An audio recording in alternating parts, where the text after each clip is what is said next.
everybody, welcome to Votkinsk, the Russian city of Izhevsk region, to the Russian Superfinal, which starts in a couple of minutes now.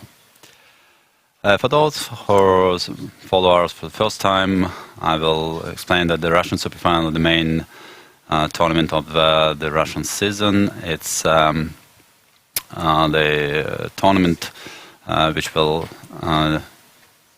determine the best player of the country in this current year. The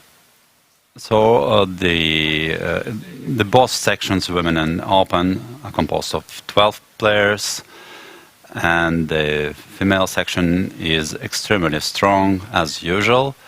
The only only top player missing is Katerina Lagno this year, and all others will take part in this prestigious event. The open section is a little bit less impressive. Some top players are missing. Sergei Karyakin, Aleksandra, Vladimir Kramnik, who stopped playing since the beginning of this year. Petr Svidler is not there. But still, the field is very, very interesting and always strong. So this time the event will be split in two parts. The first one will take place, first two rounds will take place in the city of Votkinsk, and then the tournament will move to Izhevsk. So all the remains 9 games will be played there. So we are about to start right now.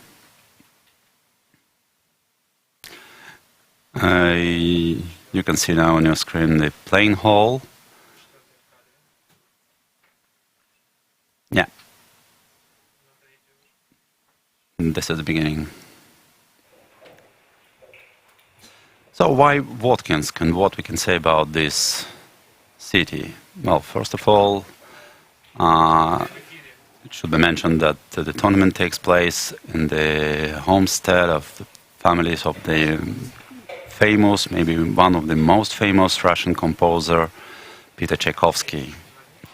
And the place actually in the house where he was born in 1840, almost 160 years ago.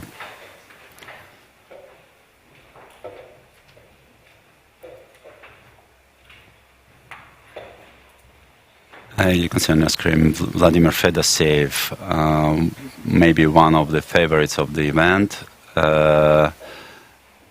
And this is the only player who was missing yesterday during the opening ceremony for very particular reason. Vladimir got married yesterday and just came here in the morning.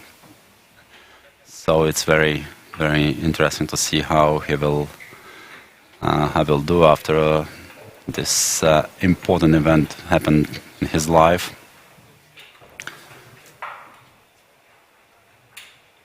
Anastasia Bodnaruk has black pieces in her first game against Polina Sharapova, Dmitry Yakovenko. All these players are well known, not only in Russia, but all over the world, of course.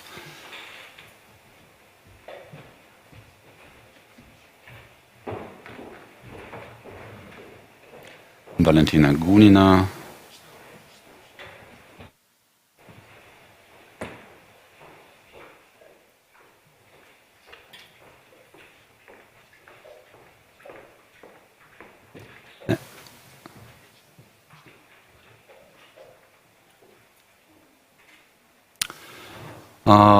For those who don't know, I will remind that this competition is the main competition of the Russian calendar, and quite important prize fund is provided for this event, which is 10 million rubles. And in both events, the champions will get a car from the sponsor and partner of the Russian Chess Federation, Renault.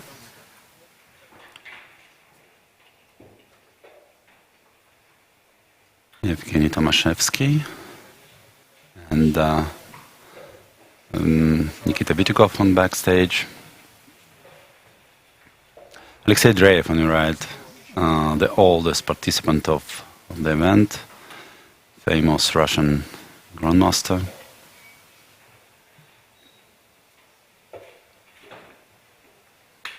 And Evgeny Tomashevsky.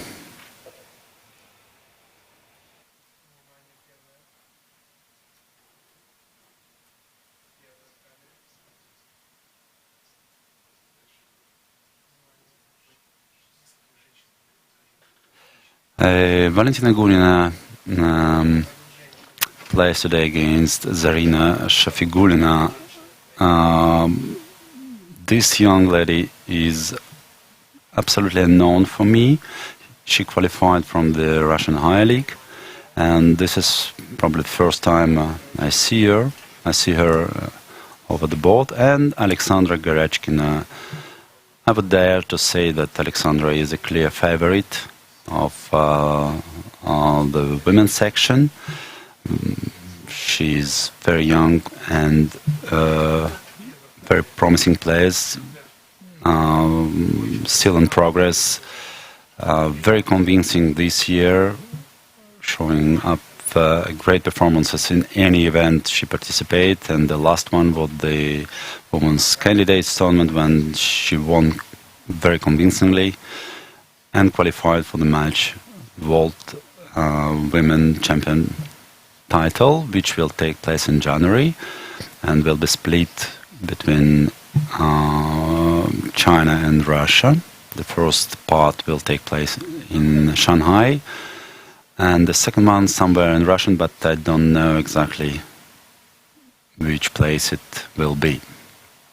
Natalia Pagonina, last year winner, very experienced player, long-time member of the Russian female team, Elena Tomilova, the winner of the Higher League, also qualified from the Russian Higher League, which took place in June.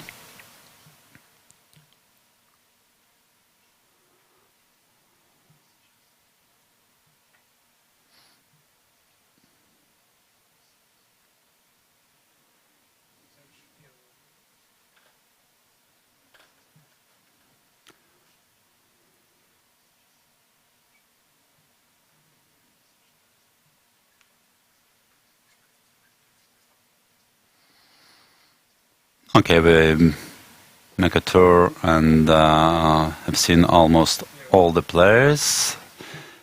Maybe the youngest participant, Margarita Potapova, young but prominent player. This is her first occasion to encounter the best players of the country.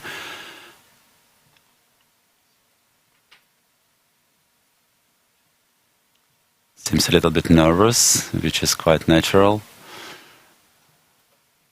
Okay, let's see what's going on. Let's see the first move. Let's make a first round of the games. So maybe let's start with the men's section. The first board we can see now is Motylev against Inarkiev. It's started like relapis, but now is transforming to 4 knights. The knight f6, knight c3.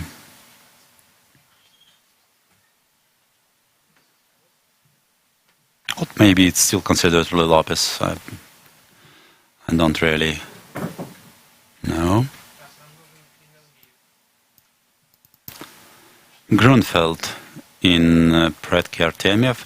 Oh, by the way, I mentioned that Aleksandra Goryachkina should be considered as the main favorite in the women's section. In my opinion, we have also a favorite in open section. Vladislav Artemiev is doing very well this year, and I would dare to say that he is the main candidate for the title. So still theoretical position. Queen a5 has just been played by Vladislav Artemiev.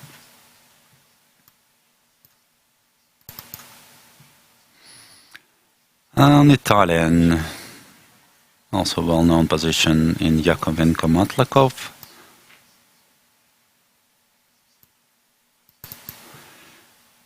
Alexeyenko Kirill, the young player, also qualified from the Russian higher league, versus Fedoseev, also still in the theoretical, stuff. Petrov defense, one of the actual lines, and classical Queen's Gambit in Zarina Tomaszewski.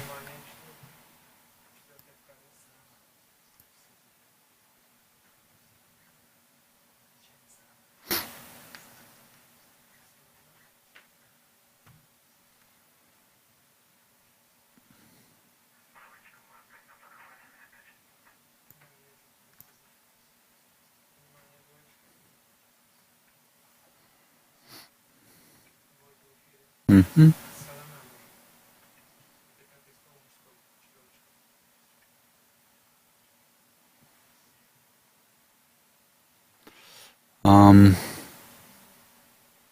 Knight is 7a3.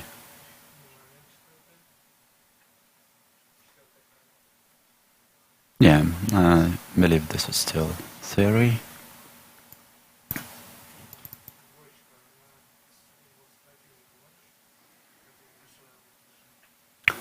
And Nimtsovich with Queen c2 in Drave Vitiugov.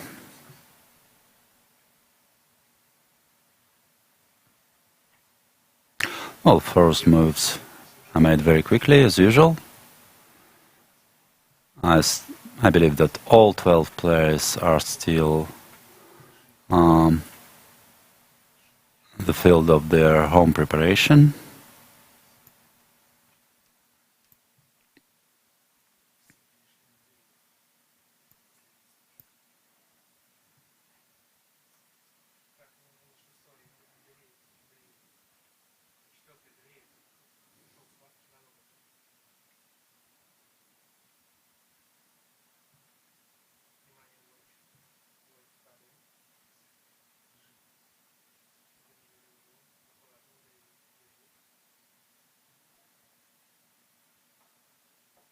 I'm not a big expert in this particular line.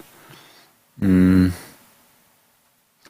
I would say this is quite rare move order chosen by black here. Well, castle is okay, but then here d5 is considered now the main option for black. b6 is still possible, and c5. D takes c5, b takes c5. Here Alexei is thinking over now. I guess knight f3 should be played, or yeah, maybe knight f3. White should always think about something like knight e4 here after knight f3, but here it does not seem working. For example, knight f3, knight e4, and bishop takes d8, knight takes e3, bishop e7, and then bishop takes c5, for example. So knight f3 seems to be possible.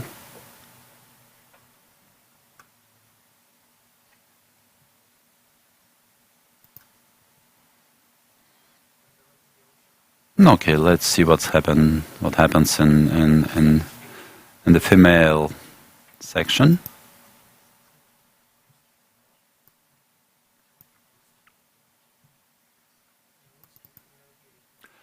A lot of moves are made already in Kashlinskaya.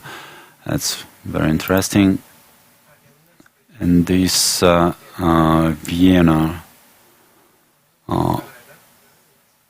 opening, Alina opted for a relatively new line and very ambitious line B5.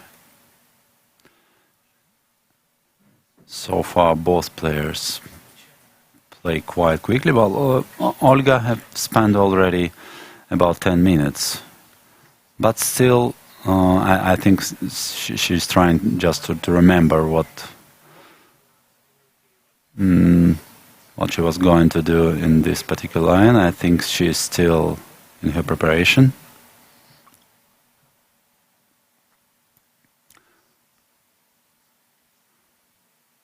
And it seems like Alina didn't spend a single second here. She's playing very quickly. Goryachkina Potapova.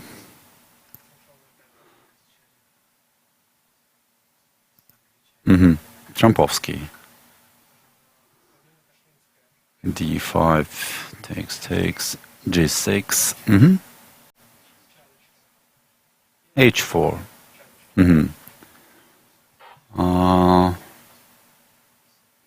Looks logical, but I think I have never seen this move before in this particular position.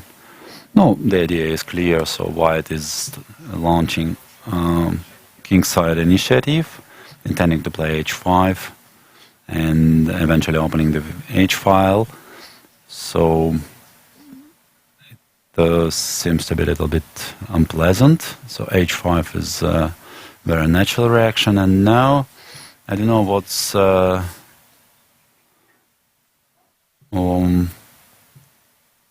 what White's plan is.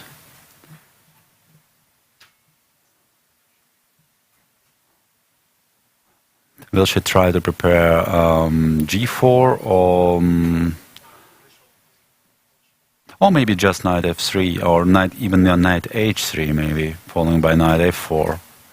The idea then of h4 could be just taking control over g5 square. For example, let's say knight h3.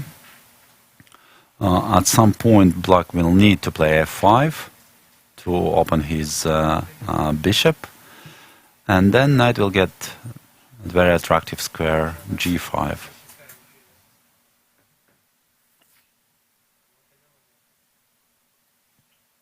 Knight e2 has been played instead.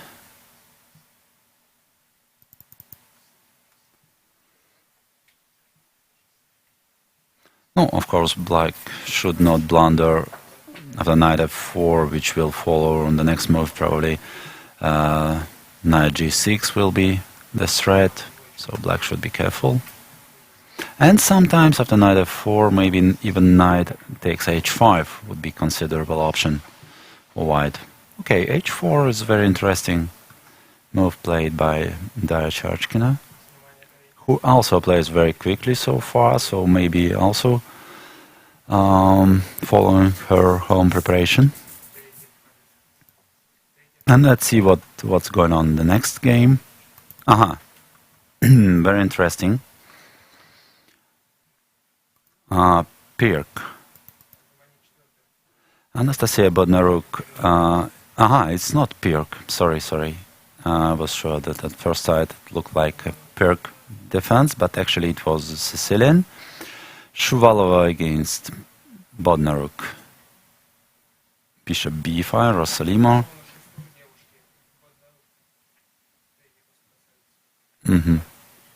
And e5.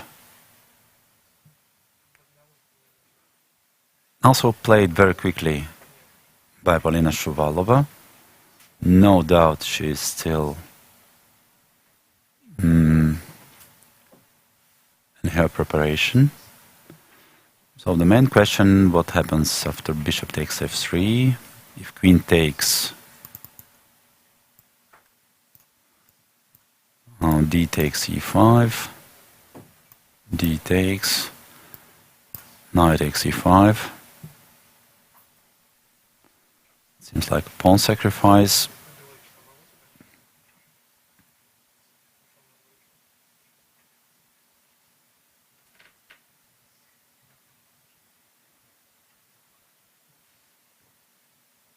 Well, black is not cancelled yet, but on the other hand, I cannot see an immediate how white can get an immediate profit of it.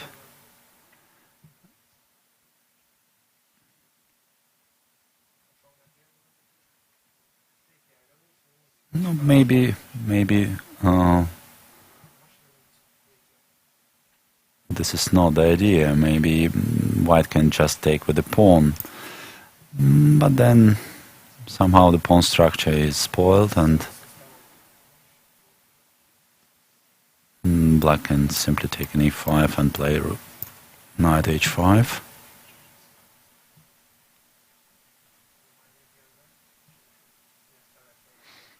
Well, here I cannot feel a danger for black. Her position seems to be very safe. No, I think the idea is to take with queen. And in this position, maybe there are some hidden resources for white.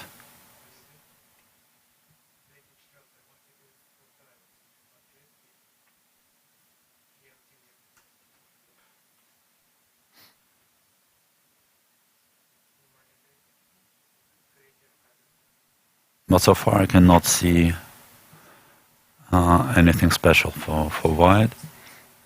The problem is that the white pieces are not developed yet, so it's hard to imagine how they can embarrass black. Maybe something like simple like queen e3.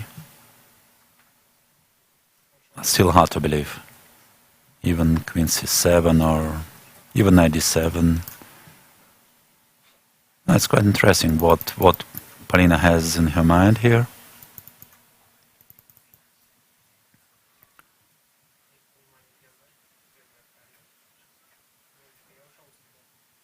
Okay, so for Anastasia, Bodnaruk took on e5, pawn takes e5, pawn takes e5, bishop takes f3, g takes f3, g takes f3, that was the idea actually. And okay, knight h5 seems very natural to me. No, the alternative is knight e5, of course. But then, of course, generally knight is better placed in the center, but somehow I feel that d5 is not such a stable square for knight. It can eventually be chased by bishop e6 and sometimes with c4. So I would put it on h5.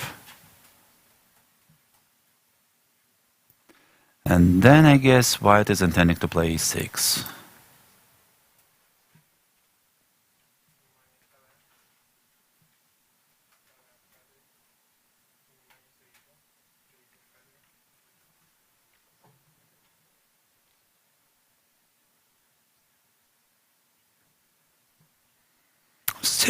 Still, I would say I'm not convinced here that white has something special for the pawn structure, which is now a little bit spoiled.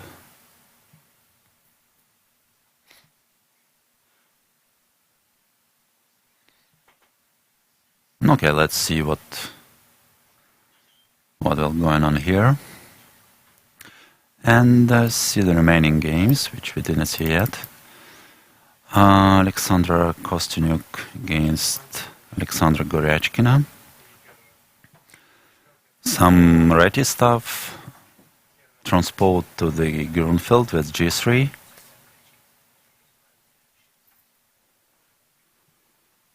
Okay, here is the position. Aleksandra Kostyuk played her moves very quickly, while Alexandra Goryachkina is now thinking over her next move. Well, I think knight a6 should be played, otherwise knight b6 is very unpleasant threat.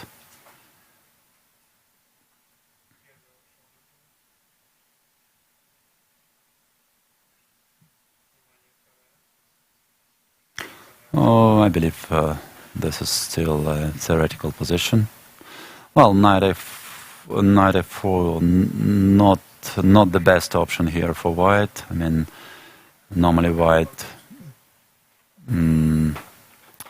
plays. Okay, the modern continuation is rook d1, and there are some other options for white. Bishop d2, c5 used to be the main option for many years, but now it's not played often. I did play c5 myself for several occasions and quite successfully, but now I think black found some convincing way to equalize it there. So that's why knight a4 is chosen by Aleksandra. Knight a6 is already played, and bishop d2. And bishop d2.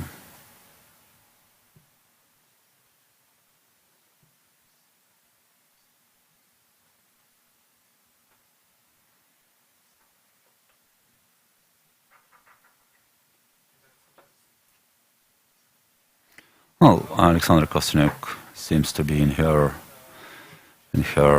preparation still, and her opponent is trying to understand what to do. But anyway, black's position seems to be very, very solid. I would say it should be about equal, maybe slight advantage for white, thanks to this center, two central spawns on c4 and d4, while black has only one pawn on the center square, d5, the classical stuff, which normally offers some advantage to white, but nothing special. Once again, black's position is very, very solid here. And we have two more games which we did not see yet. Natalia Pagonina with white against Elena Tomilova, Catalan,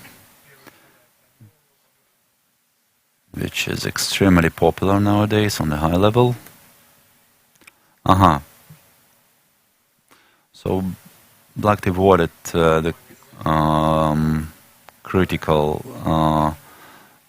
stuff. Knight d7 is not what we normally see at the action against Catalan. So the main option here for black is d takes c4. But knight d7 is playable, of course, and e4, the more principal way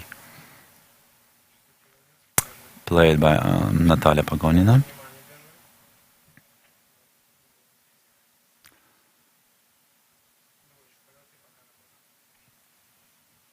D takes c4. Well, d takes c4 is something new for me. I think the main option here is bishop b7 or d takes e4. D takes c4, and it looks a bit strange to me. But the players should know better, of course.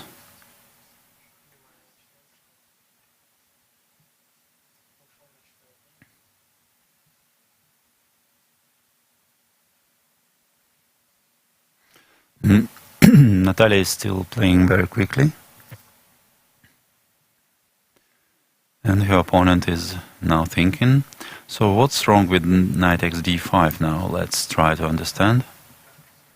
There should be something here. There should be some tactical stuff. Maybe just knight x d5, bishop takes d5, rook d1, for example. There is a rather unpleasant pin over d file.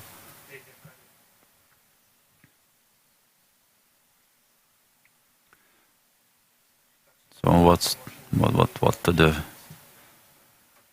Well, bishop takes f3 is hardly possible. Now after bishop f3, rook is attacked. If rook goes somewhere, then bishop g4, for example. And white's activity is very dangerous. So black is losing material already. So she should opt for something else. Bishop e6 is also dubious because of knight e5. Rook is under attack, and after rook c8, for example, once again knight x d7, bishop h3, let's say, and once again black is in danger. So what to do after rook d1 then? Knight f6 maybe, but still knight g5, let's say, and well, bishop takes d5 is a threat, followed by queen takes h7. G6 seems to be the only defense, but then just something like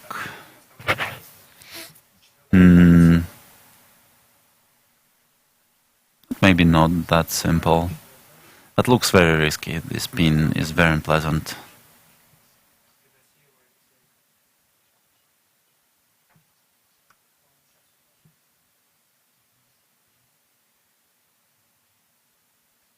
Maybe not knight g5.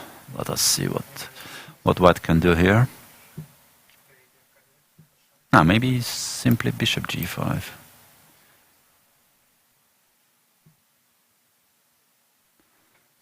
I'm intending to take on f6 and move the knight somewhere. Well, a lot of possibility. It looks very dangerous, but white should know exactly what she's doing in case black decided to take the pawn on d5. And bishop c6, I think knight e5 is good enough.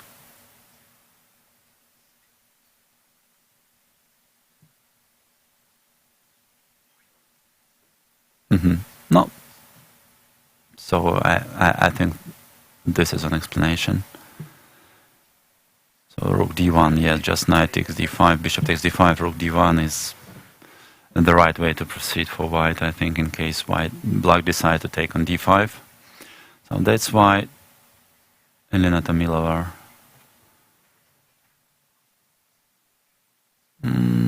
does not seem satisfied with her opening income.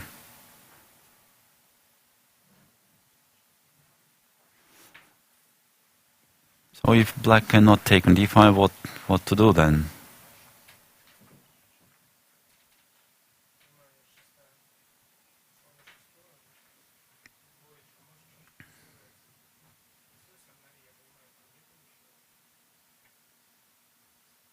Well, white's plate is very simple here, and rook d1 followed by knight a5, and white has very unpleasant pleasure on black's position.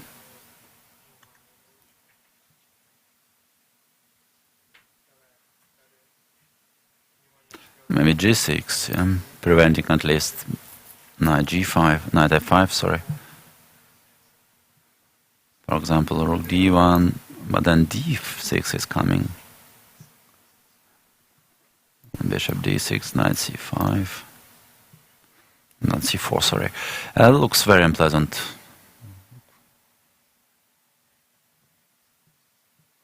Unless black finds some hidden resources here. Okay, let's double check. Knight takes d5, knight takes, bishop takes. So rook d1, I think this is a move. And now, so knight f6, we didn't find yet clear-cut solution for white. Okay, maybe knight g5, so bishop d5 is a threat, as already said, so g6, and maybe now knight is knight e4, knight e4, knight takes e4, no, doesn't work.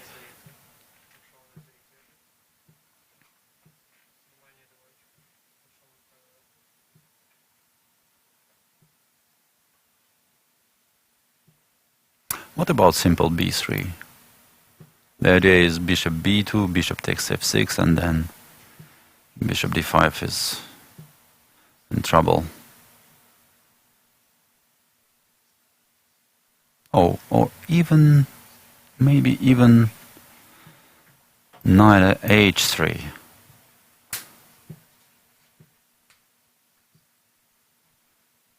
Bringing the knight to f4 would be decisive, and I cannot see what black can do. Okay, it seems like capture on d5 is simply not possible for black. But then black's position is not that great, I think, already. Something went wrong for Elena. And let's see the last game, which we didn't see yet.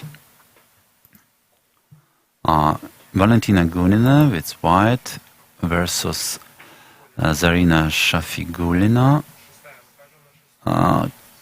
Queen's Gambit accepted.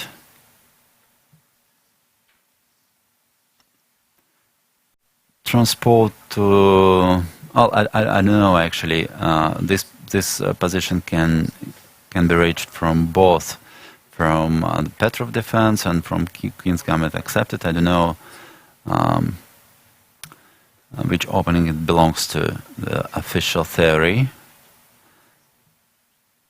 Still the theoretical stuff, I think. Knight e7, not sure about king e7, sorry. I'm not sure about king e7 here. I think that the main option is bishop takes e7. But maybe king takes also exists. So king takes castle, bishop e6, rook e1, and king d7, bishop takes, pawn takes, and simply knight c3. Well, white position seems to be slightly better. I am not sure that black's king is very safe in the center. Well, queens have been tried already, but there are still a lot of resources.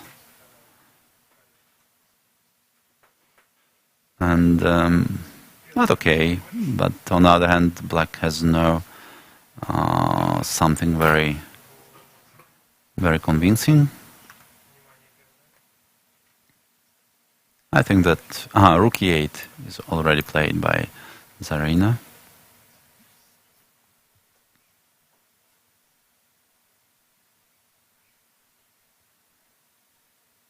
Optically it's slightly better for white, but maybe actually nothing special, because if black managed to complete her development, for example knight a6 and knight b4, installing white of one of the knights on d5, then well, it would be just equal.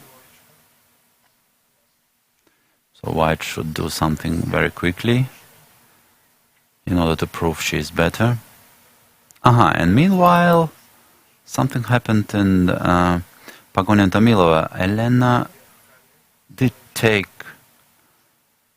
the pawn on d5, so maybe my analysis was not perfect, let's say. So rook d1 is already played by Natalia. So what is Elena's idea here?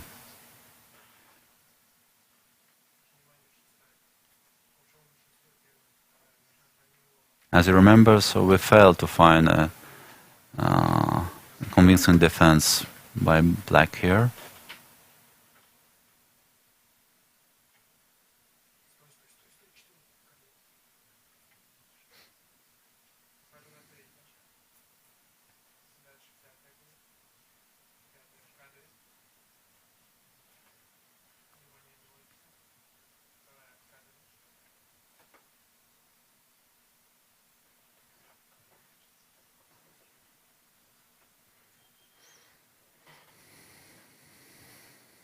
It's still mysterious for me. So once again, so the variants we checked already. So bishop e6, knight e5, threatening bishop takes a8. If rook goes somewhere, then even takes, and bishop h3 at least. At least maybe white has something even better, because this position maybe is not that clear. For example, after exchange on h3, Black is getting rook and bishop against queen, and this position is maybe defensible. But white can have something better, I think, because it looks really scary. But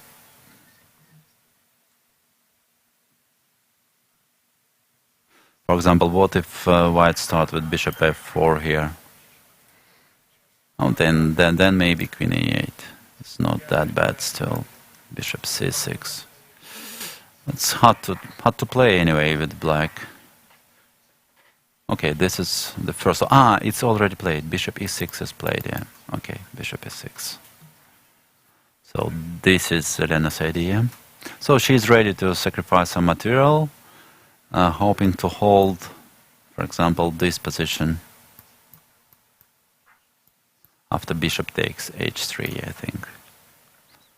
Because otherwise rook c7 is not sufficient.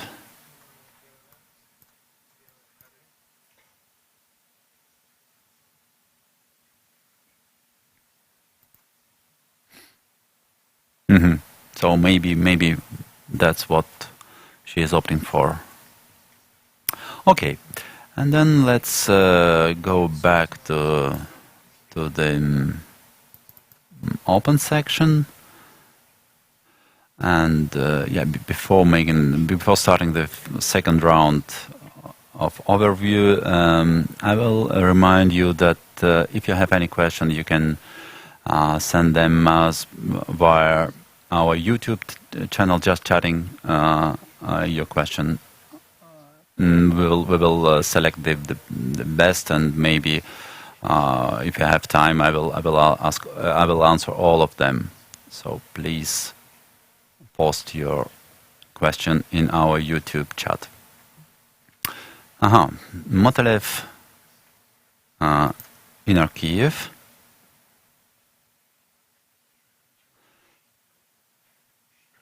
Very strange hybrid of Lopez and 4 knights. And then suddenly white is launching the kingside attack with h4 followed by g4.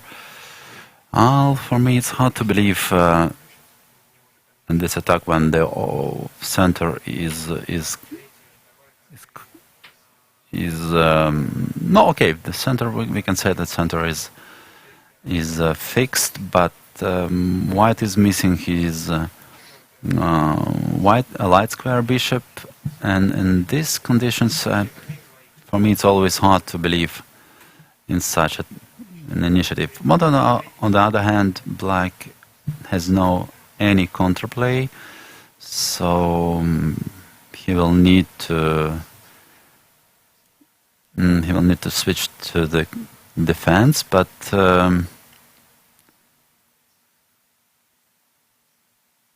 well, no doubt Aleksandra Motolev is still in his preparation, so maybe she's she knows quite well this position.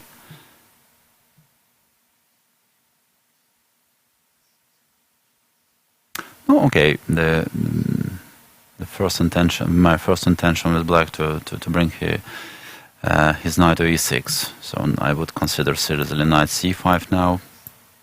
No, g6 is already played, sorry, it's white move now.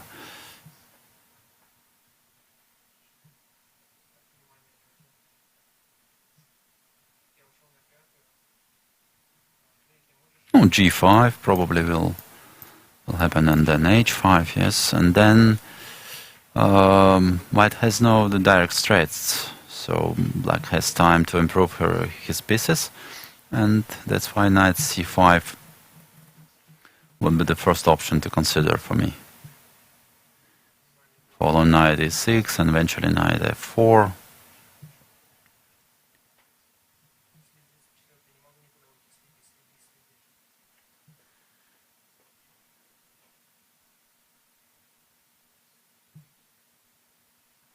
Yeah, very strange situation. At white pawns go very quickly, but black's position remain very solid.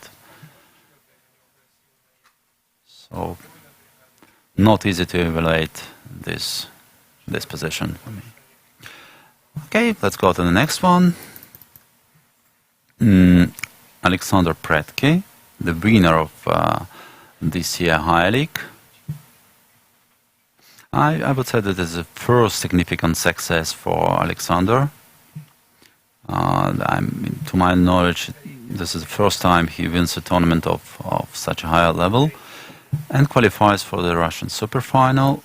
In the very first game, he encounters one of the favorites, and as I already said, in my opinion, the main favorite of the event, and is doing very aggressively.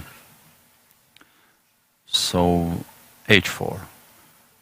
Well, nowadays h4. We can see h4 in many Grunfeld positions, thanks to Levon Aranan, for example, and other players follow him as well. Very common idea in Grunfeld style position nowadays. Knight c6, d5, and well, we can see that Aleksandra Pretke is still in his preparation, no doubt about it. Has 1:30 on the clock, while Vladislav spending a lot of time. Of course, looking at this kind of position, we can say that it's much better to have it at home. It's incredibly difficult to understand what's going on here over the board. And that's why Vladislav does not seem very happy with his position now.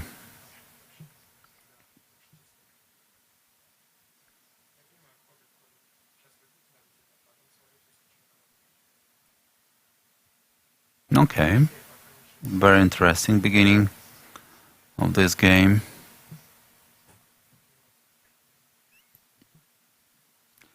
And what is his choice here? So naturally I would try to take with h-pawn, but then I guess some attacking moves should be considered. Yes, Vladislav takes with the h-pawn. You have this position. And now, well, knight h6 is the typical idea in this kind of position when h5 is already open. But here concretely it doesn't work, I think, because of d takes e4. But still, maybe bishop takes g7 should be considered here. In case black takes on d2, bishop f6. And I'm not sure that black can avoid mate in one.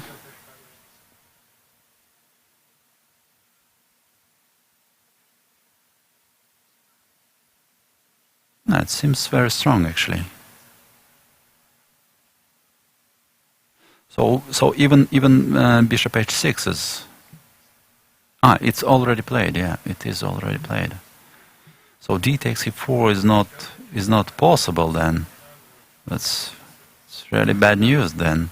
Well, maybe it is, but after bishop takes g7, what to do? So if king takes, then queen h6 is very annoying. King should go to f6. Well,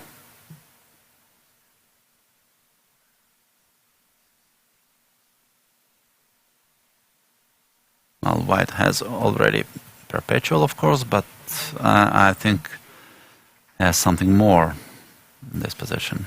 Looks like, at least.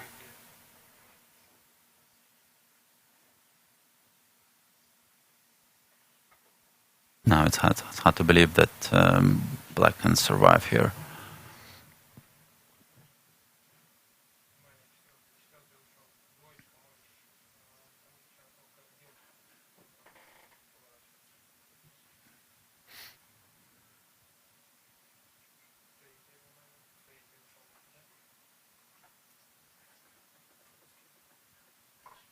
Maybe a couple of checks. And then, for example, bishop c4. No, it looks very dangerous for black. No, that should be lost. So, but what to do then?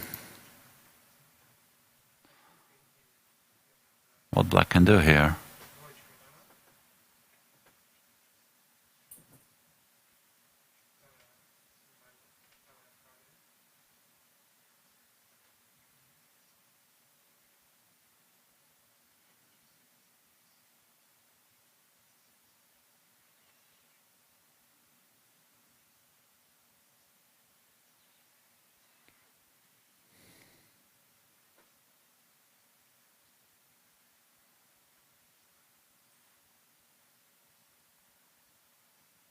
So once again, the important line here is d takes e4, bishop takes g7, rook takes d2, bishop f6, and white seems to be winning.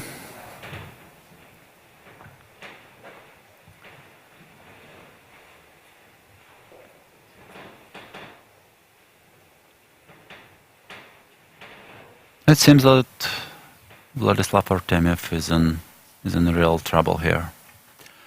Okay, let's go further then. Yakovenko, Matlakov, Italian.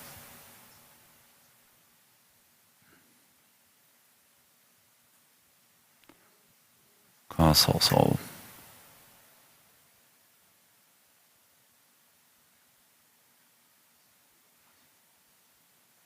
Well, it seems like black is doing fine here. No, the only thing is, for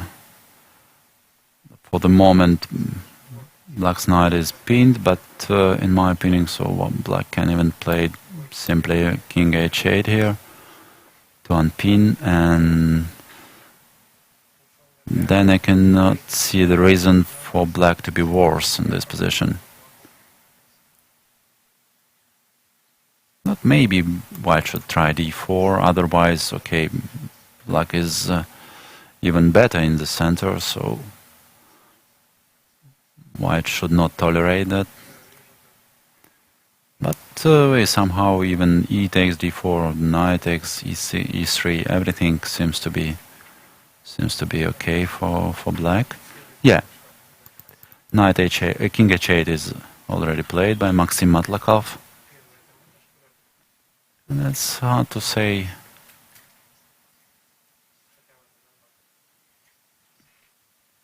What is white's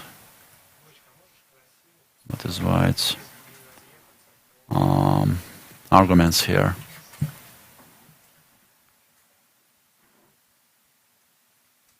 I would say that white should try to push d4 as quick as possible in order to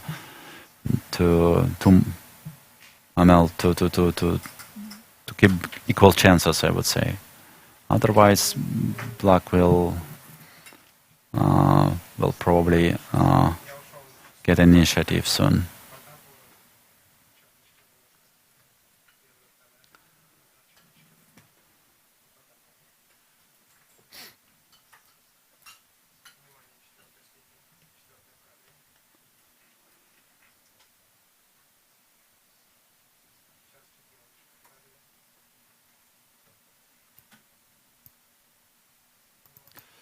Okay, let's switch to the next game. Alexeyenko Fedoseev. I remind you that it was a Petrov defense. And there's b6 move.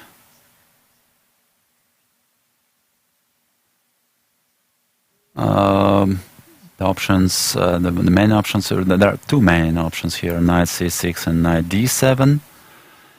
And Vladimir is known as very original player, and he always looking for his own way in the opening. So b6, I don't think it's a new move, but it's quite a rare one.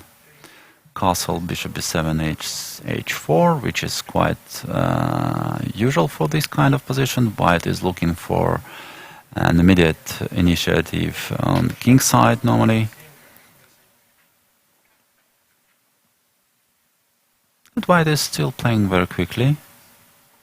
Doesn't seem to be surprised by black's opening choice.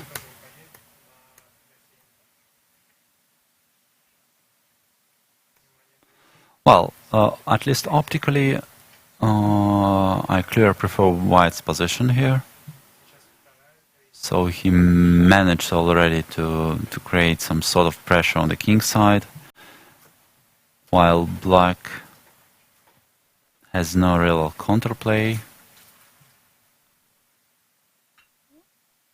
No, okay, white pawns cannot be advanced immediately, because knight on f5 is hanging, but I think this is a temporary obstacle, so white will try to coordinate better his pieces. For example, rook f3 comes to my mind, intending to play g5 immediately, or maybe bishop h3 first. Well,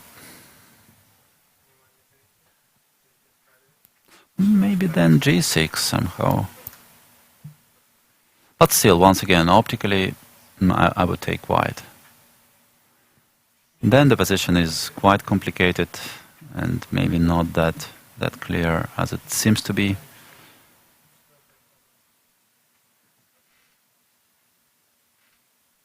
But yeah, my feeling at the moment that white is doing very well here.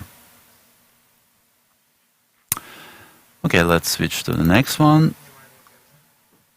Alexei Zarina versus Yevgeny Tomashevsky. Oh, Yevgeny opted for very solid Queen's Gambit. Also very known theoretical stuff.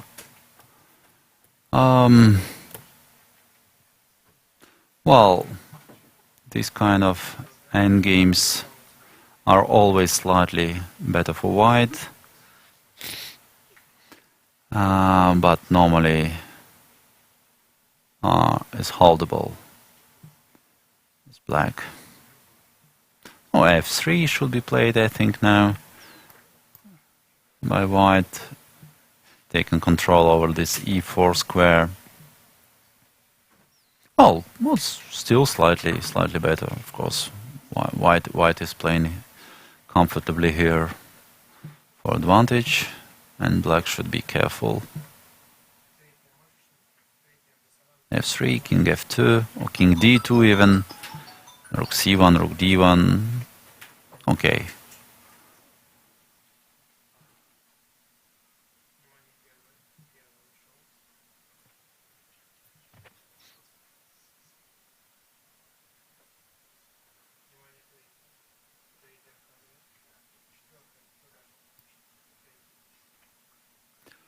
Okay, let's see what's going on in the Vitiugov game. As you remember, it was Nimzo Indian b6, queen c2 b6. So this is the current position. White has a choice between bishop takes g6 and bishop g3.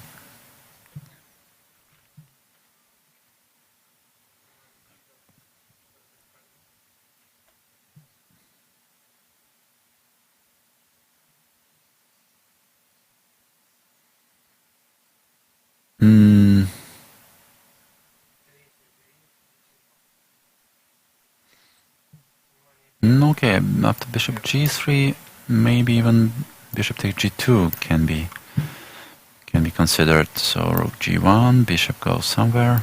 For example, goes back. I don't know, maybe on c6.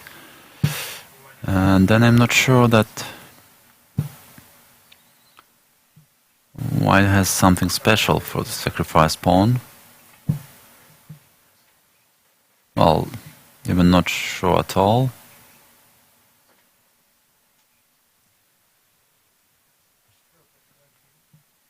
Okay, maybe something like bishop takes g6, f takes g6, queen d3 with double attack.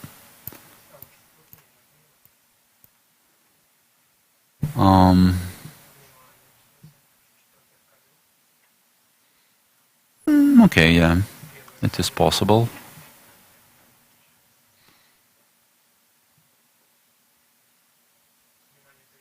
So maybe the capture on g2 is a little bit premature for black here.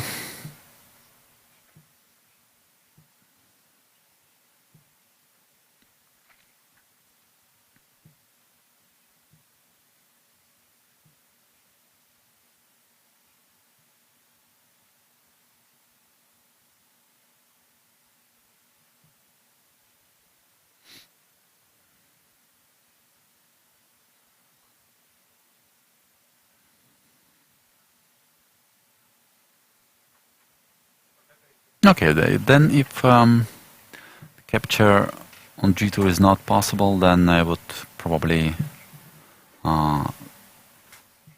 consider this option the main one, bishop g3. Keeping tension and not trading one bishop immediately.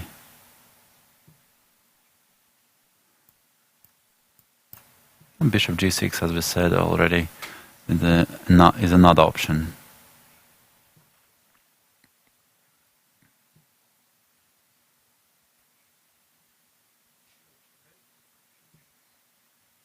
And then let's say f3 now.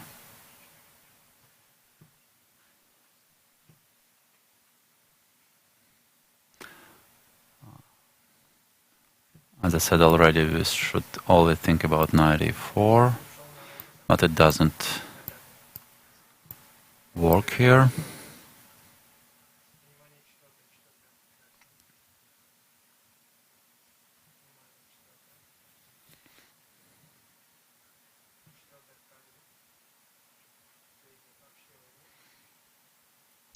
But Alexei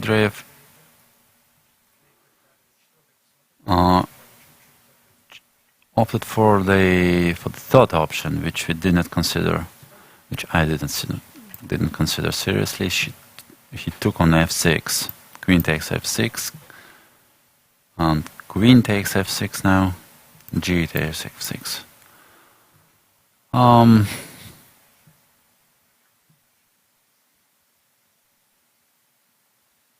Well, indeed, I don't know why I didn't consider this option seriously.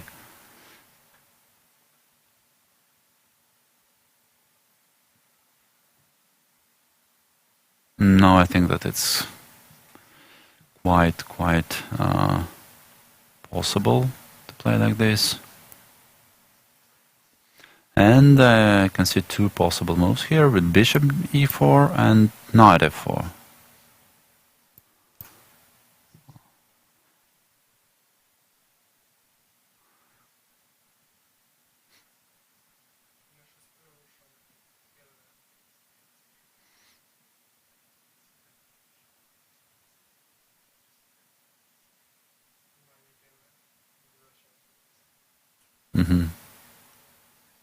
Not maybe knight e4 can be made by f5. Knight a d6, bishop g2, rook g1, and now bishop goes somewhere. It is c6.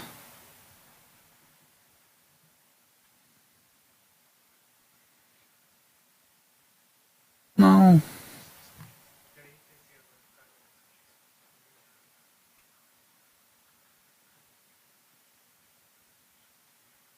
And maybe this is nothing special. Okay, we still should think about h4. h5 is threatening now. King h8 is not possible.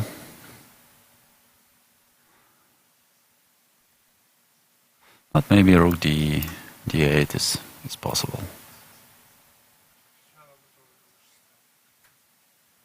And then king f8. Well, h5 does not seem serious. Just rook takes.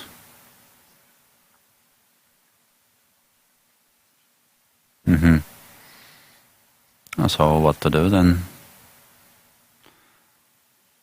Or maybe bishop e4 is also possible. Now if like trade bishops, and then two pawns are hanging, which is quite unpleasant. d5 I think is not an ideal option, because now f7, f6 pawns are extremely weak. Well, bishop goes somewhere, for example, to f3, and well, somehow I don't like this pawn structure. And then maybe rook b8 should be played.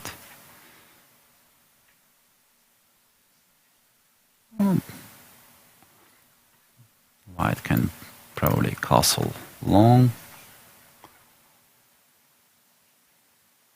And something like f5. It's approximately equal position. Well, white should not be in danger on this in this game, but probably not better anymore. Looks like approximately equal game. And let's see the next one. So we are now going to be back to the female section.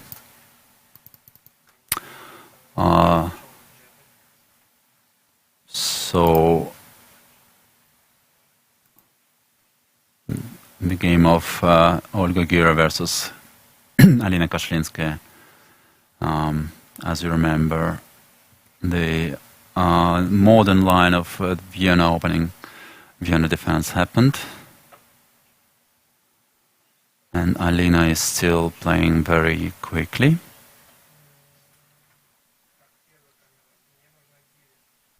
But still, not much to say about this position. So the idea here is that black is getting very, let's say,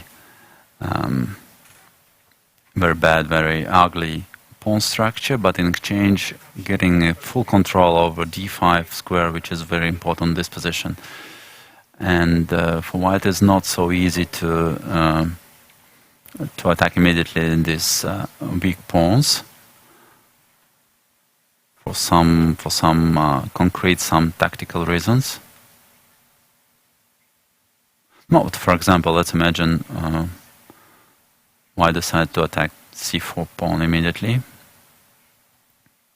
With okay, rook a c1 is not possible because knight takes a2.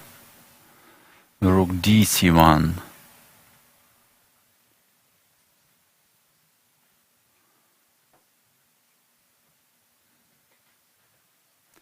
Well, then it's hard to say if white wants to take this c4 pawn. If she takes on c4, knight takes, rook takes, then bishop f3 can happen. G takes and queen d5, for example.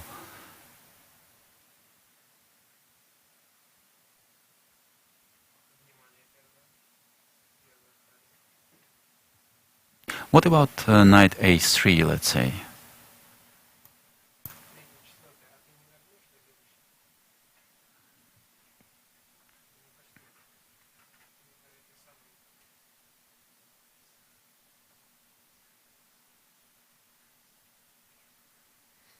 This is an interesting question. But then maybe black can simply protect the pawn with bishop d5. And the d5 square is very important here. And let's say rook c1 now, yeah?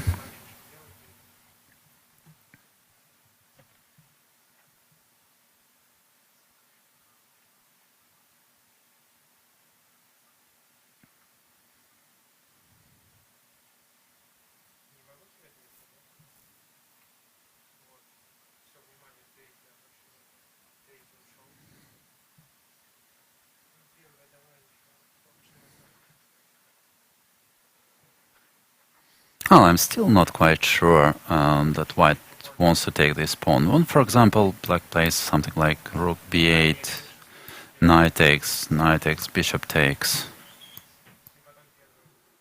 What if black just takes on f3 now? And knight e5. Not sure about this position. Even having one extra pawn, white is not sure be much better. But pawn is a pawn on the other hand.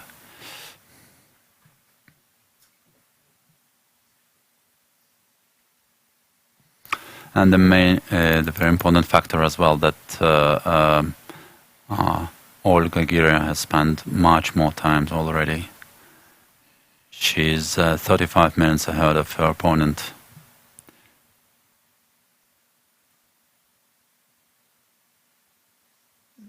And risk to get in time trouble is very high for Olga. Okay, next one. Goryachkina versus Margarita Potapova. Not so much changes since I've seen this position the last time. Knight e2 was already played, knight c6, knight f4, threatening knight g6, king h7. While something like seems like provocation, you know. One should consider, of course, knight takes h5 here, but it's not sure. It is not sure that it works, but at least it should be considered. G takes, queen takes, for example, king g6, and now everything is possible. For example, just g4, g5, bishop d3. Bishop d3 is still f5. Not okay, maybe it's too optimistic to give up this like this right now, but in general, white has some attacking ideas. And another option, of course, is simple, something like queen c2.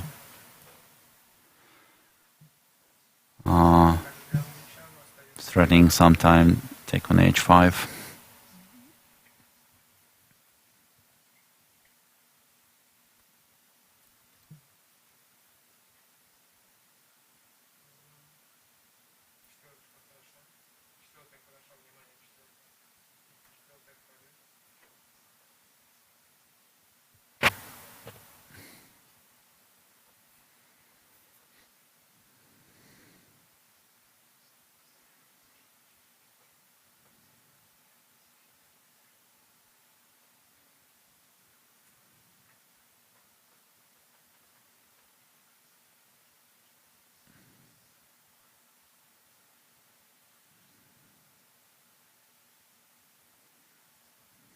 A simple castle or Yeah, maybe, I mean, queen e2 followed by log castle is also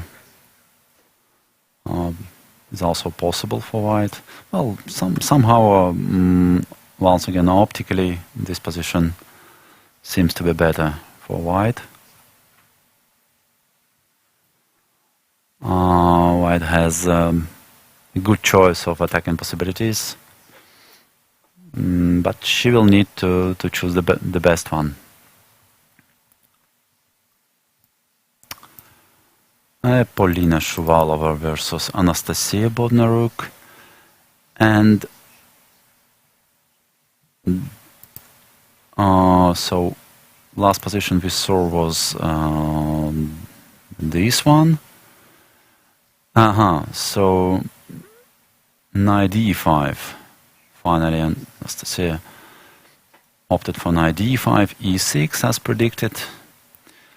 Knight b6, takes, and here we have this position. So Polina Shuvalova, as you can see, still playing very quickly. Approximately just 10 minutes spent by Polina, while her opponent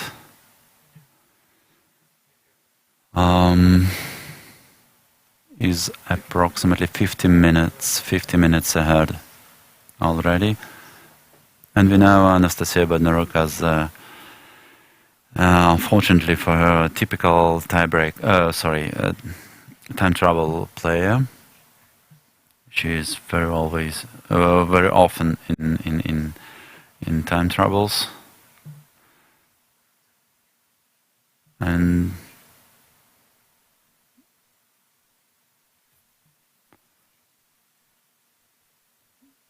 taken into consideration that position is quite complicated now.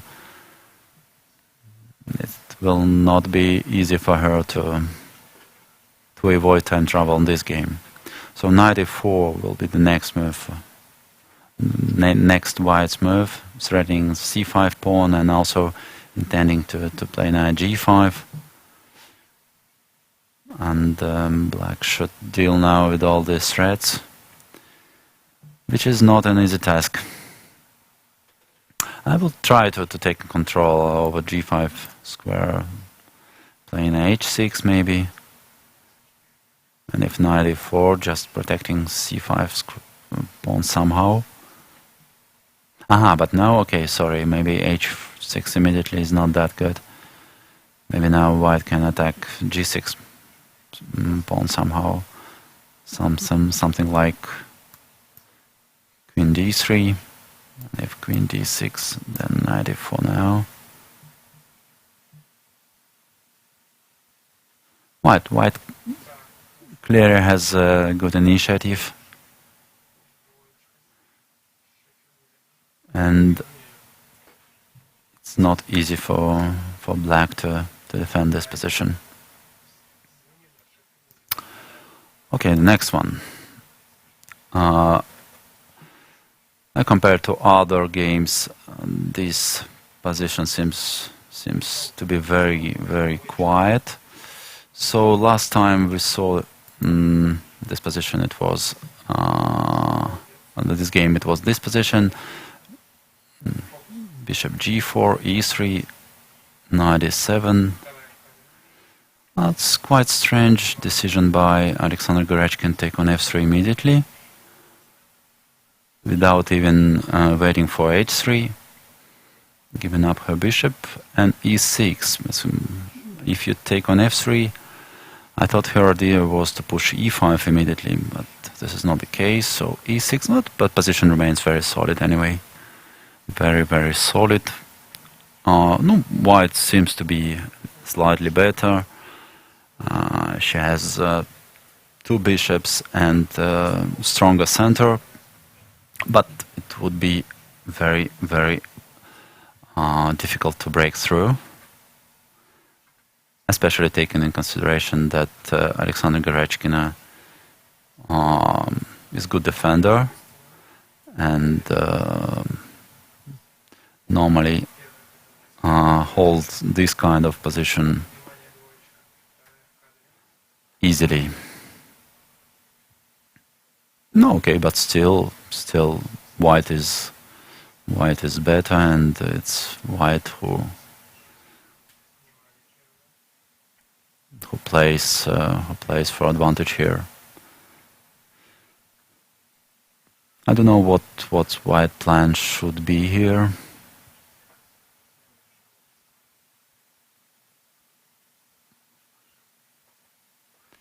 It will not be easy to prepare e4, but even if it is possible, I mean, now theoretically, but black can play f5 at any moment, and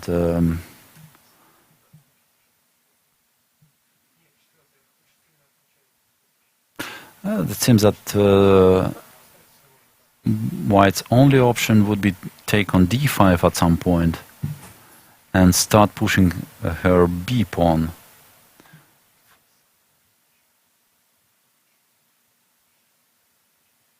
Oh, maybe bishop e2 should be played first. Bishop e2, and then white has some options. C takes d5. Oh, start with c takes d5. Oh, no need actually to take on d5. So bishop e2 should be played, I think. But now c takes d5 sometimes is a bit annoying. And if knight goes to c7, then I don't know, white should think what she can do here. But this, then maybe it would be interesting idea to start with c takes d5. If c takes d5, then bishop e2, intending to take on e6. I don't know if it gives white something special or not, but at least there is such an idea. Or maybe knight c3, knight b5 is another option. And if black takes with another pawn, then bishop e2 still, and the bishop after knight c7. Yeah, but still not clear what white is looking for here. I thought maybe bishop a5, but then just rook c8. And it is, of course, nothing special. b4 can always be met by a6. I mean, in this position. Knight c5 is always possible, but then position is everything is getting closed, and it's hard to believe that white can be able to break through somewhere.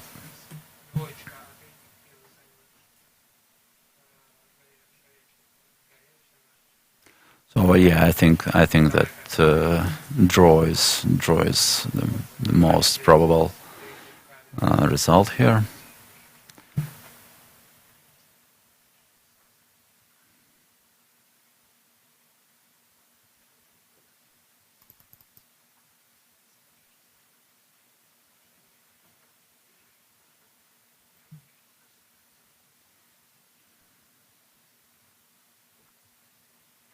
Let's go further then. Natalia Pogonina. Exactly. So, as we guessed already, Elena Tomilova was planning to sacrifice her queen, but she did it not in the same reduction as we expected. So instead, playing rook c8 here. So we expected this line next, rook c8, knight takes d7, bishop takes d7, bishop h3, and bishop takes h3. And instead, Elena took on e5 immediately. Knight takes e5.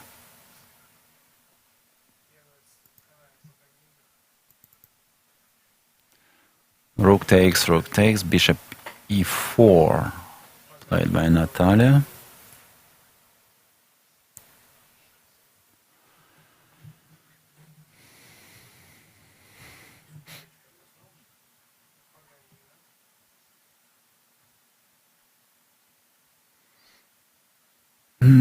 I'm trying to get the idea of this bishop e4. Natalia is trying to provoke f5, right? But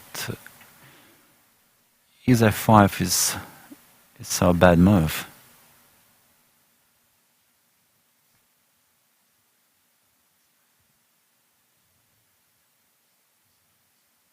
Not really sure about it. Well, if bishop goes back, then maybe, I don't know, knight d3.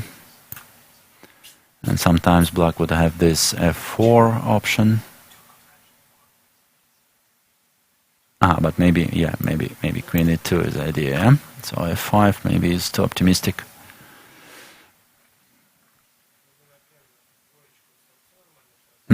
But if g6, then Natalia's idea is probably to play bishop h6. That's what she's looking for. But why not h6 then? Maybe h6. And the best one to defend the pawn. Well, white should be better. Just queen up. But black has a lot of material for the queen, and her pieces are very active. So a lot of fight is still ahead in this game. And Gunina Shafiqullina.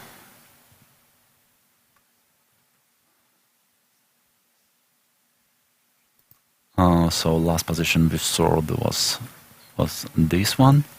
Bishop g5. And now Valentina decided to take on f6.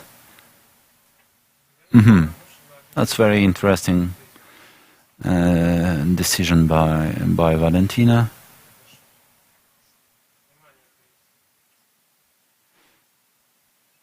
The original one. She decided to isolate this h pawn somehow. Still not sure that white has something special here. Queen f8, rook f8 probably, yeah. Then c6, knight e5. Black has some simple moves to do. And it's hard to imagine how white will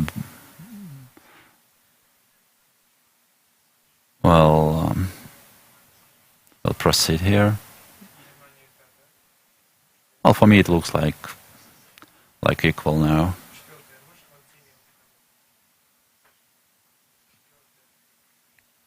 And we switch back to the open section. Motylev in Kiev.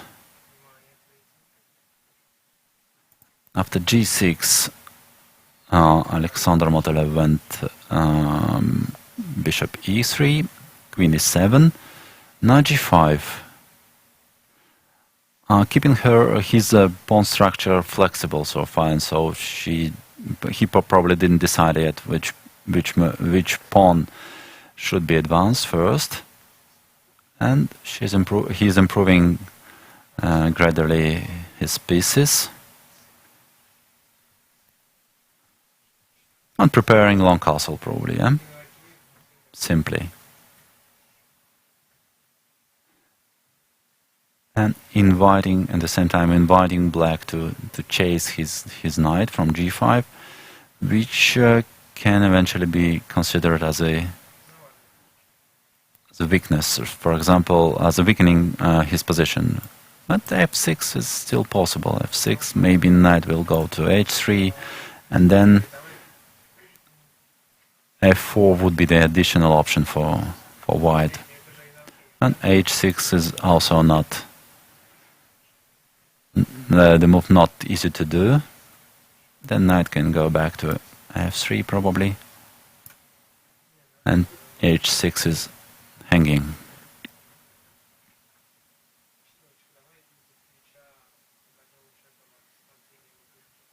Still Still, I think black should think about knight c5, knight a6 maneuver.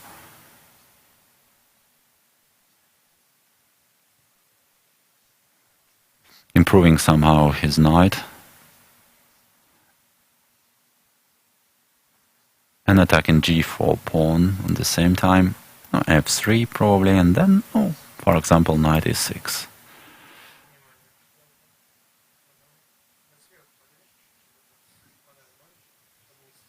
And now maybe h5 already, eh? It's time to push.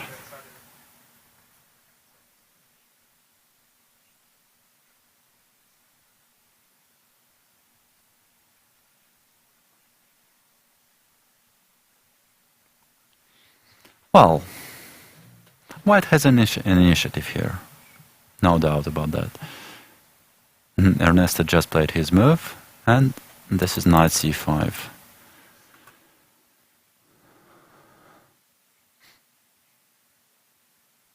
Well, I think g4 pawn should be protected.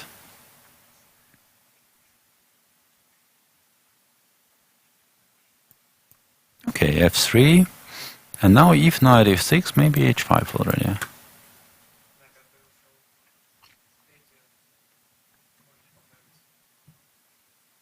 Well, h6 I still don't like. But maybe h6 it is possible. For example, knight h3, king h7 simply. Now g5 will be met by h5, of course. And h5 will be met by g5. But maybe this position is not that safe. Some sacrifices are possible. Or even bishop takes g5, I don't know. Bishop takes, pawn takes. Check, h6.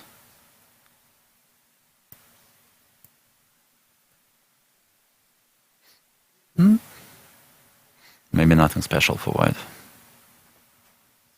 Okay, h6 is considerable then. And f6. Another option, knight h3, but then black should always think about f4 also. Now this pawn is not on a good place on f6. And even d4 now is possible sometimes. No, f6 somehow I don't like. So I would probably choose between knight e6 or h6.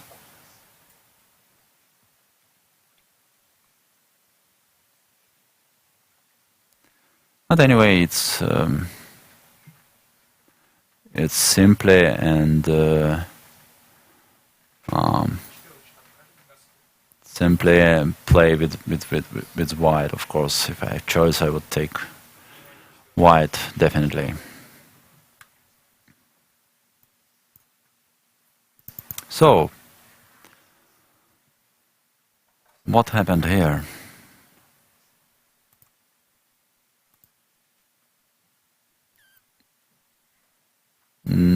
Rook e8. Cold-blooded move. Bishop takes, rook takes, bishop e2, king takes. And knight g5 played Aleksandr Predke. So, apparently Alexander considered that queen h6, king f6 is not good enough for him.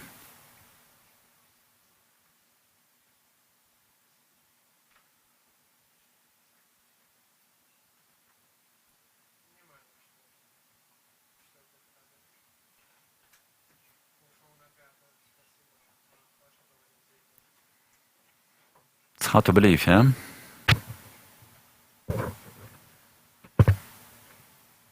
Well, on the other hand, black is 2 pawns up. It's modern chess. King is in the center, but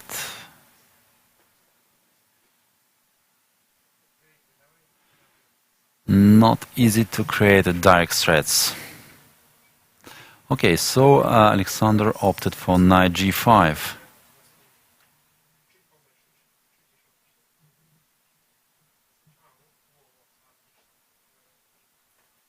Well, this was mentioning that I think if White was willing to draw this game, he would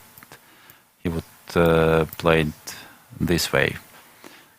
Because I cannot believe that Vladislav would play King e6 here. But probably he would. Aleksandra is able to. But still hard to believe. Objectively, it should not be that great for black. Well, something like Rook h8 maybe. But still, why not? I don't know. But at least White could have checked if black has ambition to play for win in this position. And if king goes back to g7, then the perpetual is possible. But Aleksandra did not even try it. So he believes that his position was more than that, and probably he is right. Not easy choice for Vladislav. What to do? Okay, let's try to check, for example, Rook e5. Then White's idea is to play Rook h7 probably, King g8, and now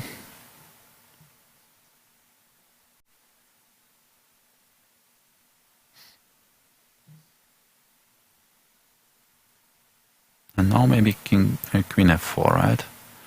Threading mate in one.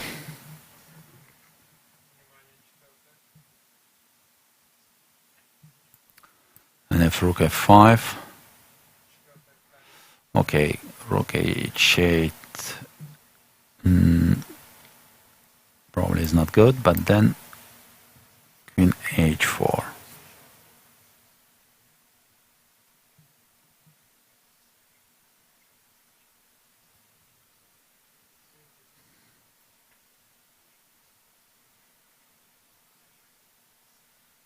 Is it possible to take a knight here?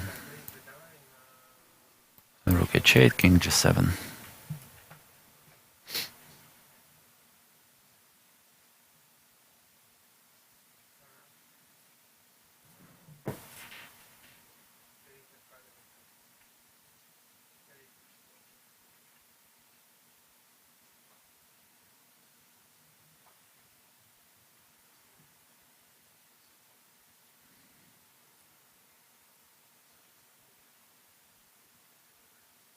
Well, still looks very dangerous this position, but not easy to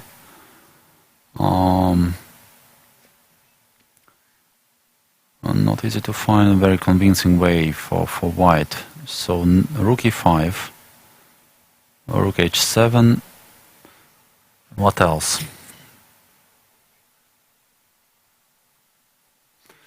So King takes knight takes f7.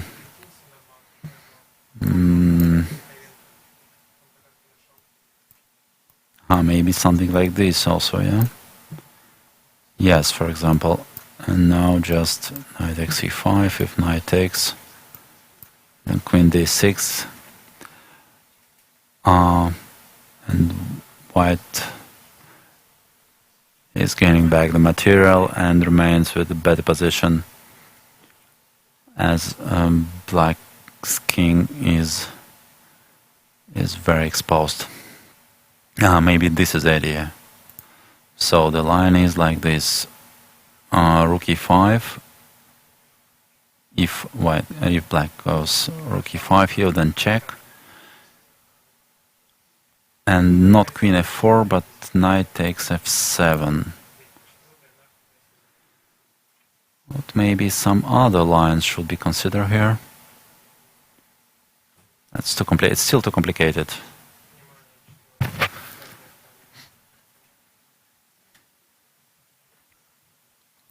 Maybe king takes h7 is not the only move.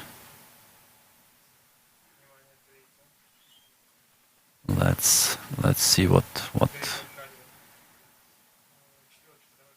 black can do. But okay, queen h6 is very annoying threat, so black should do something about it.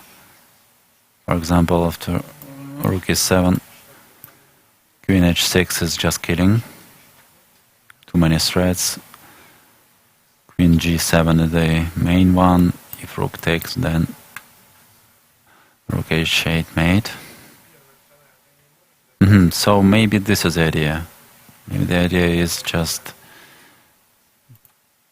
knight take f7 and not queen f4.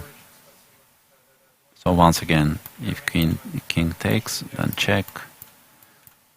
Check, everything is forced. Check, and queen d6 with the big advantage for white.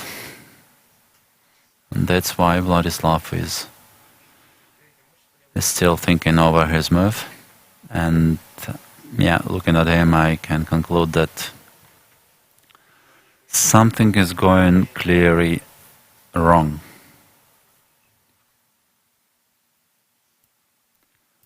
Next one, Yakovenko versus Matlakov. We got a question regarding Alexander Predki, and I have already explained that actually I don't know too much. This is a grandmaster, the famous grandmaster for a long time, but I think from Samara. But I think that the higher league that he managed to win a couple months ago was the first significant achievement of this young player, to my knowledge at least. I think he never managed to take a top places on the high level events before.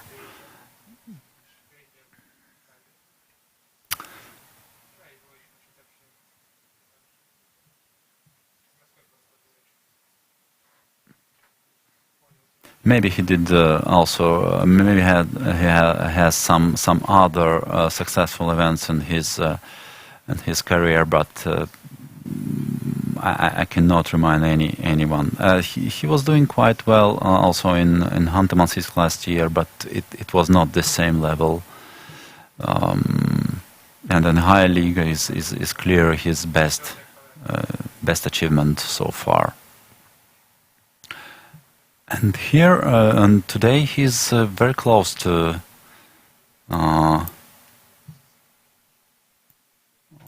maybe well, I cannot say to win, because I mean the variations are still very complicated, but and we consider just one option for Vladislav Artemiev is rook e5. Maybe there are some others. But at least it seems that black is in real trouble here, and yeah, if he managed to win this game, it would be probably the best, the victory of over the highest rating player in his career. Okay, let's switch to the next game. Dmitry Yakovenko versus Maxim Matlakov. Well, as predicted, Dmitry opted for d4, e takes d4, bishop takes d4, bishop e6. Well, black is definitely safe in this position, and potentially black can get the position with pair of bishops with open center, which can grant him comfortable play at least, and maybe an advantage. So in my opinion, white should be careful here to hold quality, an equal game here. Okay, let's see some others game.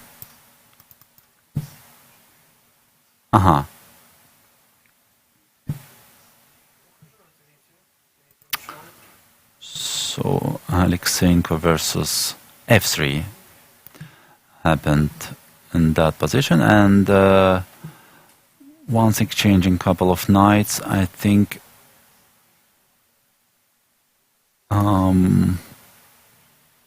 black can be a little bit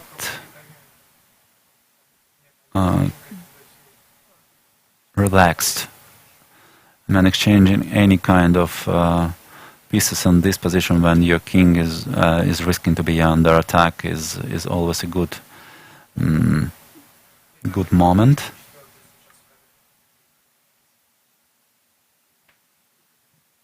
But still, White has enough resources to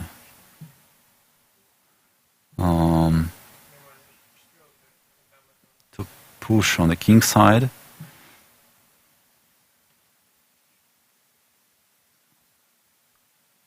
Well, a5, h5.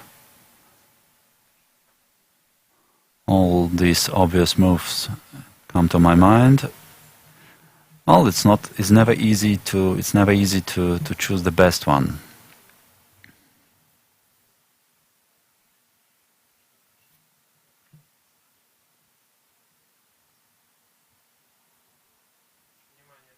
Some careful calculations should be done. Well, but still White has great potential here.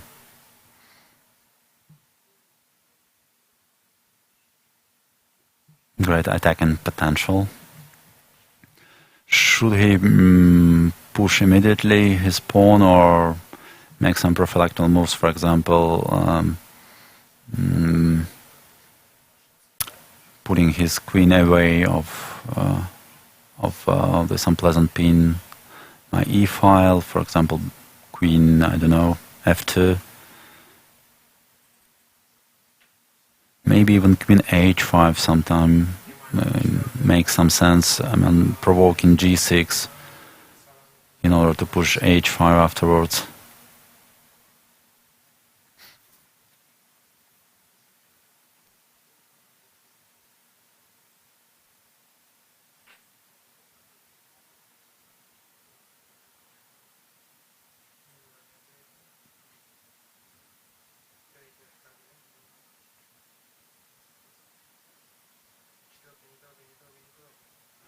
Well, my feeling is that with precise play, White should be able to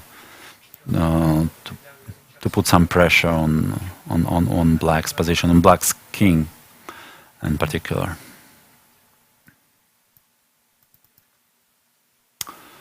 Zarina versus Tomaszewski.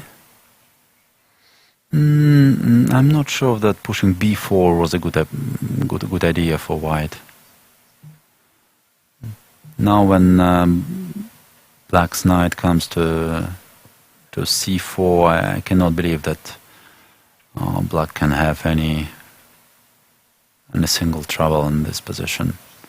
Well, draw is the most expected income here. So Aleksandra opted finally for long castle. In that position, bishop takes g2, rook g1, bishop c6, knight e4. Knight e4. I'm not sure that Black was forced to take on g2, obviously not. And, well, somehow I'm not sure about this move.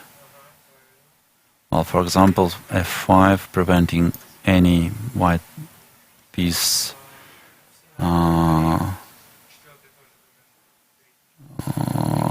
going to e4 would be much safer in my opinion. But still, e4 would be possible, and maybe f4 then. Okay, certainly Black had some alternative here, but he decided to take on g2, rook g1, bishop c6, and knight e4.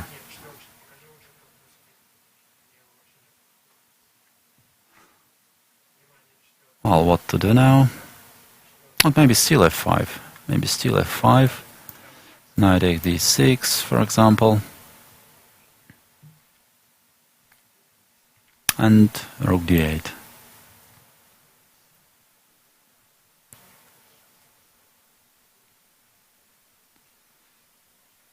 Well, maybe it is possible. Still possible. Maybe e4 should be considered here. Now, if f4, then e5 and bishop takes g6 and knight f7. There are two unpleasant threats. If black takes on e4, then knight takes e4, threatening knight c5.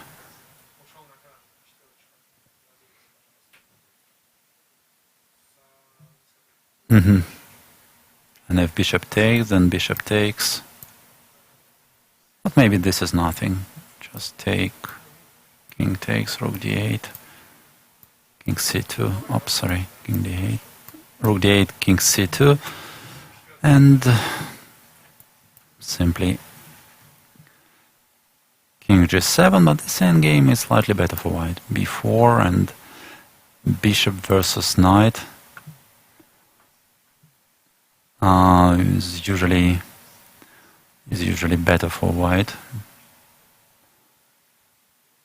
when there are pawns on both sides of the board. Also, we can conclude that white is still pushing.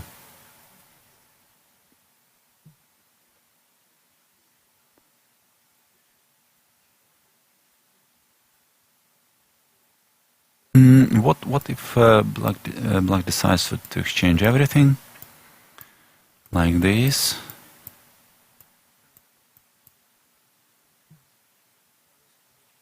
Maybe this is enough. Maybe this is enough. If rook goes to g2, then rook d7. Seems a bit passive, but maybe. Well, okay, still not sure. Maybe f4, f5, f4, e4, f5, and well, white still has some pressure. Maybe not the best way. Well, black has several defending options, but it seems like he still should be careful. White has some pressure.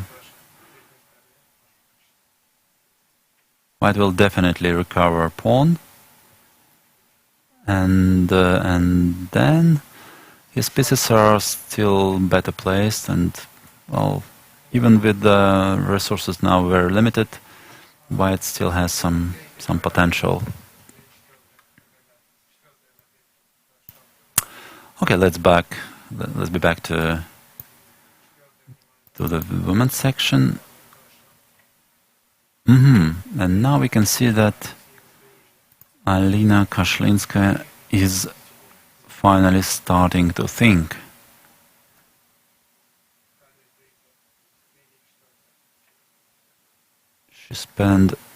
Apparently she spent a lot of time thinking over a move in this position, and finally went queen d7 and now knight g5 played by Olga.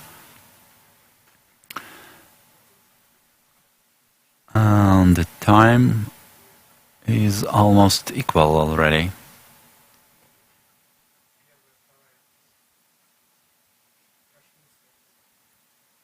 Still hard to evaluate this position. Well, strategically, of course, white is great because black has some pawn weaknesses. All her pawns are.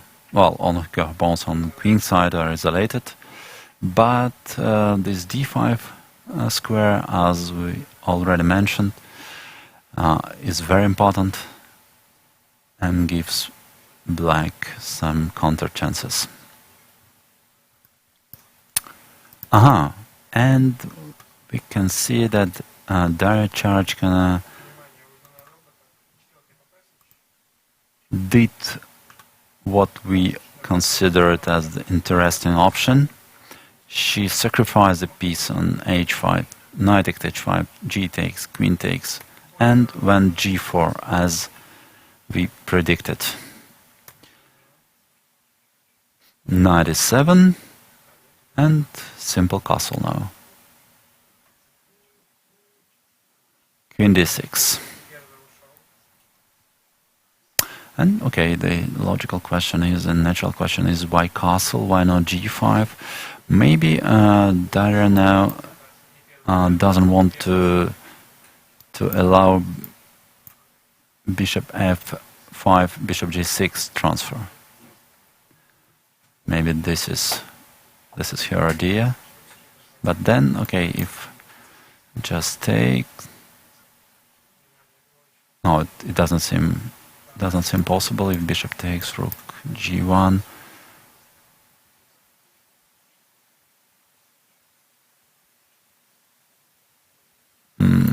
Bishop g7, the only move. Well, and then queen h6, forcing bishop g6, and then rook takes. Well, okay, this is not satisfactory at all for black. So it's not easy to understand why white is not pushing g5 immediately now, because she went g6, g4. We could have expected g5 immediately, but now she slows down and play castle, which may be not so bad, but it's strange. Why not g5 immediately?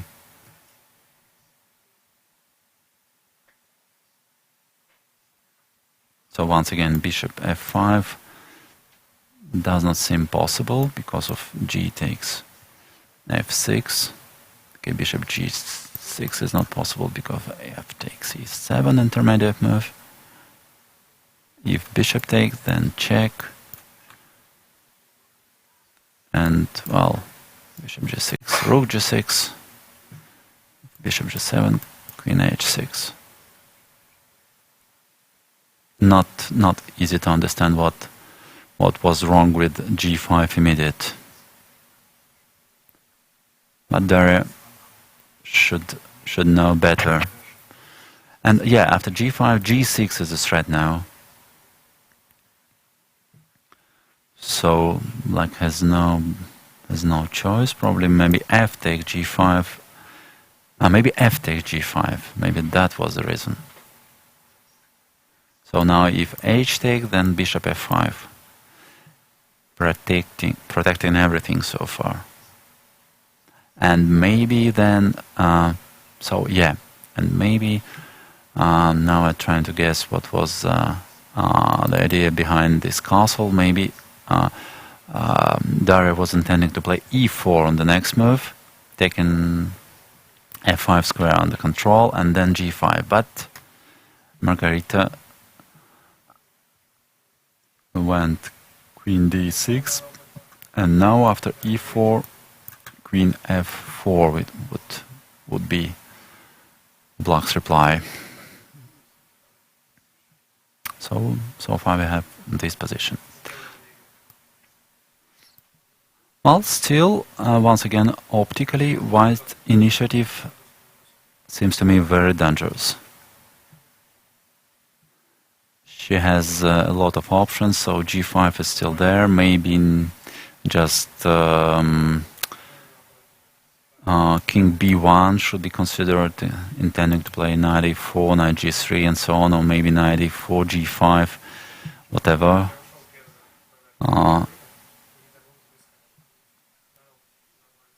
Well, then it's never clear. Well, I mean, from a human point of view, this position is very tough to defend, but sometimes computers don't share a human point of view. So it would not be a big surprise for me if a computer would be laughing here, just not understanding what white has sacrificed piece for.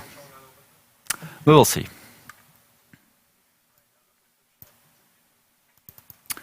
Shafiqullina, Bodnaruk.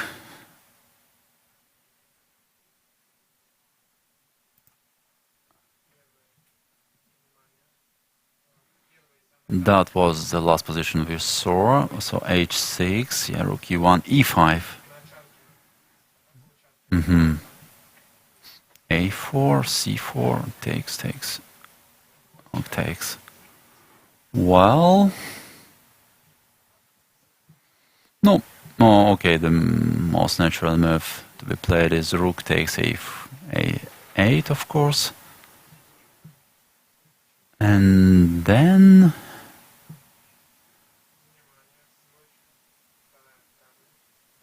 it's hard to say who is better and why. Well, on one hand, okay, white has pair of bishops and great knight on e4 and some attacking possibilities. On the other hand, she has a very bad pawn structure, and her king is also a little bit exposed, so not easy to say. Well, I mean, my feeling is white should not be worse in this position. Yeah, rook takes a8. It's already played.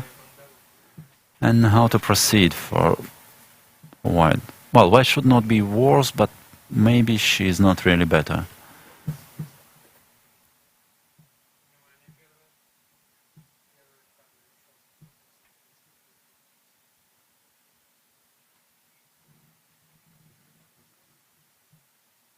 Well, we should probably check some direct options like f4.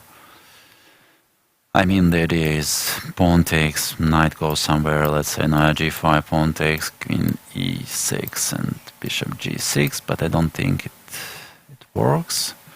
Well, the only idea is queen e8 mate, but it should be possible to avoid, for example, queen d7. Yeah, so probably doesn't work.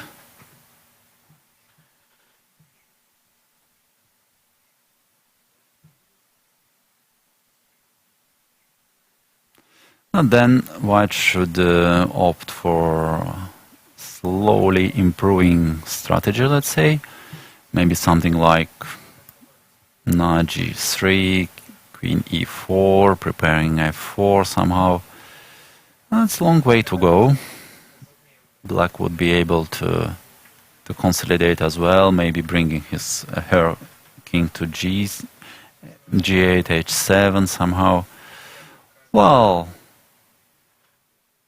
objectively, black should be doing okay.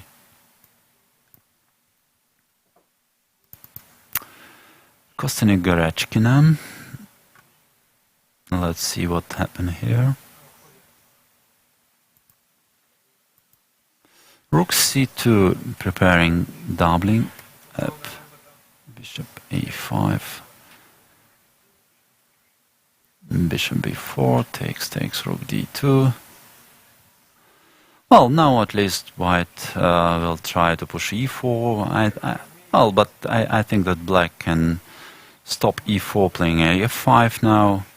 But then somehow the pawn structure will be fixed on the white squares, and eventually somewhere in endgame it could matter. But anyway, somehow, well, white is still slightly better, I think, but it's really nothing special. This position should be quite holdable, and almost about equal.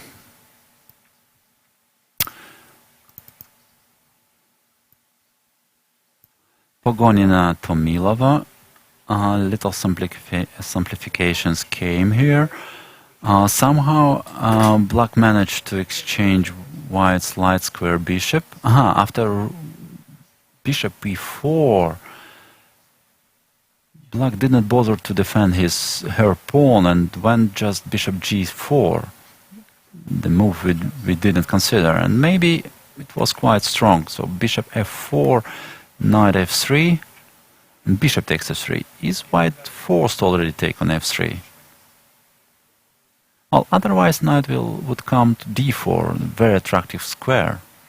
And Natalia decided to exchange her light square bishop to knight, and then this position, I don't know. Well, now she needs to get rid of this bishop on f3. Otherwise, with such a bishop, black cannot be worse. So she should play something like bishop queen c3, I guess. But anyway, I don't feel anymore that white is better here. Control over light squares is very important here. White king is always in unpleasant situation. Well, for example, bishop goes somewhere on a8, whenever, then bishop f6, and black can even exchange a couple of rooks on the open file. And the problem for white is that she will always deal now with some mating ideas, with some threats to her king. And at least from the practical point of view, this position is does not seem to me, at least, better for better for white. Well, it cannot be worse either, of course. And let's see the last one so far, and then we'll have a little break. So Valentina Gunina is doing her best to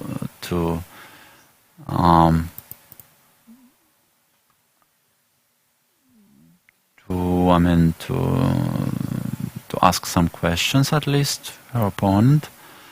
All these transpositions of knight to g6, I'm not quite sure about it. Not still. c6 now is played, b5. Rook e2, f5. Not sure about transferring knight to g6. To my taste, it was very well placed on d5. That's hard to say.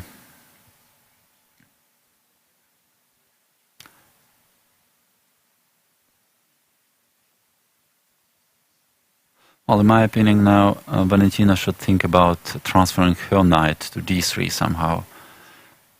Not easy way to go, but if it managed to, she would be better, of course.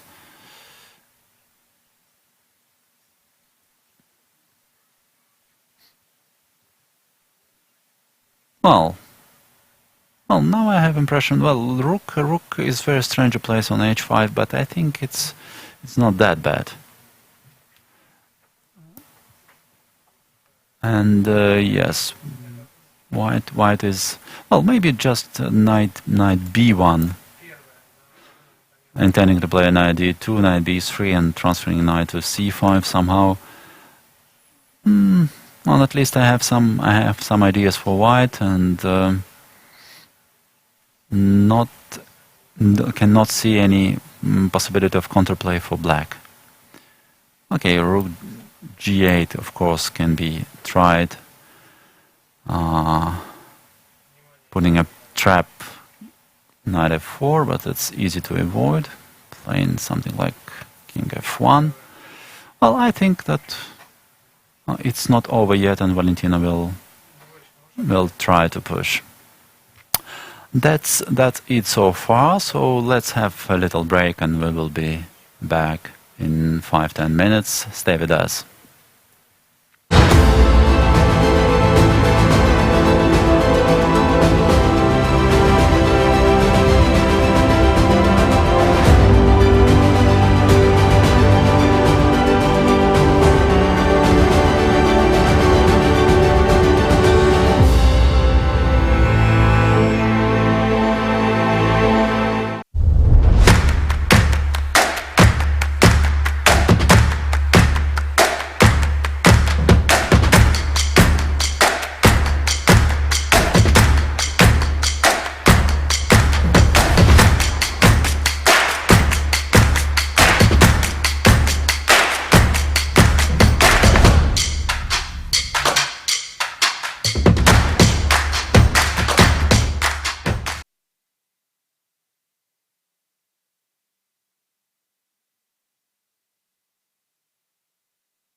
Welcome back to Watkins, to the first round of the Russian Superfinal.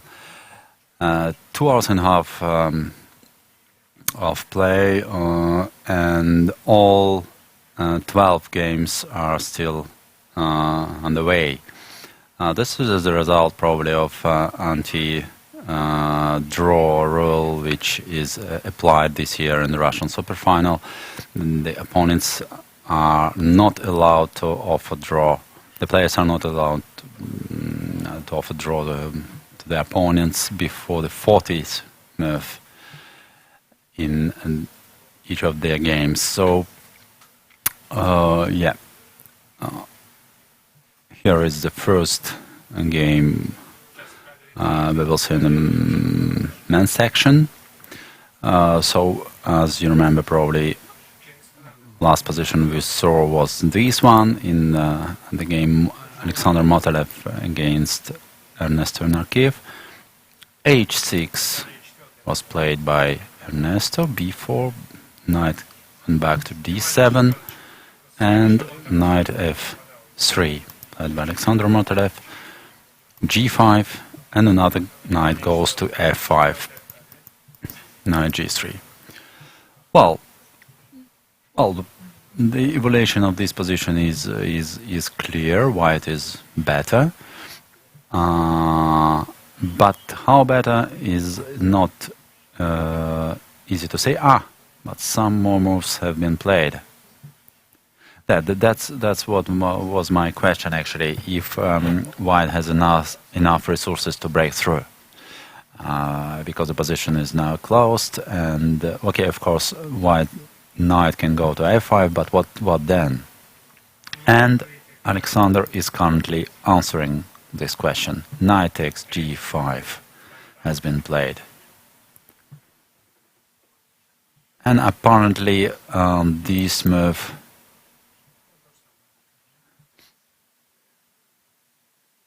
okay, knight f6 was played by Ernesto Narkiev, and Aleksandr.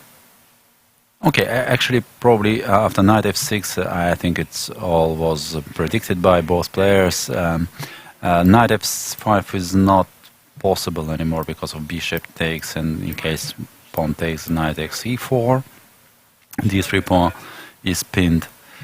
So White took on g5, and Ernesto replied bishop g4.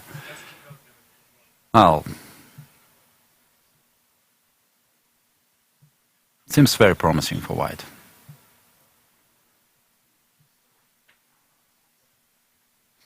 A lot of possibilities. Okay, knight h3 is the simplest one, but maybe not the best one. I would consider seriously the f3 move. Now f3 pawn protects e4 pawn in case knight goes somewhere. There will not be possibility for black to take on e4. Attacking bishop and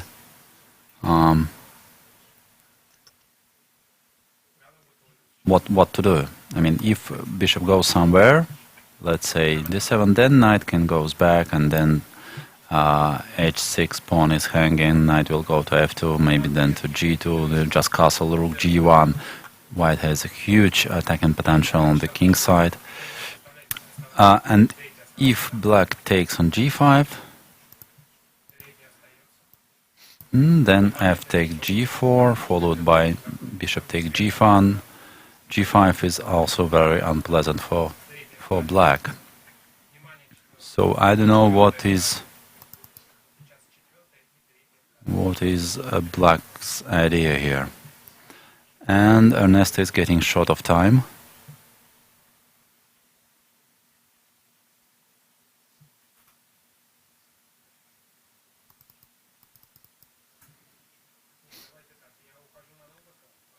So my suggestion is f3.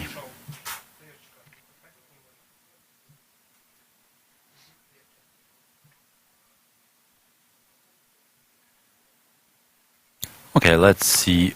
Meanwhile, let's see what's going on in other games. Just couple of games were played in this maybe the most exciting game of the round so far. Knight g5, just only move was played since, so rook e8. Well, I remind you that we considered only rook e5 here. Well, eventually attacking knight, but then we didn't like this line for black. Knight takes f7, attacking knight, attacking the rook, and if king takes h7, then check, one more check, knight takes e5, knight e5, queen d6, recovering the knight and getting much better position with equal material. Knight king is very exposed here. So that's why Vladislav has a very deep thought, a very long thought, opted for rook e8, and now it's time for Aleksandr Predkist to think over his next move. Well, I can mention only two very logical and very natural options: queen f4 or maybe rook h7. So I think one of these moves should be played, but which one? It depends on, of course, on very precise and profound analysis. If I'm not mistaken, Aleksandr has already spent about 40 minutes thinking over this move.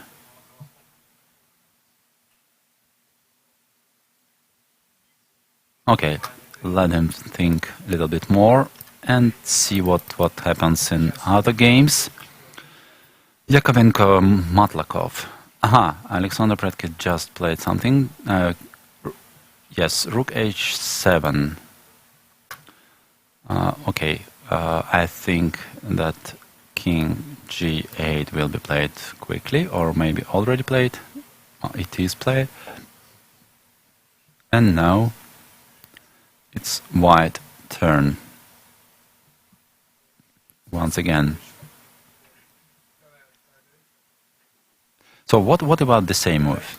Knight takes f7 now. Let's see what can happen here. So if king takes, then check. King g8. No, probably check, but there is another option, knight g5. Okay, check. And here maybe nothing special. King is exposed, but no direct danger I can see.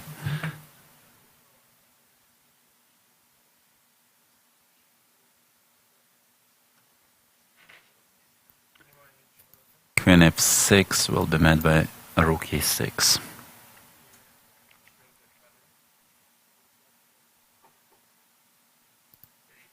So what else? If it's not knight takes f7, what else? Well, still queen f4 should be definitely considered. So bishop f5. And now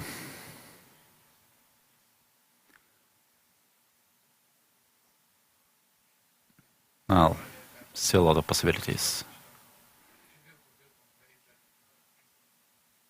Queen h2, queen h4. Too many tempting options.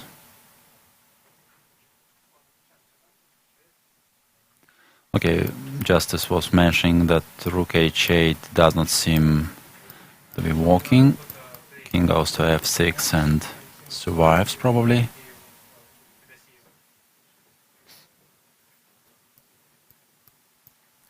Well, at least I cannot see any immediate immediate threat.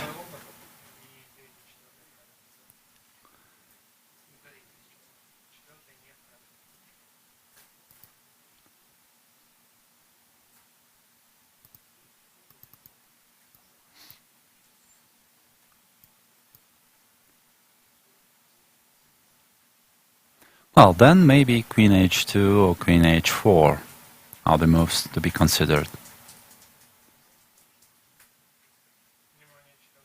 Okay, that'd be simple. Queen h4. Well, the main threat maybe is queen h6. And there are some other tricks. Rook takes f7, rook h8, and maybe some others.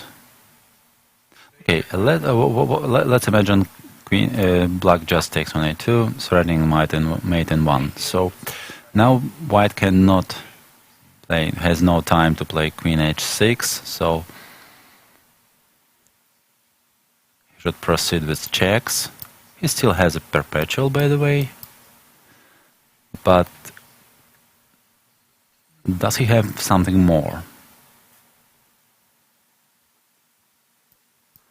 Queen h7. Well, this is probably good enough, yeah? I mean, not even rook takes e4, e8, sorry, simply.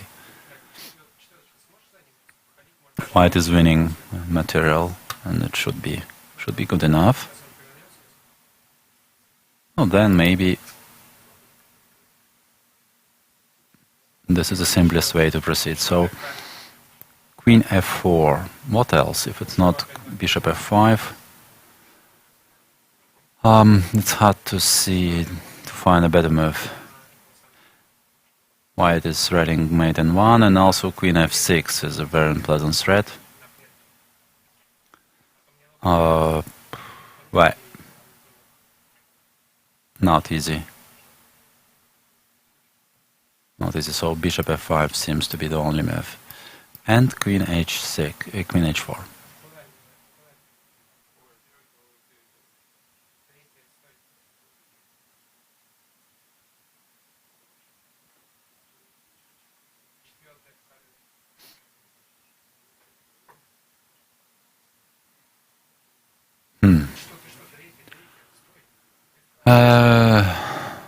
What is Vladislav's idea here, if he has any? What about rook e2, king take e2?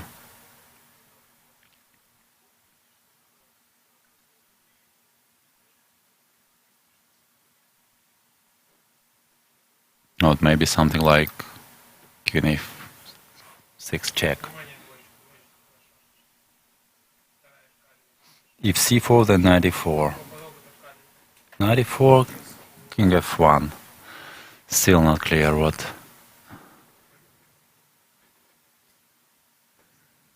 is black idea there.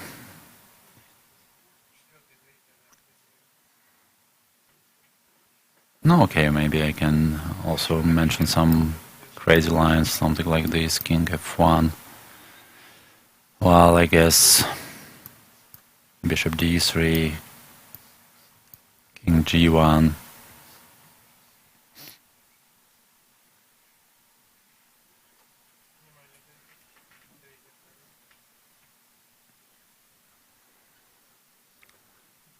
Well, then queen f6 is always possible, but probably not sufficient defense.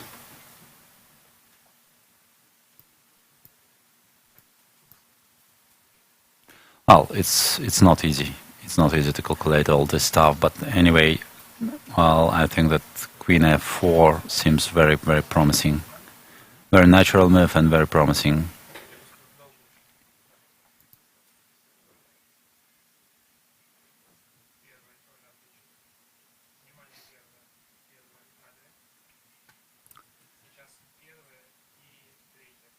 Yeah. Okay, let's see what Aleksandra will find here. He's about to spend all his time now. Well, the quality of big players. They can see the critical point of the game, and they feel the moment, and they will give all his time, all his energy to find the best possible solution in this situation. And this is the case for Aleksandr Predke.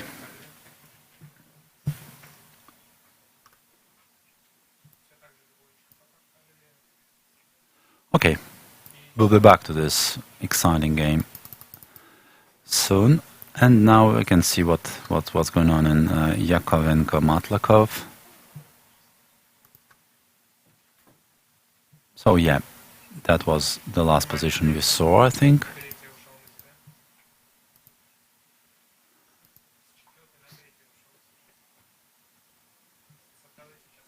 Yeah, I'll remind you that my impression was that Black was doing very, very well here.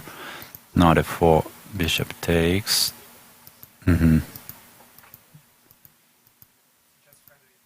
Okay, but now what happened? Well, it seems that Maxim Matlakov somehow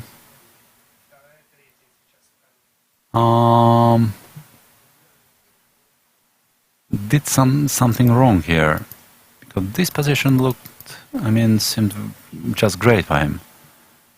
Or maybe it was just my illusion. And now we can see that Dmitry Yakovenko have won a pawn. He's just pawn up. What maybe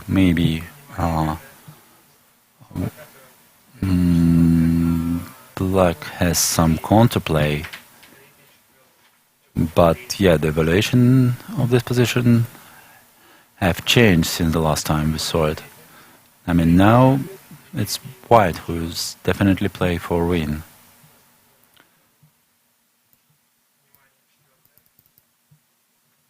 Alexeyenko Fedoseev.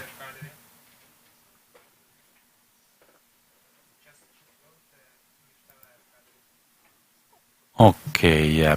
The last position we saw, and yes, we thought that maybe it would be not such a bad idea to move White's queen somewhere to avoid a pin over e-file. That's what happened. So queen f2, queen c6, bishop g2, queen c4, king b1, c6, preparing bishop c8. And finally f5, f6, rook d4. Looks very scary for Black.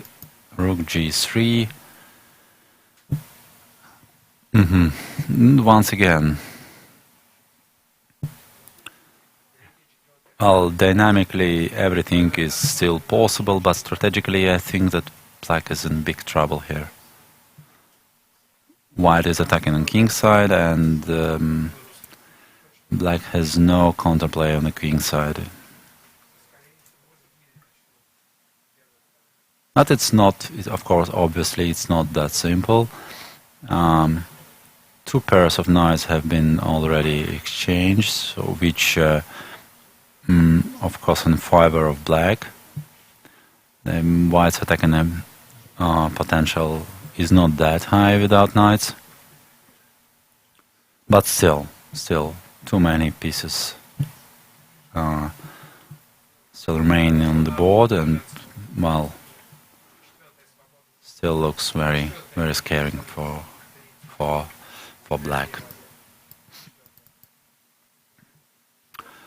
Okay, as predicted, Black's knight went to c4 in this game. Zarina Tomaszewski, and now I believe that well, Black is not worse at all.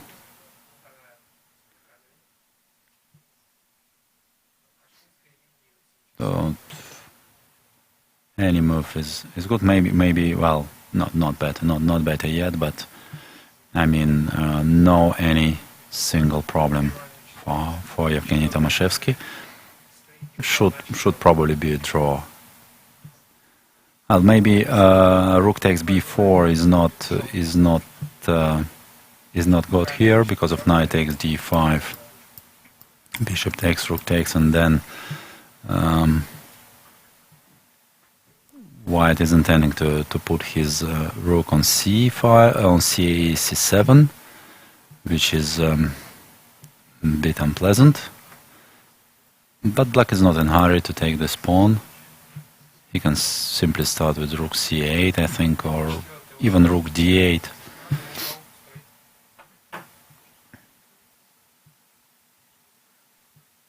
Once again, I cannot believe that black can be in trouble here, even having this isolated pawn. And the next one.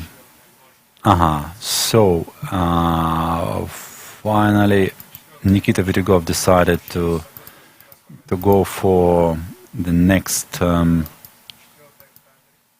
simplifications. He took on e4, the line we considered a little bit, but here we thought that white could have played rook g1, intending to support his g6 rook with f4, f5 in the future, f4, e4, f5. But yeah, maybe something was wrong with this plan.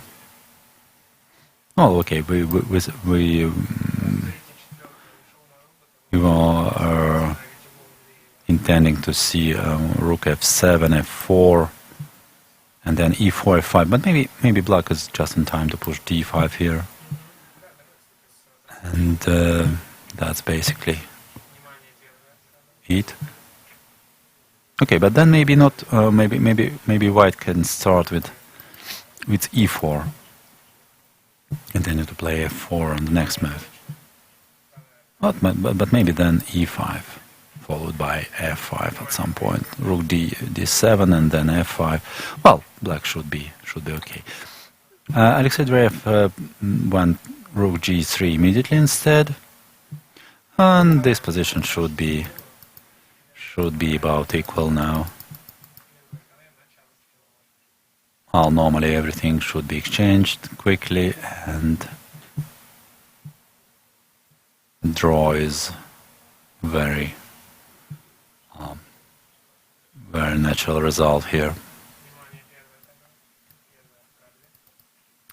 Okay, let's switch to the female section and see what happens in this game of Olga Gyria versus Alina Kashlinskaya.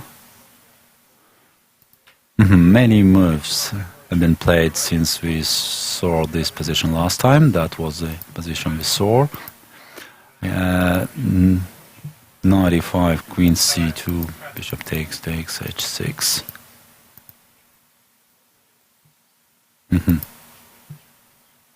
It's quite a remarkable moment. Because now black is offered the possibility to improve her pawn structure, but Alina considered that the possession of d5 square by her pieces is more important than connecting the pawns here, and I guess she is right. Bishop takes, b3.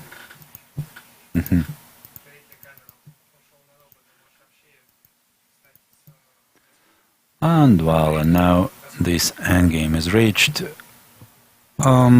Black has still some, little bit worse pawn structure, but thanks to this knight, I think she should hold the position. But okay, white is pushing a little bit, still pushing here.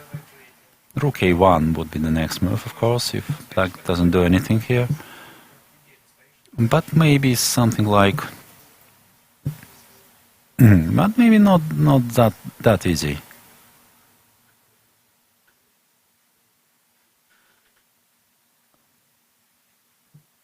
Maybe still not that easy for black.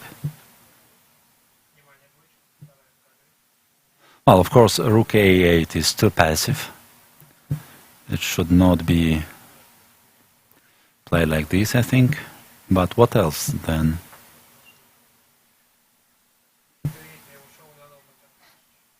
And also, yeah, there is another threat. Rook c5 eventually can be played by white. Okay, yeah. Well, black is fighting for draw here.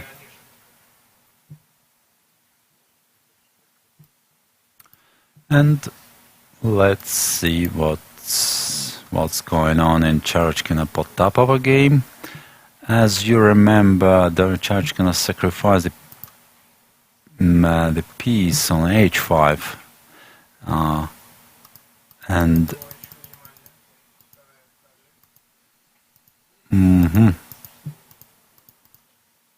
okay, and now she got back 2 pieces for rook, and she's just exchanged down for pawn, and taking in consideration that black has a very, very weak king now and bad pawn structure, white is doing good here, and maybe it's all about mate in attack also. Because knight c5 was the last move. And white is threatening bishop takes f5, also g6 is very unpleasant threat, queen f6. Well, I believe that black's position is very tough to defend here.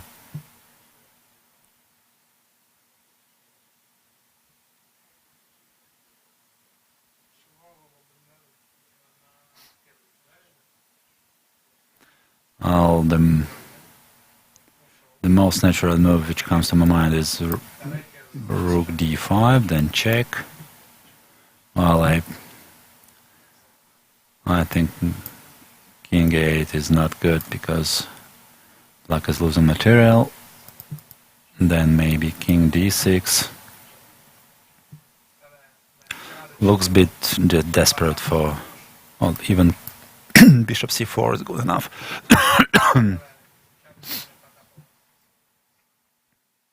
Well, probably white is just winning.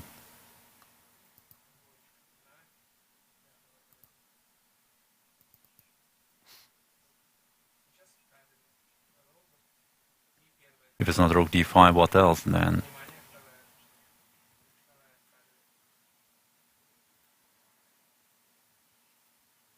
Yeah. On at least the first side, I cannot find any good idea for black. And Shafiqullina Bodnaruk.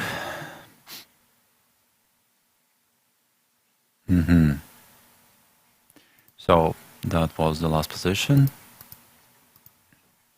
Yeah, knight g3, preparing queen e4.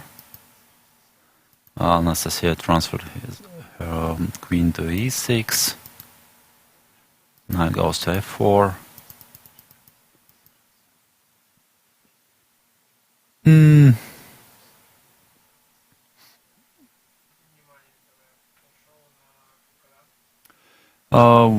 It's hard to say. Well, first of all, the very important factor here is that Anastasia is very short of time now, and position is quite complicated. White has a bad pawn structure, but her pieces are better placed. And objectively, it's hard to say who is better. But also, black's king is very exposed now. So Anastasia went bishop e5. And we can expect Parina's queen comes to the 8th rank. It's queen d8 now.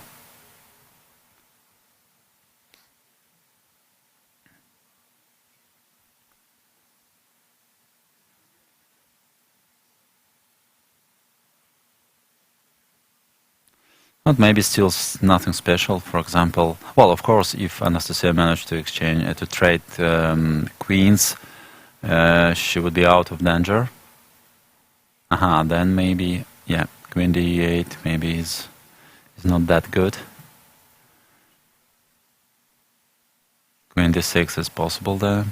This is the idea of bishop e5, by the way, I think. It's protecting the f4 pawn, but also thinking about queen d6.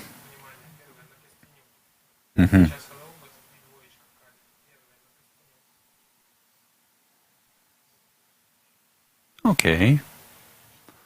But then it's not clear at all.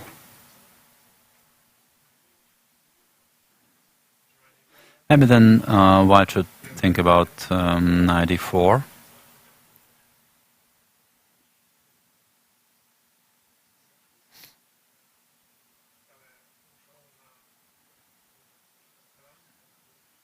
Just improving her knight, attacking b5 pawn, but okay, on the same time closing d file. Not queen d7, let's say. Queen d7, maybe bishop c6, then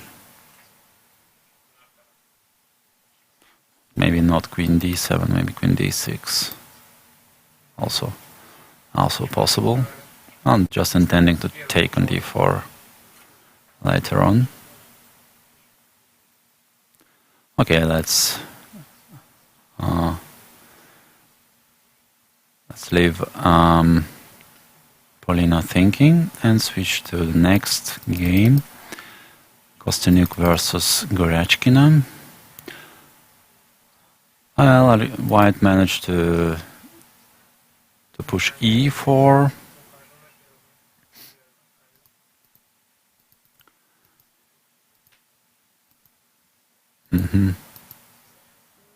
But still optically seems to be slightly better for white.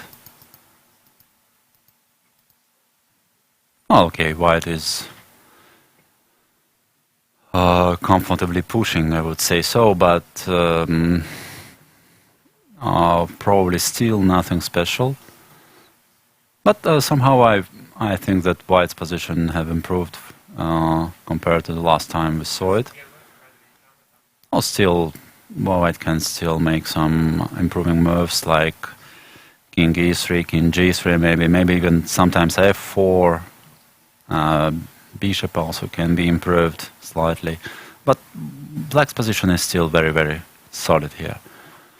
It's clear that white should avoid any exchanges here, to trying to keep her slight advantage, and well, vice versa for black. Black should try to exchange as many pieces as possible. Okay. Still some tension remains in this game. And yeah, Natalia Pagonina. Natalia managed to play f3, which is very important. Otherwise, she was always she needed to think about light squares. Now she can eventually play king f2, and then her king would be out of danger. Well, okay, and she is still queens up. Let's say, well, black has some material exchange, but we will see if it's enough. Well, white is playing for win, of course. And Valentina Gunina, yeah, that's what happened. She managed to transfer her knight on b3.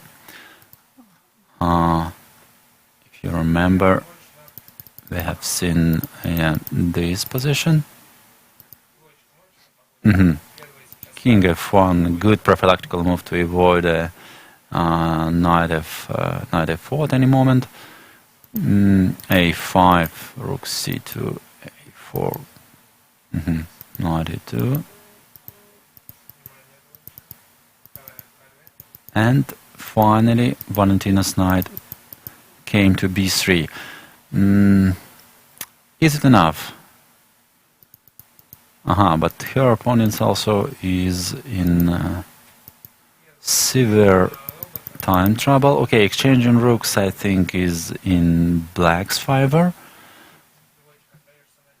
But yeah, okay. Zarina Shafiqullina needs to make 2 more moves. If she manages to, I think she will be out of danger. Have an exchange pair of rooks. No direct threats. You can see for Valentina. So if knight goes back to g5, black can defend with knight f8.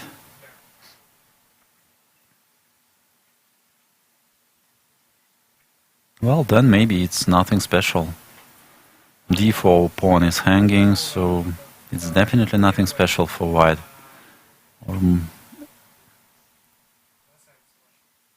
Well, white cannot be worse. It's just enough to play knight f3, and she's safe. H5 played by. Interesting, very interesting moment. So what is Valentina's idea? Okay. Bishop d4, maybe knight a5, yeah? This is the idea. And still, it's not easy to understand what's going on here. So, if just black move her bishop somewhere to c5, let's say.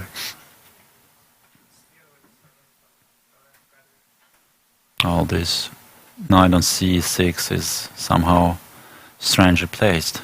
Maybe knight e8. And then even knight f8.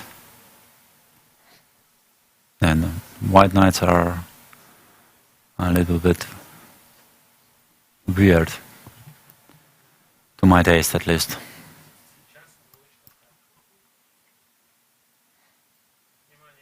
So far I cannot see what's wrong with taken on d4. But Zarina made another move, which probably is not bad. Knight f8.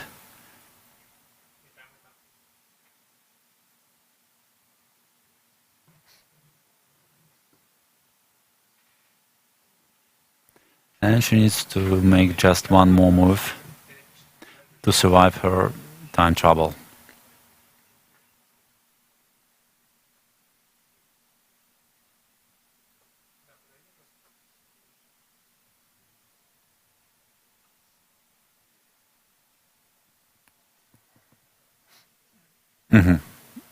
Valentina plays quickly. h6.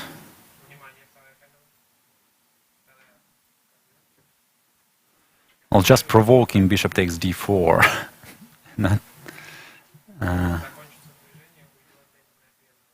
Looking for, okay, maybe bishop d4 is not a good idea here.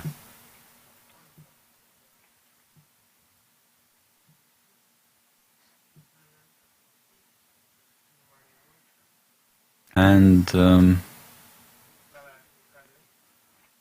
rook d7, the 40th move of black.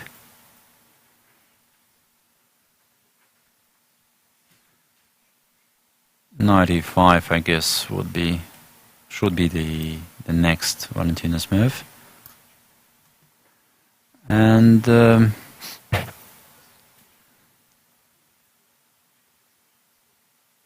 probably rook d6 simply, protecting c6 pawn.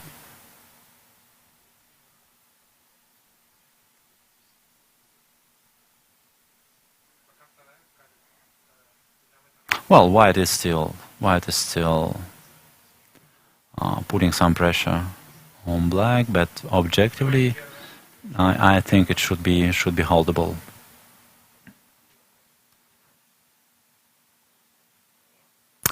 And let's go back to men's, to the open section, and see what happens in. First of all, let's see what happens in Matlakov in a Kiev game. The bishop g4. White went. Oof, was an interesting move. Knight f3. As you remember, we were expecting f3 instead, but Aleksandra, after long third, played knight f3, and Ernest Orakiev took on f3, knight f5, and queen e6, rook g1, knight takes e4. This is the position you have now.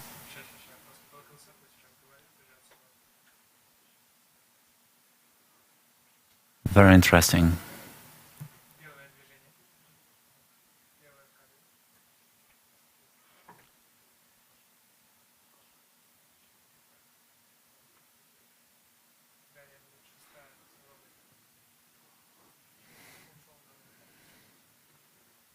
Well, in this type of position, only accurate calculations can decide in someone's favor.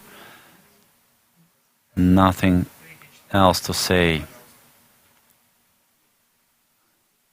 At the moment, black is just piece up, but white can recover the piece. Taken with knight on g7 with the rook.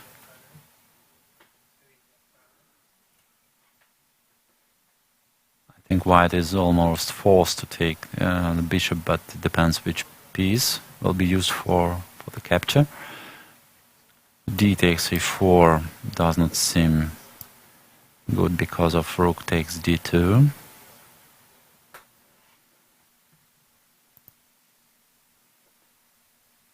Okay, rook takes, let's say king h8. I cannot see a move for white. So if knight takes,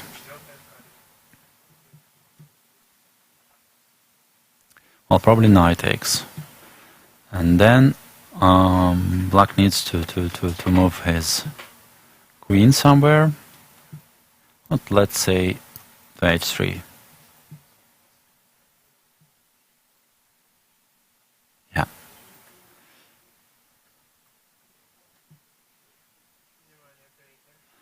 And the point is, if white goes queen c1, there is very unpleasant queen h2.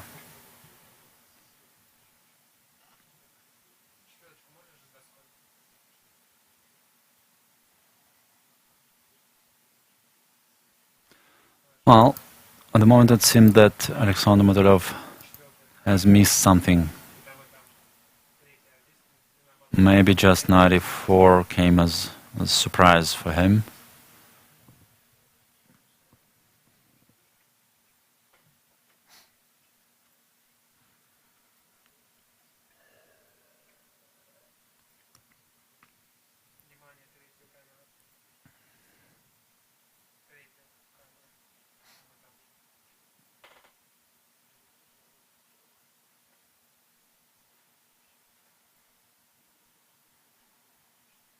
Yeah.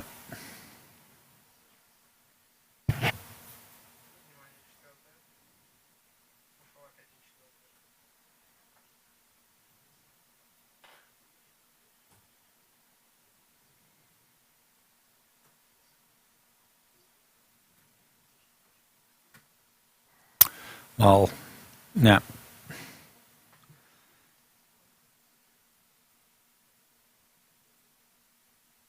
Yeah, it looks like something went wrong for white.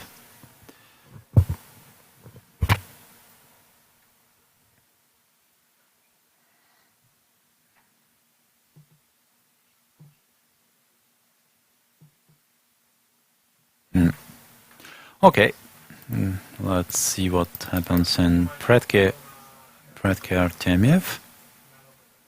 Oh, the endgame. So,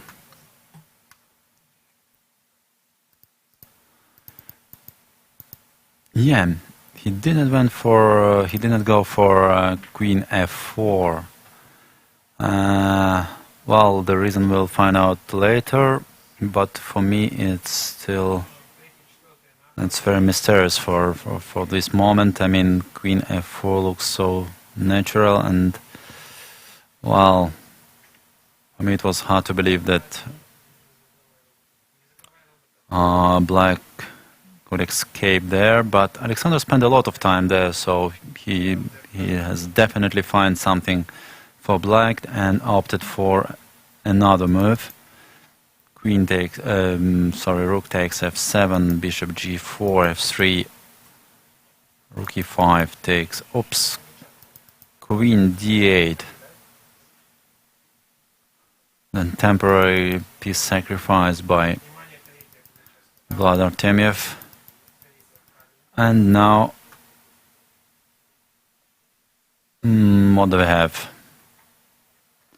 Well, at this moment white is pawn down, but I think that if he wants draw, he will do it easily. For example, rook takes e5 is good enough. Just taken by pawn.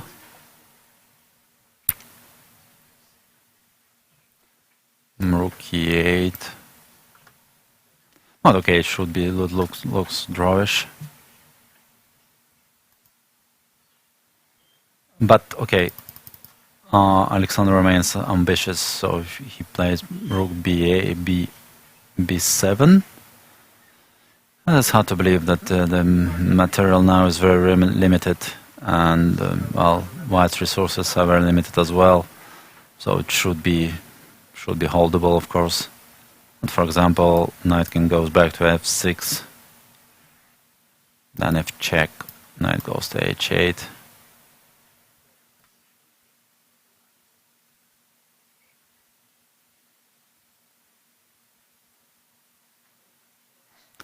Should not be that bad.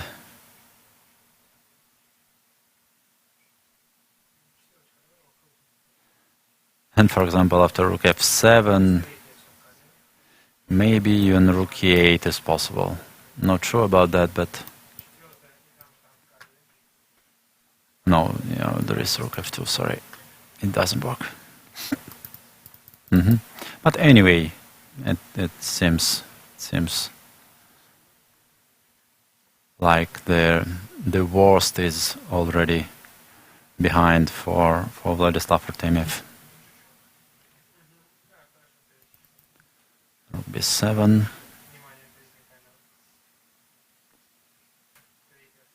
Vladislav, I think, is still thinking.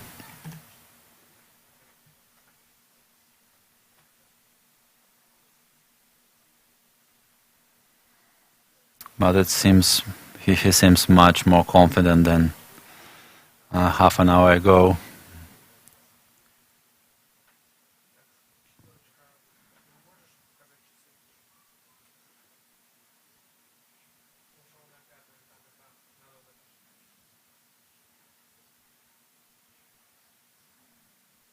What? White is obviously also out of danger, of course, this game.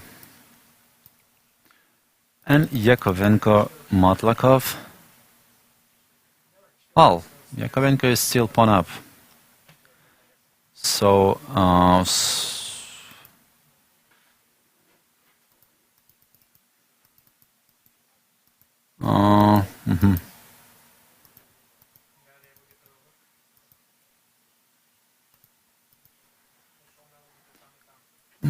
I think just Black didn't manage to prove his initiative was sufficient. But maybe even here, I mean, if he wants to draw, maybe this endgame is. Oh, maybe check first. Check first. King g7, maybe rook d7, rook c7, still some fight, but also maybe.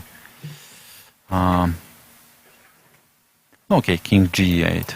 King g8, then rook c8.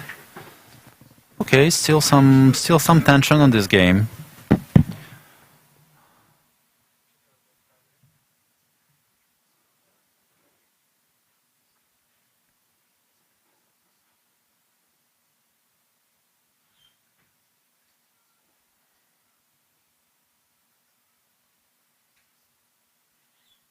Yeah. Maybe it is not the best way to proceed. But then what to do? Rook d8.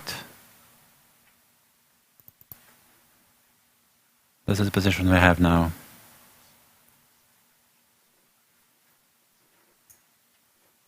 Well, white's pawn are weak. The knight is not well placed, but okay, pawn is a pawn. Black should be careful.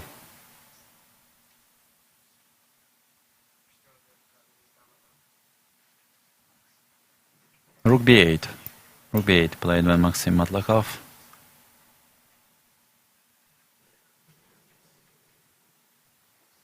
Okay, should be draw. Should be draw.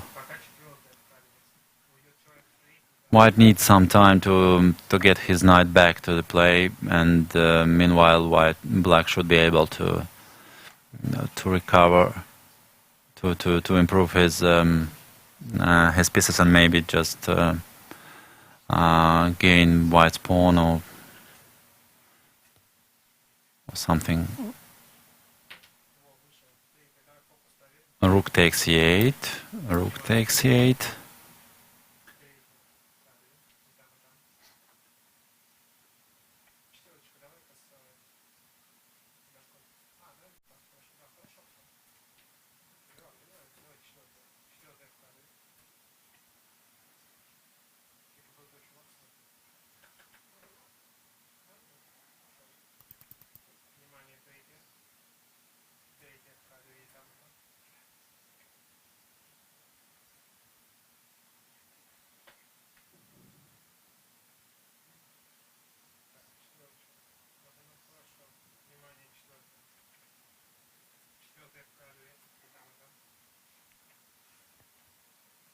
And queen d7.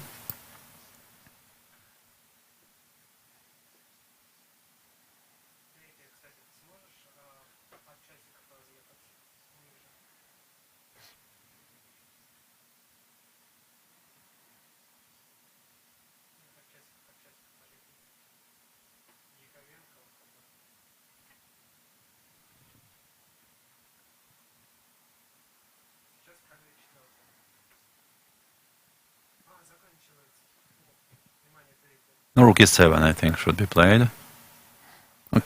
Queen e7 is also possible.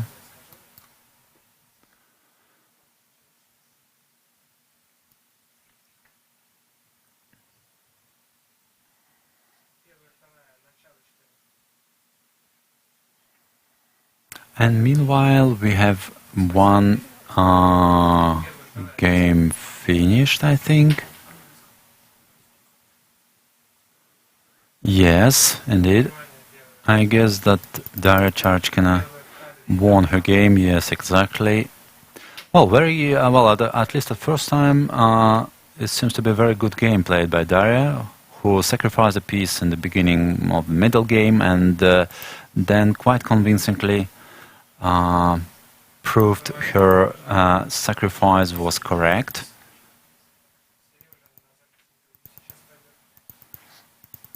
And yeah, this is the final position of her game against Margarita Potapova. Congratulations to Goryachkina, the first win of the Russian Superfinal 2019.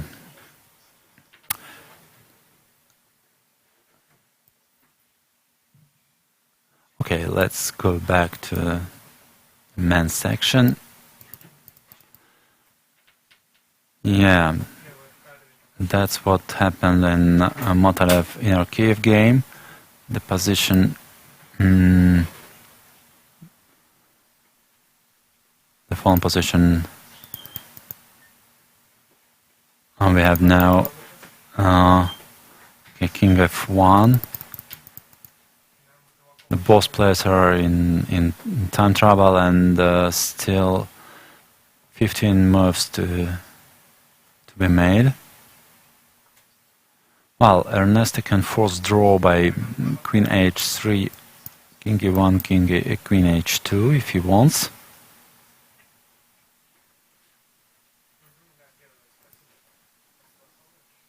but maybe he's looking for something better.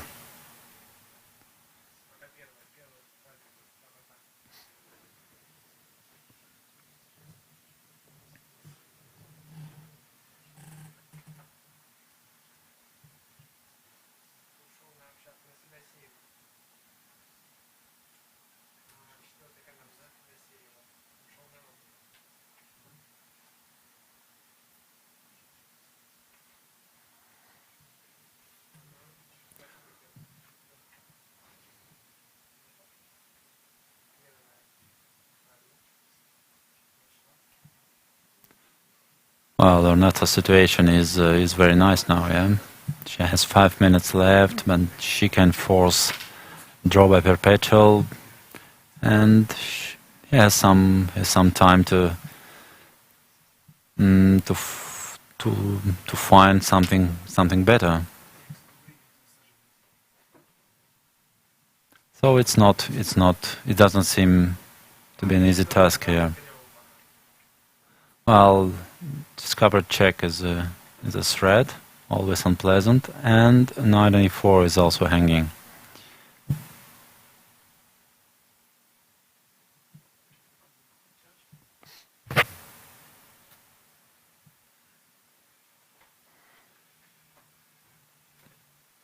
I'm looking for interesting possibilities for black, but failed to find any so far. Aha, knight c3 is played. Okay, just threatening bishop e2 indeed. Bishop e2 is very unpleasant threat.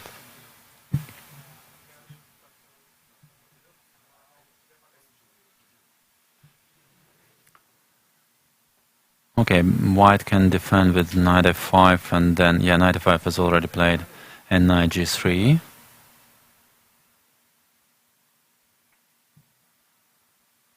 King h7.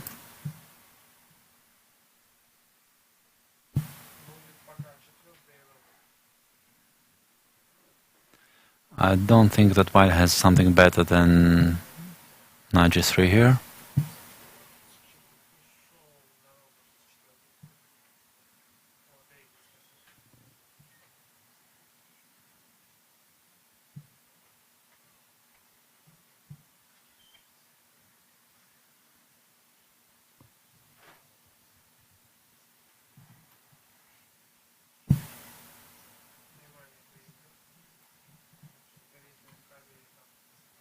Aleksandra has just 1 minute left.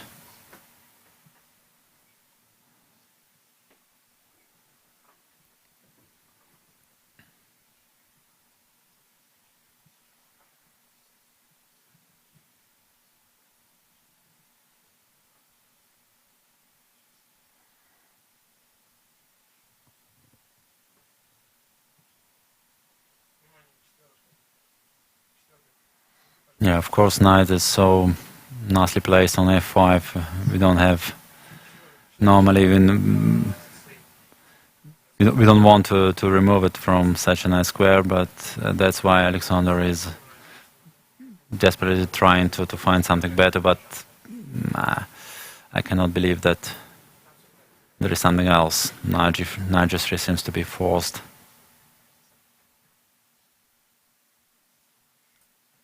Yeah, knight g3 is played.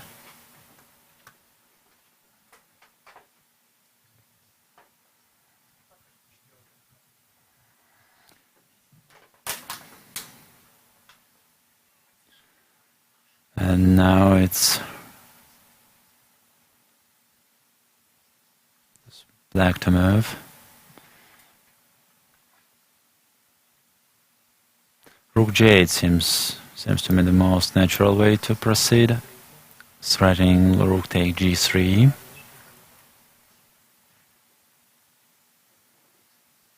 Yeah, but actually I'm not sure that white has an satisfactory defense.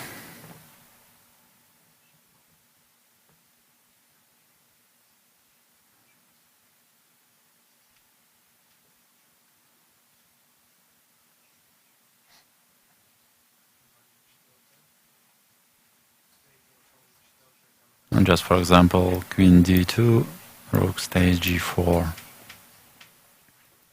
Maybe okay, and now F takes G4, G3.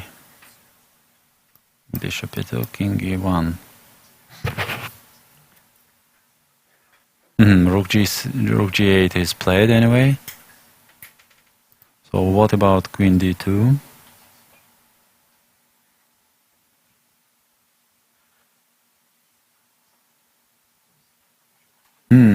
But maybe the bad news for white. Queen D2 is also played, but what about Knight E2 now?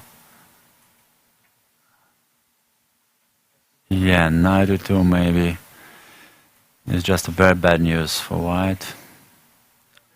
As after Knight takes E2, Bishop takes E2, and black is winning an exchange.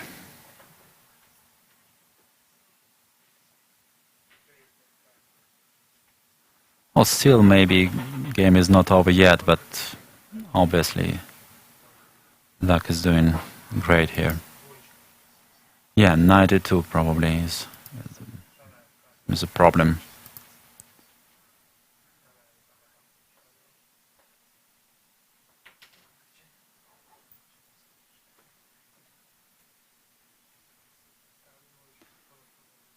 And meanwhile, let's see what happened in another game, which is just finished.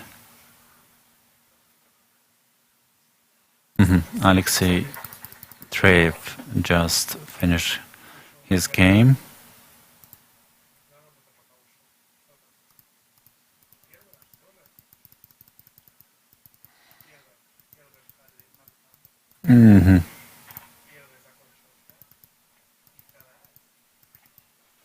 Okay, yes, just an avoidable perpetual, unavoidable. And we are back to Motorev in Kyiv.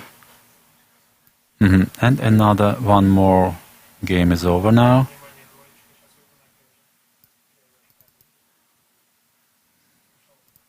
Not very interesting game, by the way, where Shuvalova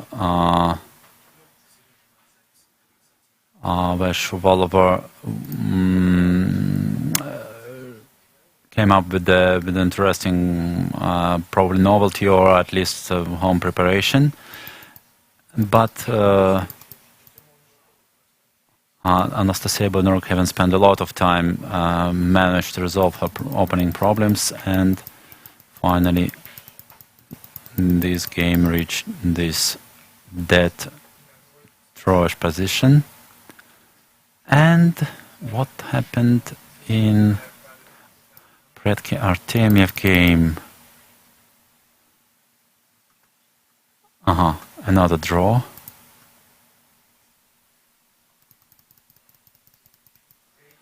So in this position, Knight H2, Knight F6. Okay, but white has always this possibility to deliver a perpetual, and that's what happened. Being 2 pawns down, Aleksandra stopped his attempt to find a winning solution. I think he missed something during the game, but only deep analysis will show if it's true. So we still have some game running. So what happened here? Yeah, Knight E2 was played, and Aleksandra decided to sacrifice a queen, but it was probably a desperate decision. I think that black is completely winning now. F5. F4 is threading now, so maybe Rook h1 is the only move. Queen g2. After rook g1, at least black can just take on g3, which gives him decisive material advantage, or just simply go back with his queen to d5. In both cases, black is winning. Dmitry Kovenko still has an extra pawn in his game against Maxim Matlakov, but still his knight is still badly placed, which gives good saving chances to his opponent.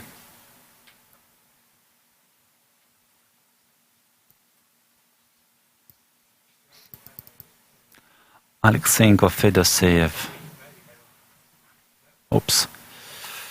What's going on here?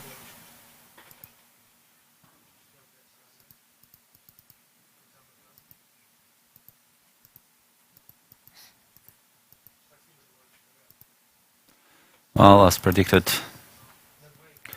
White's initiative turned out to be very dangerous, and now Black is losing material.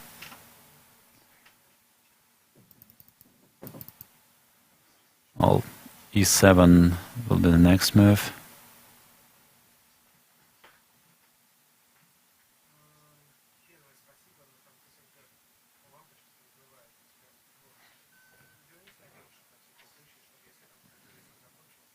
e7, yeah. Rook f7 seems to be the only move.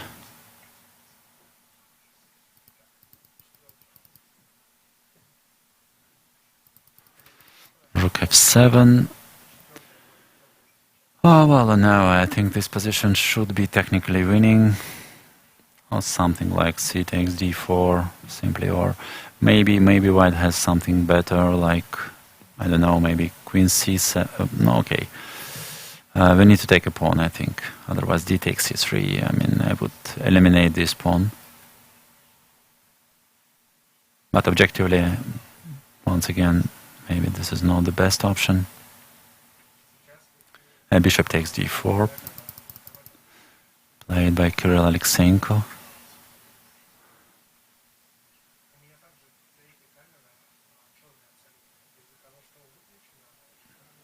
Well, White is winning.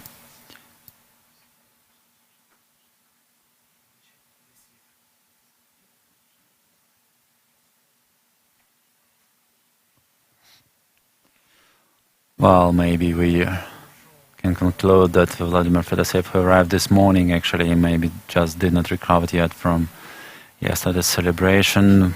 I can remind you that he got married yesterday, and once again would like to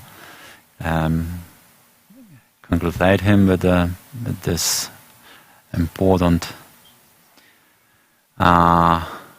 event, and to wish him as quick as possible. But okay, this game is not lost yet, so let's see what happens.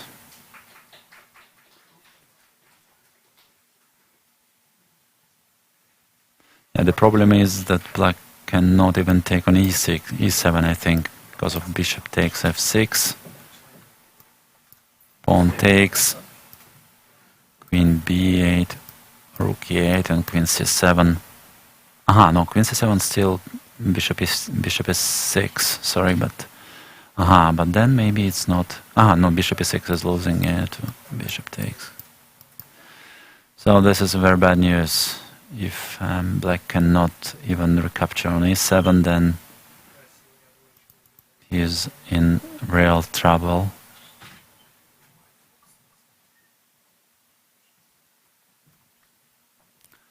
Okay, let's go further.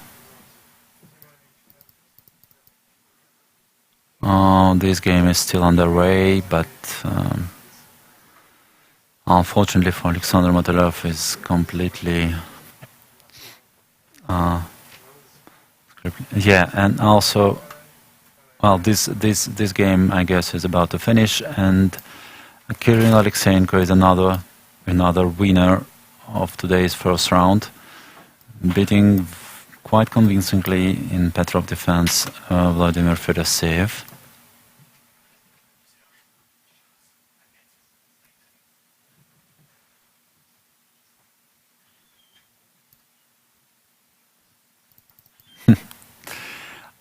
And in this game, Dmitry Karenka is desperately trying to improve his knight, but it's a little bit late now. It cost him already a pawn, so now it's only black who can play for win.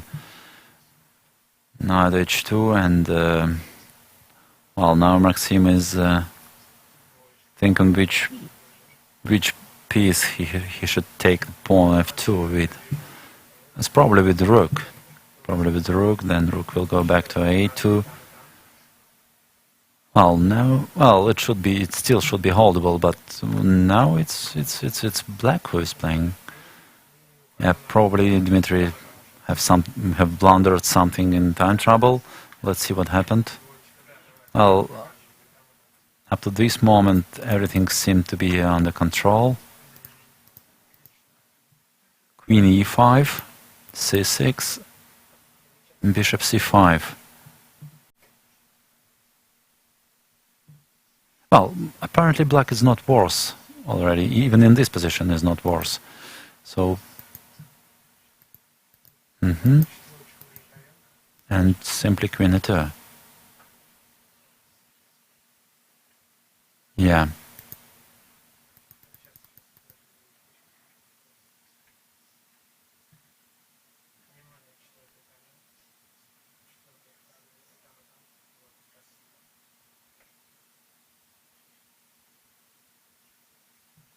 Maybe after rook f2, Dmitry is planning to go this way. Double check, and king goes, and then simply knight g4. Yeah, maybe this is the idea. It's a good one. Or, for example, king goes to h6. It cannot go to f6 because of knight g4, and knight g4 anyway. And maybe this is. Okay, let's say king h2,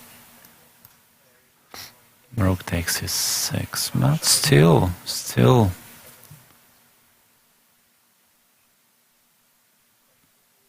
We have this position on the board already. King f8, played by Maxim Metlakov.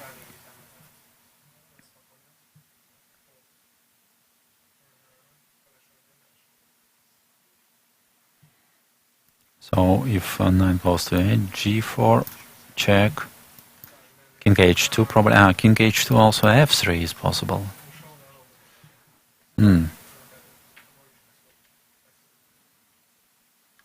And if king h1 is not possible because of rook c1.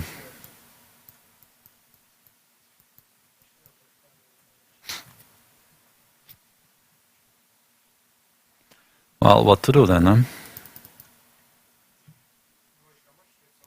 So knight g4 then is not possible.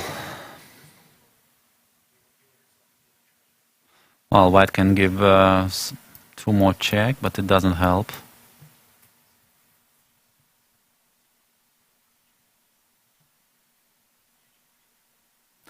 Is it possible to play a5 here? Maybe a5 is an important resource.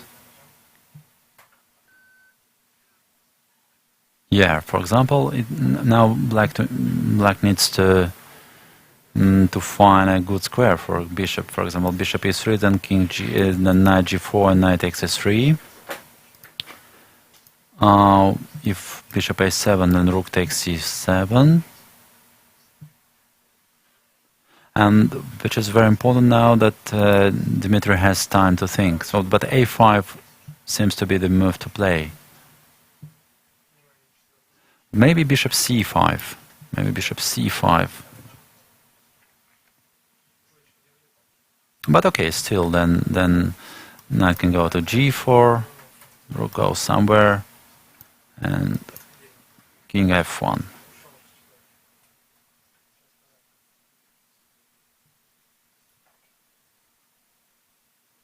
The only question remains is what happens if knight goes here, rook f3, king h2, rook f1. Bishop g1 is a threat, and a very unpleasant one. h4, h5. Okay, maybe still white can survive here, knight d5. There's no mate, probably. Bishop f2, let's say. Still unpleasant. Bishop g3 is a threat. Okay, now white can take everything, yeah. Not that this variation, this line needs very accurate calculation. a5 is already played. Let's see what's going on in other games. Zarina Tomaszewski. Oh, what is white knight is doing on h6? Isn't it trapped?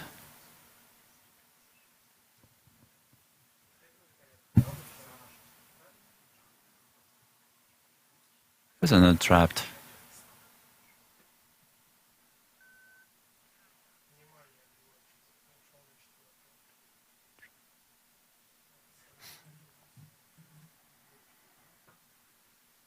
Well, it's clear that black is out of danger, but white's knight on h6 is somewhat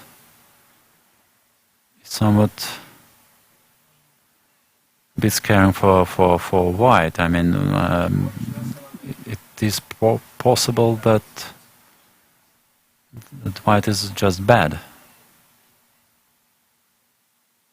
Okay, knight f6 directly doesn't win immediately because of, for example, knight g8, so it's not easy to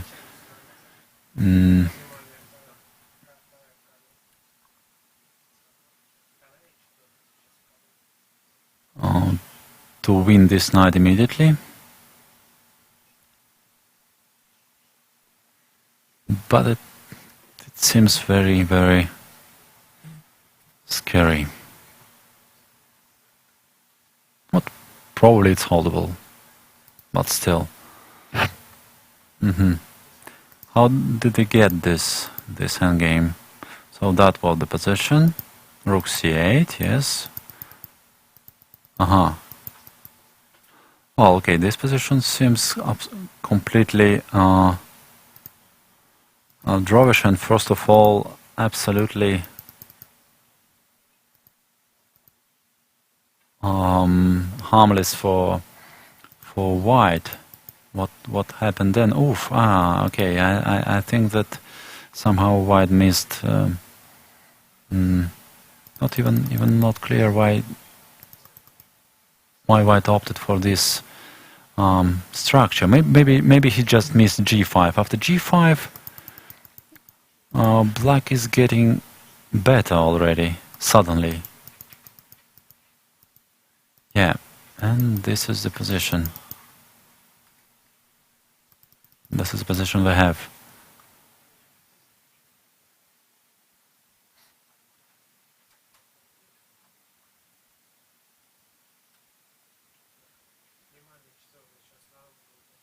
So, for example, if black managed to transfer his bishop to h3,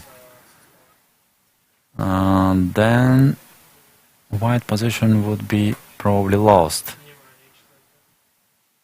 The idea of knight king f6, king g7 would be probably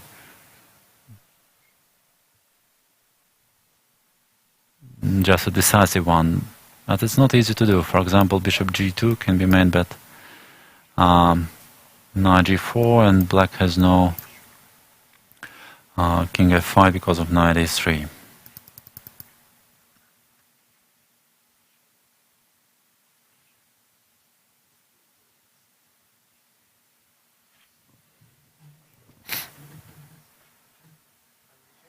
Okay, let's let Evgeny think if he can improve this position or not, and switch to the women's section.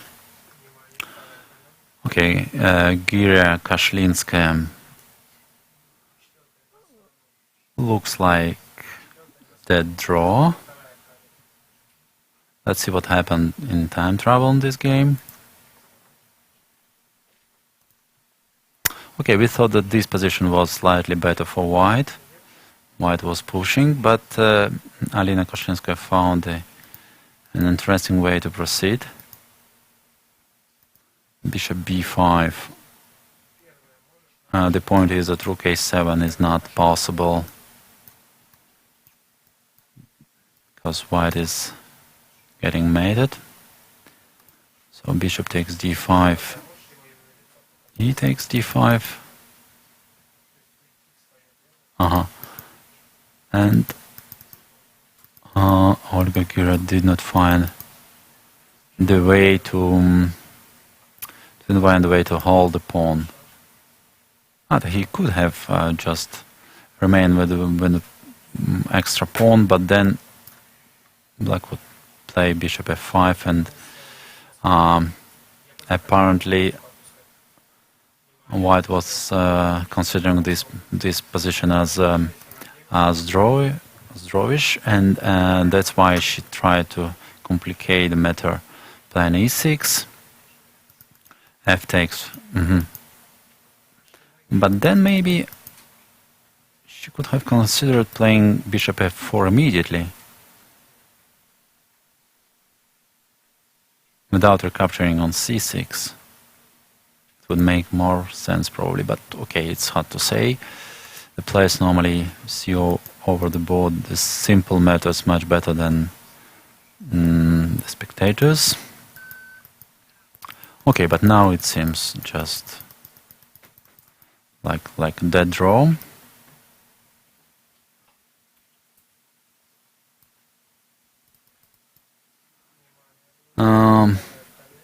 What is strange that Matalev in Kiev game is still underway.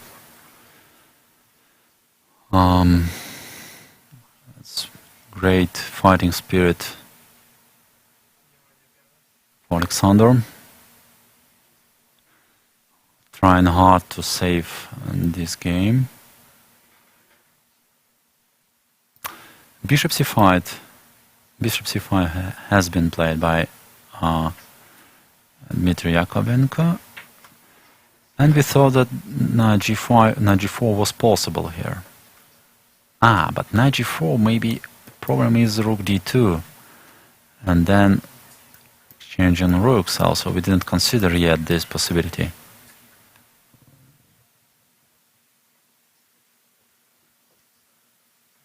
That's a double-edged. It's getting double-edged. For example, knight e5 and knight c6, a6, a7. Maybe white is just winning. Maybe not winning, but at least seems to be safe.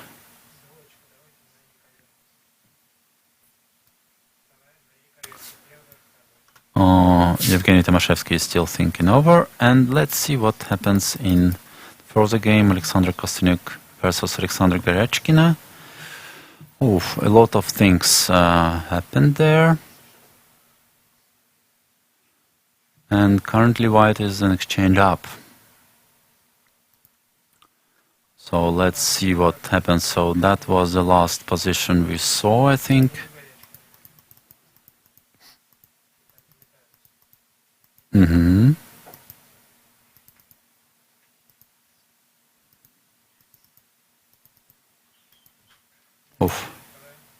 D5. Okay. Not willing to take a pawn on h7, yeah? H7, king g8, knight f6. Apparently, Alexander Kostyuk thought that it was not enough, and probably she is right. Take, and knight goes to f5. Bishop takes. Let's say pawn takes, and then two pawns are very weak.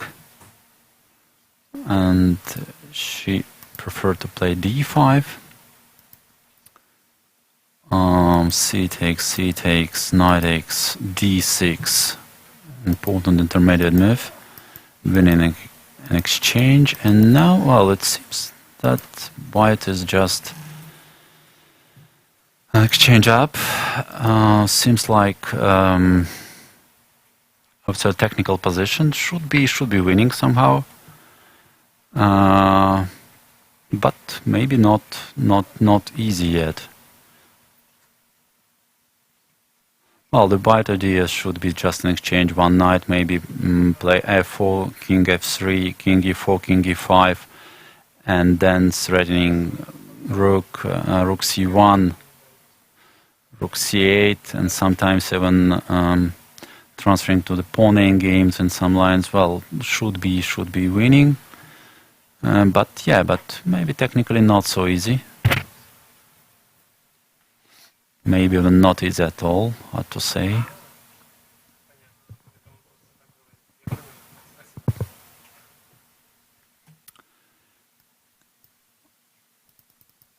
Natalia Pogonina versus Elena Tomilova.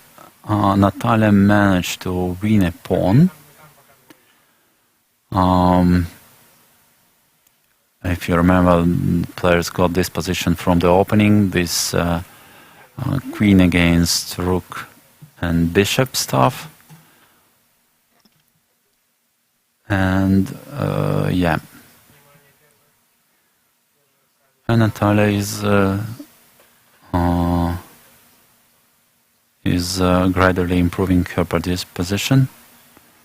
Managed to get this one, and this one. Hard to say. I think should be winning somehow, at least from practical point of view. Very good winning chances. But maybe not quite sure of what I am saying actually.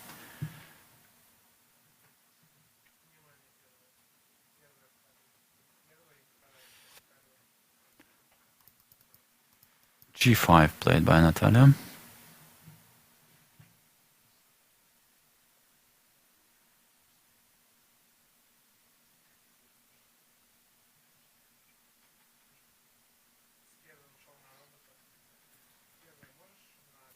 Well, her idea now is probably simple, just to push G6 and to thread Queen F7 mate, which would probably will probably be enough. I guess that in order to defend, Black will need to give up this A6 pawn, and look for some sort of fortress. Okay, we'll see. And finally, Gulina against Shafiqullina.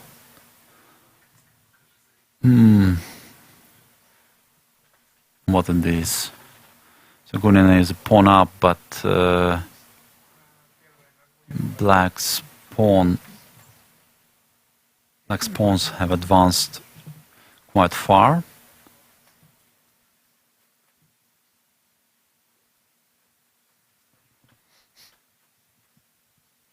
But one of these pawns is under attack. So C3 seems to be forced.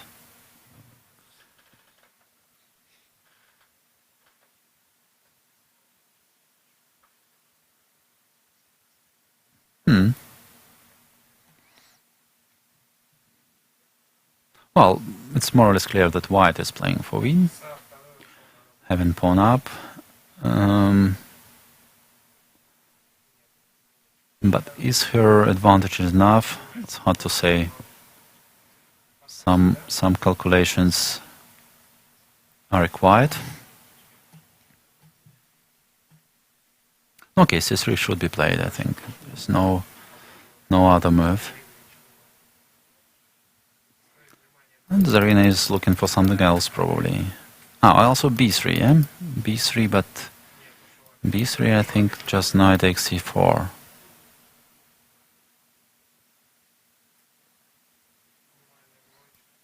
B takes rook a1, yeah. I cannot see any idea here. And also Zarina Shafiqullina is very short of time, so she has only... Yeah, c3 is finally played.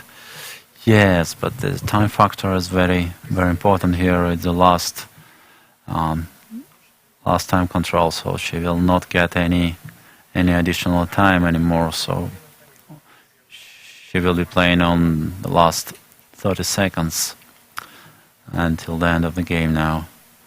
So knight c4 played immediately, but Valentina... Rook a6. Oh, but maybe white is just winning, yeah? Just can take on a5, rook takes 5, and rook takes b4. But if so, then white is probably very close to win. Maybe it's not that simple. The rook takes a4, rook c4, king b6, and now if rook takes, then maybe some tricks. But even this position seems to be lost. Black's king is very far.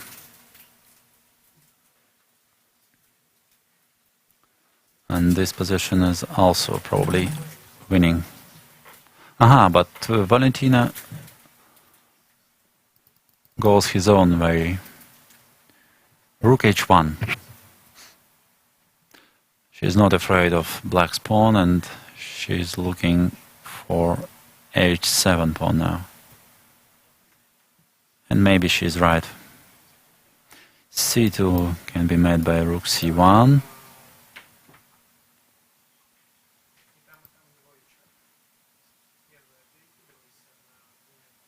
King c6. That's hard to believe. King c6.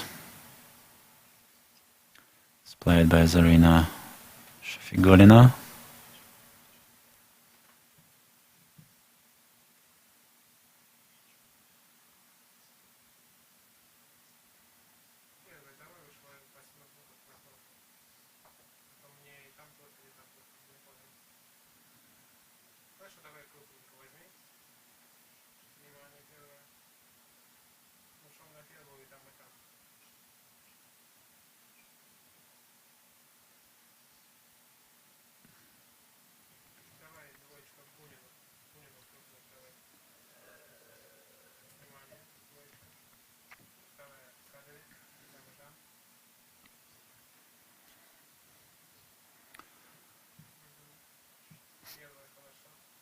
Valentina is probably feeling that this point is very important, probably the critical point of the game, and takes her time to find the best possible solution.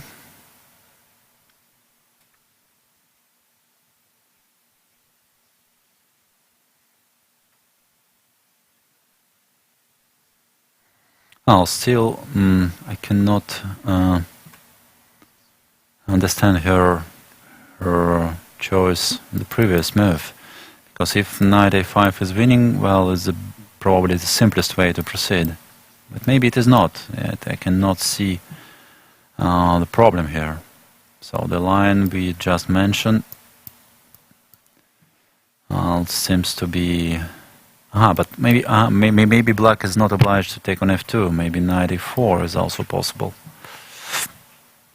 Maybe that was her concern.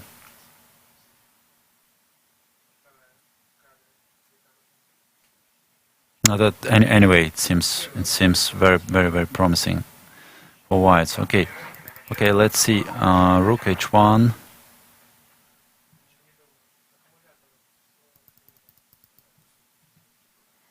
Knight e3. Now simple prophylactical move, just stopping c3 pawn. But yeah, and also intending to play knight e4, as far as I understand.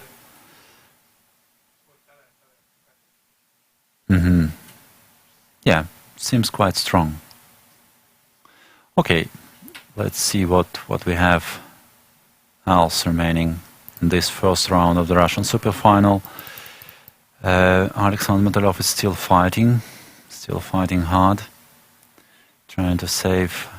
Yes, very, very unfortunate game for him, as I think that White has got a quite considerable advantage after the opening and was pushing, but at some point something went wrong. He's miscalculated and or even just blundered, and Ernesto Nikiev is now, well, seems to be winning, but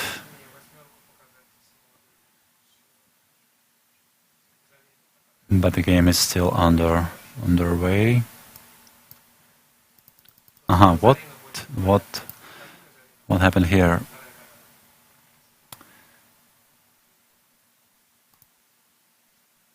Knight h2, rook takes up. Rook takes c7 simply. Somehow I did not think that that move was possible, but it was. It was. Indeed. But then White should be out of danger. King f1. Okay, King h1 is also losing a piece, as King g2 is not possible. Okay, Black should take on h2 now.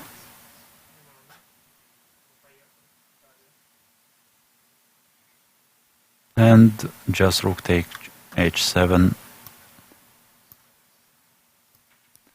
looks like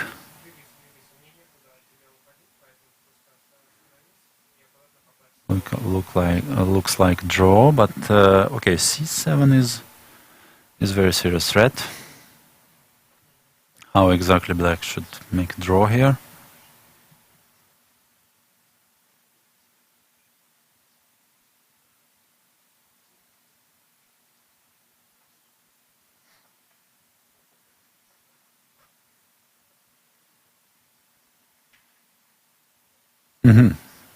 But then maybe it's not that simple. Maybe Black should be careful now. King f1, yeah. That should be draw. I feel like it should be draw, but maybe I'm wrong.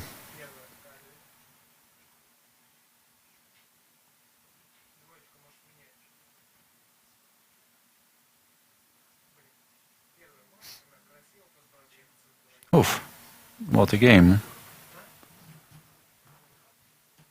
Is it possible that Maxim Matlakov have missed this King f1 move?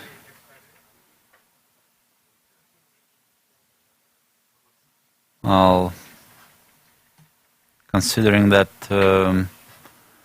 White cannot give up the piece, but actually White can do so. So rook takes h2, rook takes h7, and Black is in trouble.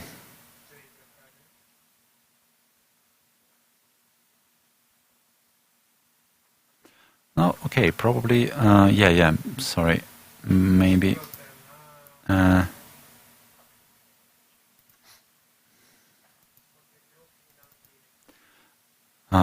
Black has still an alternative to rook h2. He can start with rook f2. Yes, and maybe this is the way to proceed actually, because after King a1, now he can capture on h2 and simply play bishop b4 and bishop takes a5, and holding the c pawn like this.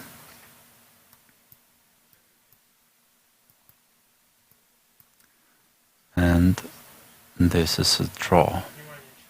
But he opted for another option, bishop d6. So what's going on if white takes on h7 now? Okay, it's another draw. Bishop takes h2, c7, and bishop takes h7, c7, and rook takes a5. Another way to reach draw, but Yakovenko maybe has another possibility. What's wrong with rook c8 now? Rook c8, king goes. Yeah, I cannot understand what's wrong with rook c8.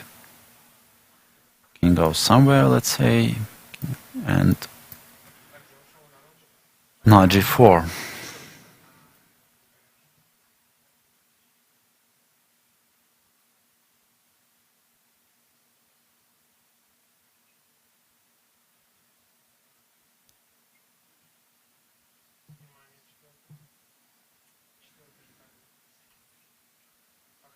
Well, that is probably also a draw, but our previous line with rook f2 seemed simpler to me. Rook f2, if king goes to g1, black can repeat moves.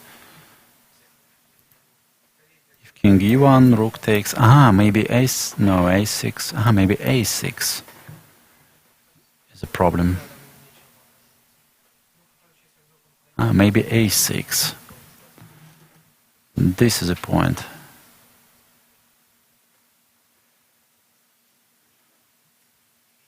And if rook a1, now rook takes h7, that was a problem. Okay, so well we can say that now Dmitry Yakovenko once again is playing for win. And what happens in this game? Zarina Tomaszewski.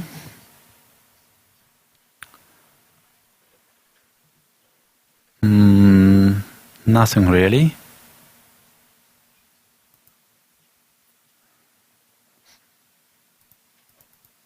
b6 takes. So plays repeated moves. And now Evgeny Tomaszewski is trying to find an improvement, but maybe it doesn't exist. He's getting short of time and probably will accept draw. Okay, so we have still some games remaining, and some of them are quite tense for a moment. So we'll be back in 5-10 minutes. Stay with us.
Welcome back to the first round of the Russian Superfinal 2019.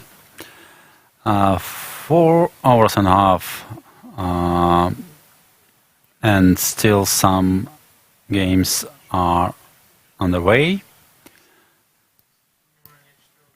So here we can see the position of Matalev versus Inarkiv. I remind you, and especially for those who didn't see the beginning of this game, that Aleksandra took an advantage after the opening and then was playing quite good, I think. Ernesto was already in time trouble, but then suddenly White has miscalculated something, and this endgame arrived. White is desperately trying to save his game, but it doesn't seem to be an easy task.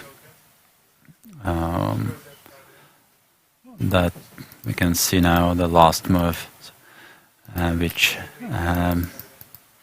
were played.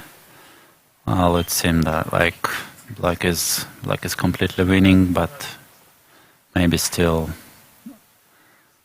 some accuracy should be done.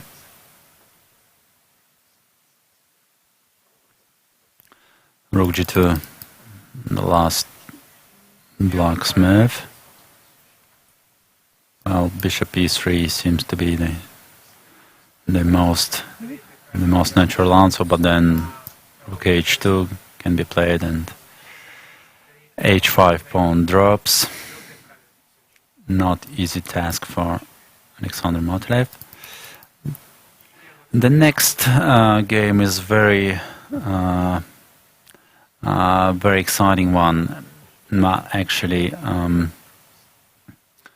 it seemed like Maxim Motlakov managed to get a very good position with Black out of the opening, but then something went wrong, and after some simplifications, Dmitry Yakovenko won a pawn.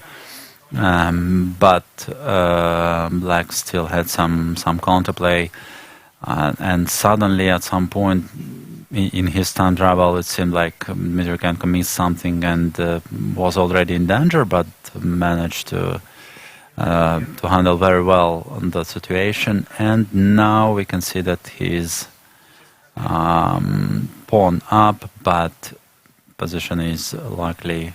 Well, pawn up. He will be pawn up after rook takes f3, and then position should normally be drawn, but yeah, he's still trying his chances.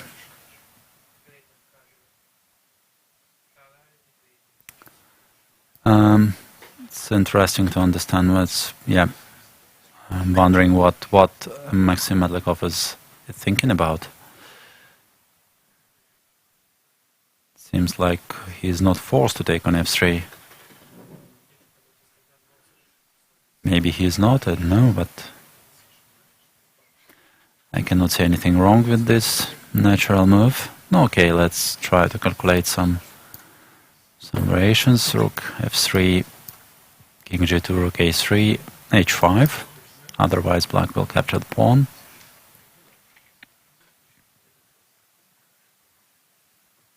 Well, pawn is advancing, but it's hard to believe that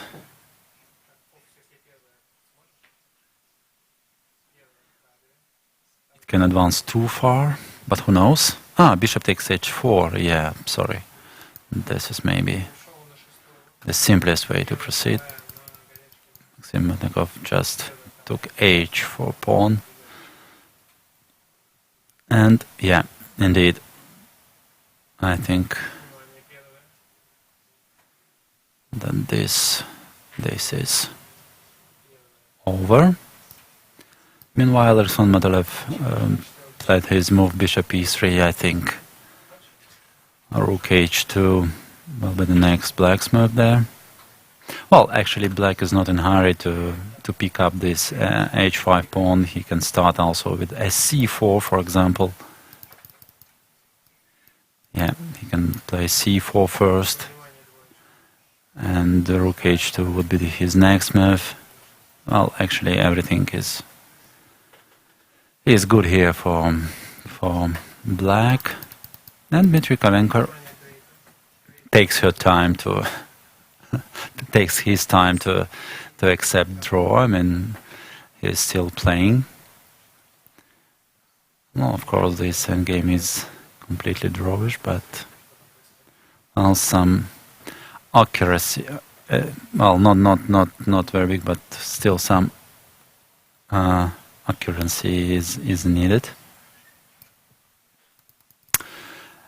And in women's section, Olga Gira is still trying hard to win her game against Alina Kashlinskaya.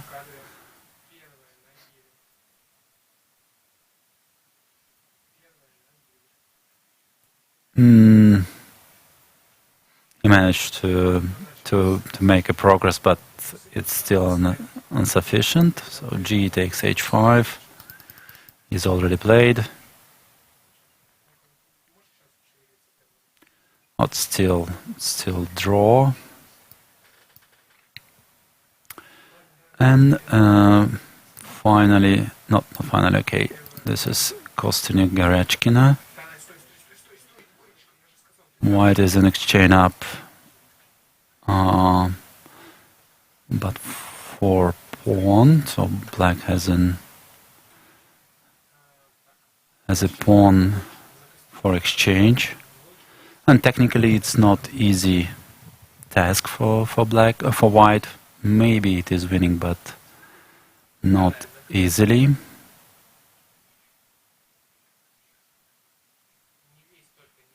The last black's move was knight f5, and now white has a choice between... Not such a big choice. I think the pawn should be captured. Then king then knight h4. Now, then maybe rook d3 is the right way to proceed. Then knight d4, king goes to d5, and e4 will follow probably. If black is in time, for example, king takes, and also knight c2 is possible. Again, b4 pawn.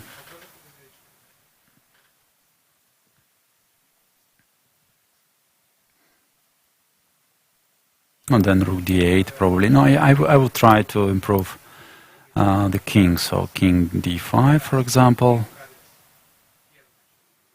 And e4 eventually.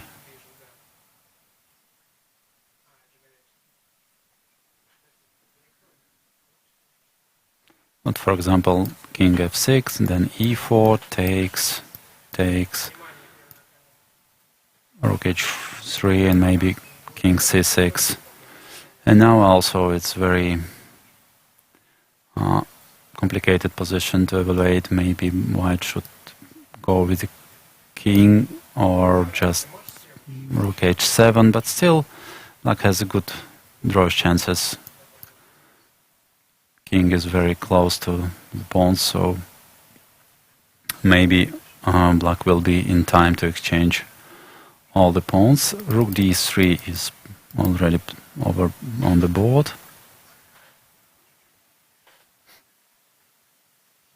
No, knight e4. Okay, knight e7 is too passive. I cannot believe that this move can be good. It's probably knight e4 should be played. No, knight e7 is played already. And this is strange. Okay, rook c3 is played immediately by Aleksandra Kostyuk.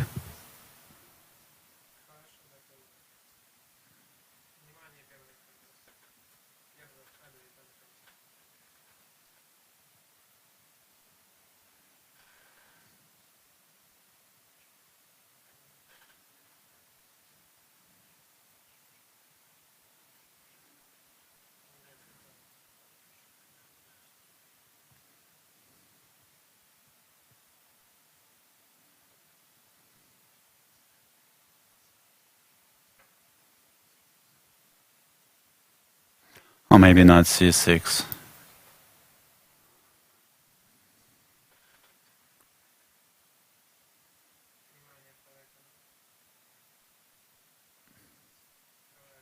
Actually, I'm not sure that rook c3 was, well, the only move for white.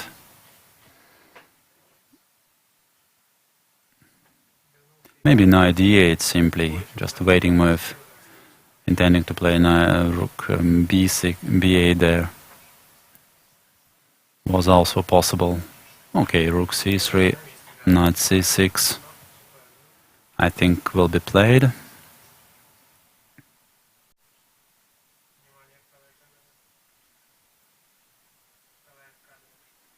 And now if rook c4, then knight e4.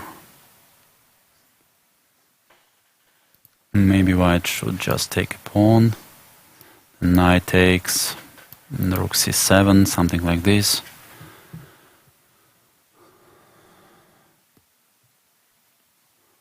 Oh, still some calculations are needed.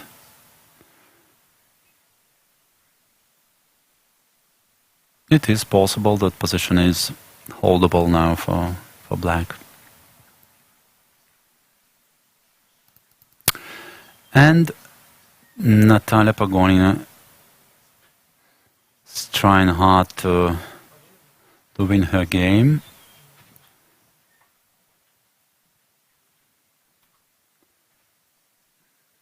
And Elena Tomilova is looking for fortress. The problem for black in this position, actually, if black doesn't need to move, she would be fine probably. But the problem is that always that Zugzwang is always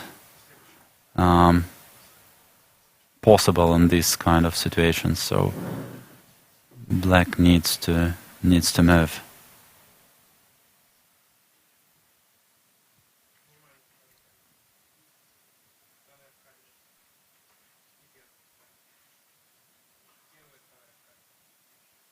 So, for example, what's going on if black plays something like let's say rook b7.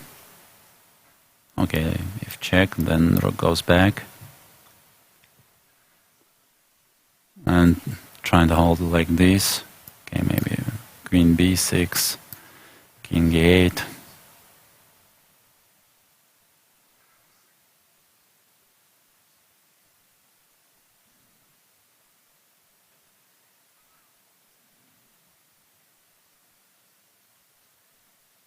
And now maybe Natalia needs to make him a waiting move. Well, then bishop b7 somehow. Yeah, that's what happens actually. Rook d7. And Natalia is very short of time, but okay.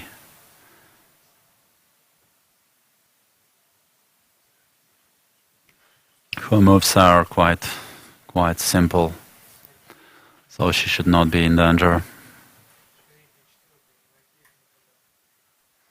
Okay, let's see what's going on in other games.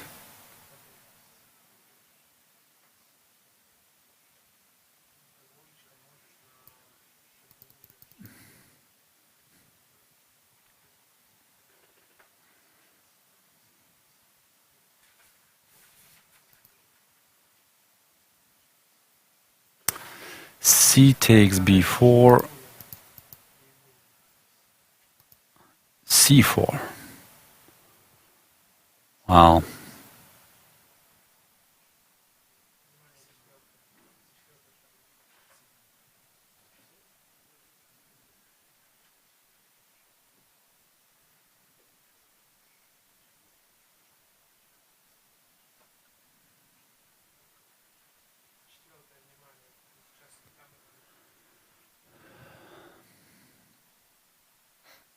Now still hard to comment. Well, objectively white is winning. But Aleksandra Motorev is fighting hard. as Dmitry Kovenko does.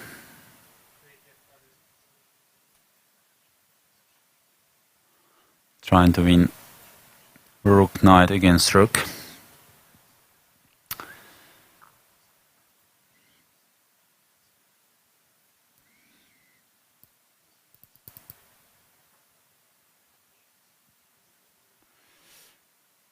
A little trap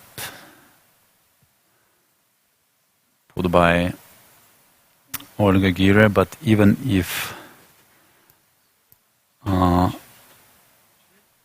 rook h3, I mean, black cannot take on. Even if black takes on h6 on the next move, it will be draw. Bishop f4, king f4, rook takes h6, even bishop f5 should be not, but okay. That's maybe it's not that draw. E5 would be draw. So bishop g7 is the only move now for Olga to keep this game going. But still, then not easy to improve. And bishop g7 is already played.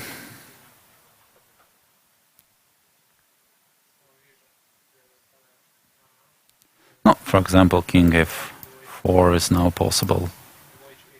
If rook f8 check, then bishop f5 and king goes to e4 or rook h2 check. I cannot see any winning chances for white. And another decisive game of the round in the women's section. Valentina Gunina have just finished her game. By the way, I cannot see it on my screen.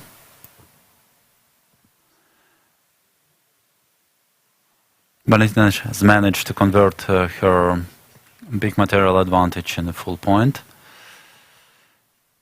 Congratulations to Valentina.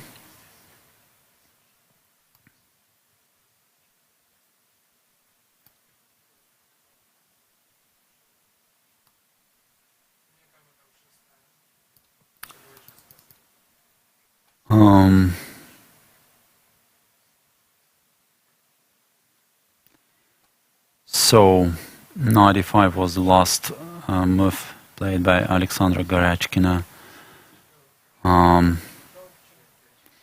So knight king f6 is going to be the next move, I think.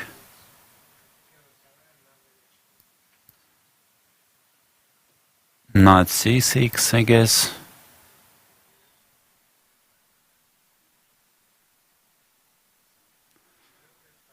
Well, and now it's interesting moment. Maybe white is not obliged to take a pawn immediately. I don't know, because if she does, then knight goes to d4, king f6, and knight takes f3, and this is, well, black is not in danger anymore. So white should look for something else.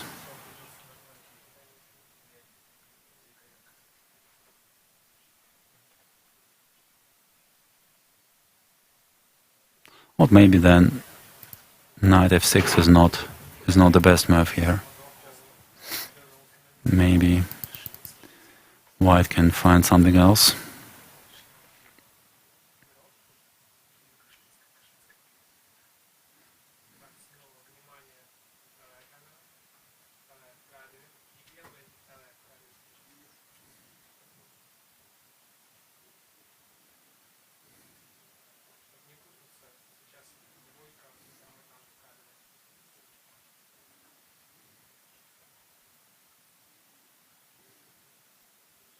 Okay, but still, maybe king f6 was okay, but on this position, maybe white should just play rook e3.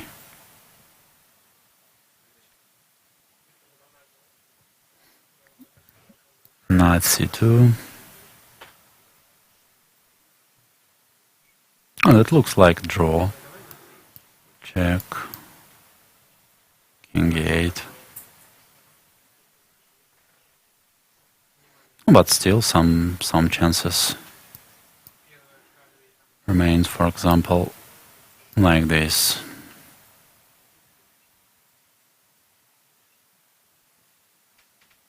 Game is not over yet. White can still try.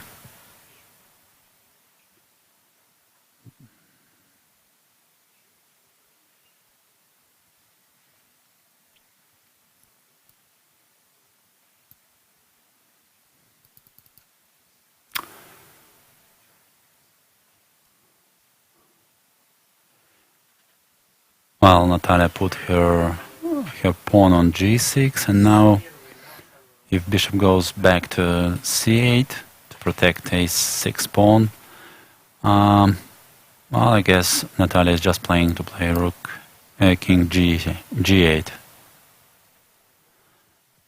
and black is in Zugzwang.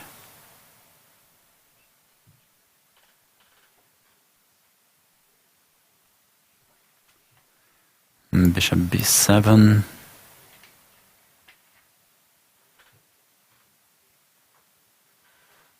Well, even king f8, bishop c8.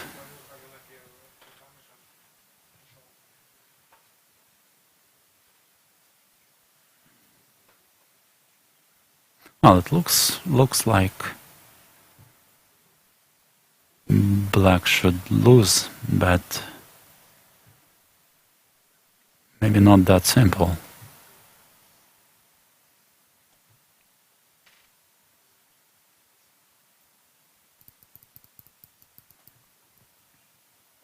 Well, at least this is the only chance for black to hold this, to keep this pawn on the board. Should not give it up, of course. So bishop c8 should be played. No, bishop d3 is another option. Yeah, maybe bishop d3 is also possible. Maybe that's what she's thinking about.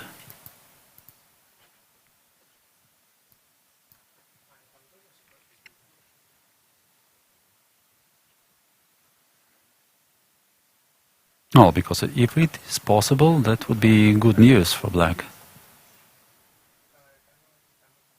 I think that bishop is better placed on b5 than on c8. That's what Elena is thinking about.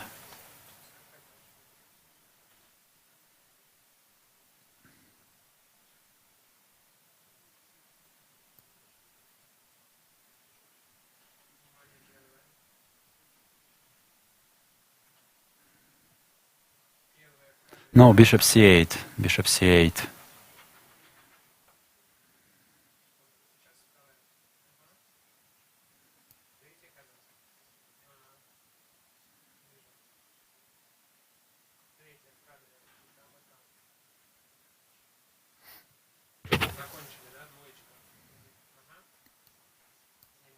So Olga Gira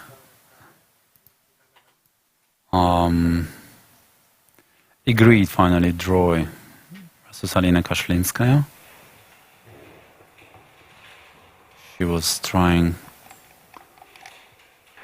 all the game long hard, but Alina managed to hold.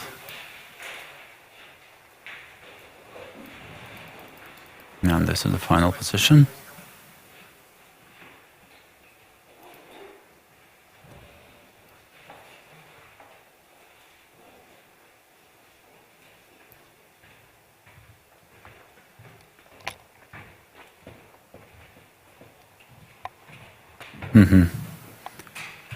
And Aleksandra Kostyniuk went rook e1 with her last move.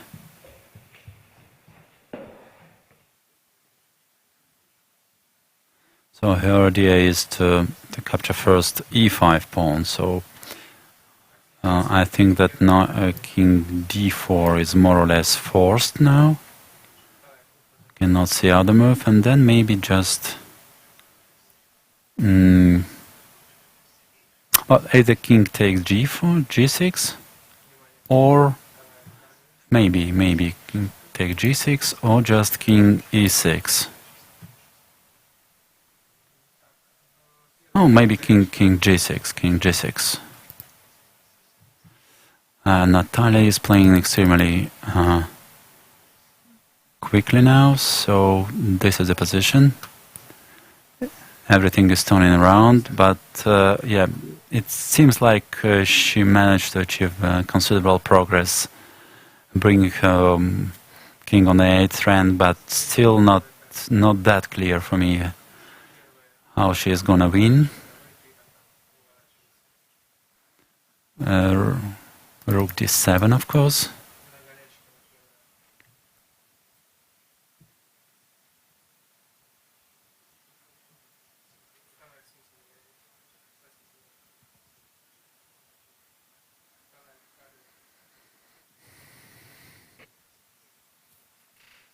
Queen b8. Well, bishop c8 is the only move.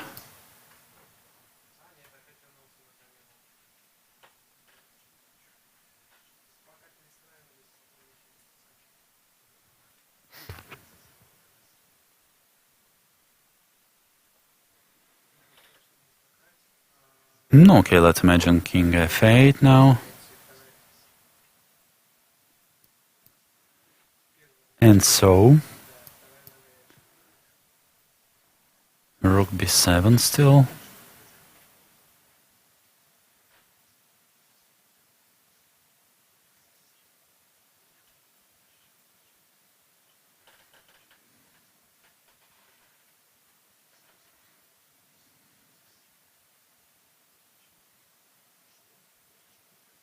Yeah, not so clear for me. Well, I feel like it should be winning for white, but cannot see the direct line, the convincing line. Let's see what happens in the other games. Well, Aleksandra is playing on seconds, and his position is still very hard to defend.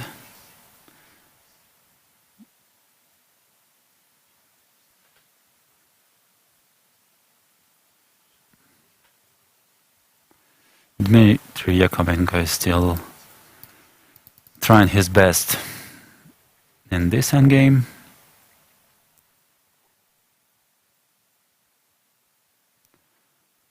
Not Maxim Matlakov is not gonna lose this position. And here we have Kostyuk Goryachkina.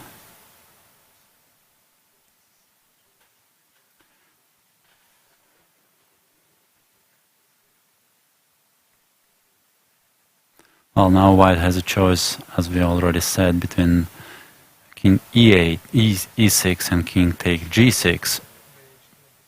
And probably this is a critical moment of the game. Yeah, white should take the right decision. Well, if king takes g6, then knight takes b4, and rook e4 check. King goes to c3, rook takes, and then the pawns will run. We need to understand who is quicker. It seems like white is winning, but you're never sure. Should be checked carefully. Yeah, Aleksandra has already taken the pawn on g6, but Kostyuk, but Goryachkina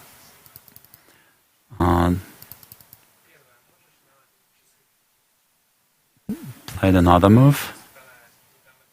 King d3, and maybe this one is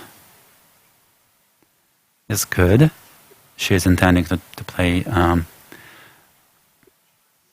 knight e4 and get rid of this f3 pawn. This is the idea.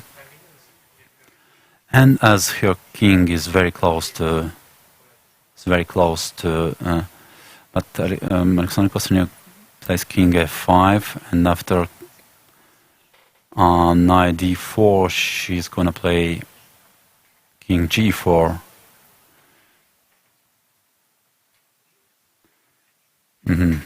She's not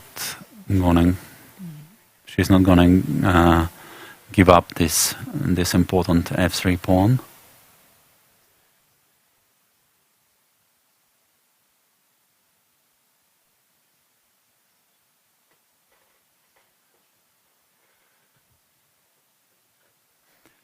Knight e4 is played. Okay, king g4.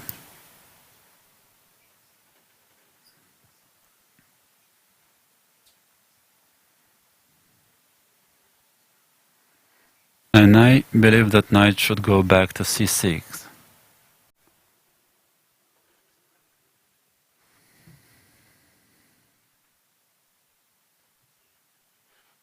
Well, this position seems to be winning for white.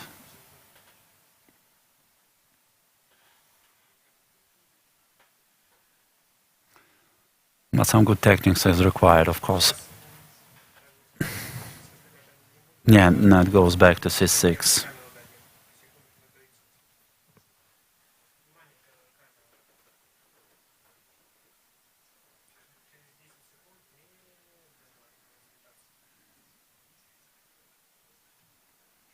Well, white need a waiting move, but it's not easy to find any. So actually, in this position, if black is to move, she's in zugzwang. Okay, not exactly actually, because king d2 is still possible. Let's see what's going on in Natalia Pagonina's game.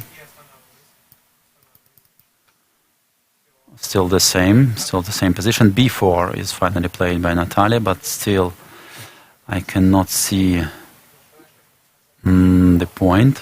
Rook d7 will be played for sure. And what then?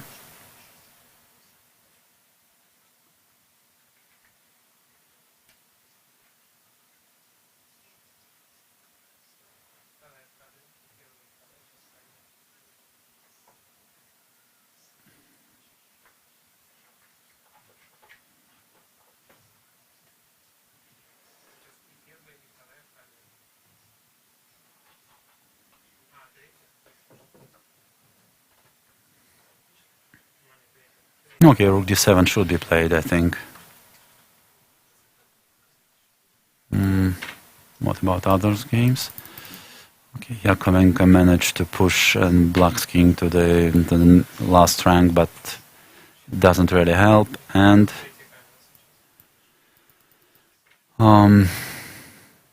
it seemed like, yeah, Aleksandra Makarov has finally resigned. So Nesta is winning his first game with Black. Good start.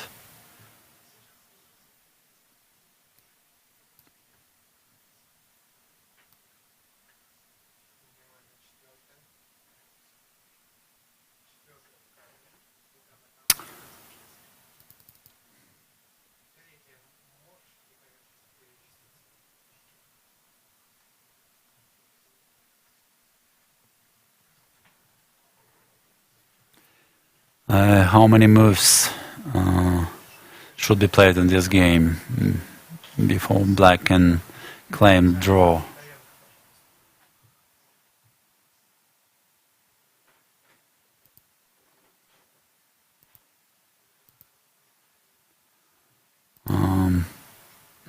That was so on move 56, the last pawn disappeared from the board, and now they're on move 96.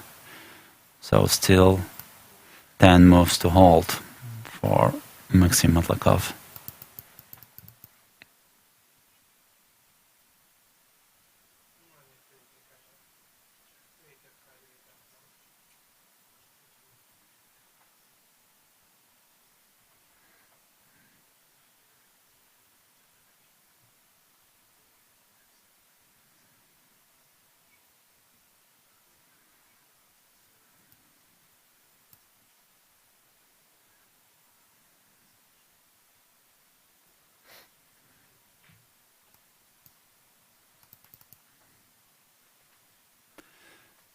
Natalia Pagonina is looking for a winning plan, but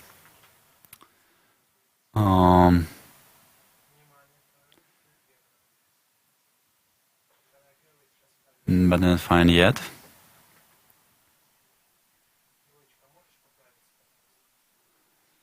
So, for example, if Rook d7, what is White's idea here? What maybe at least, maybe she can at least try this Queen g5 and King e8. That's what he's gonna do, I think.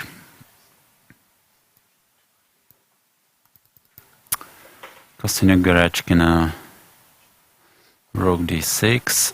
Okay, now black should take on b4. Okay, knight d4, I think. Yeah. And now King f5, I think, will be played. And we will get this endgame, yes, King f5. Knight d3 I don't think is a good idea, at least King e4, so probably King takes b3, King takes e5, and we'll get this position.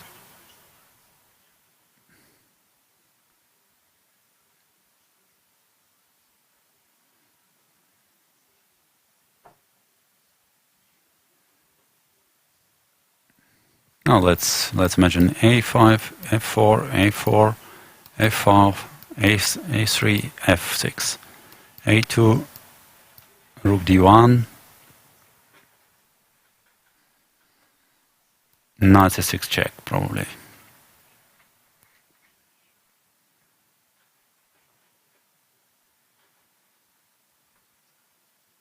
It's hard to say if it's possible to win this endgame.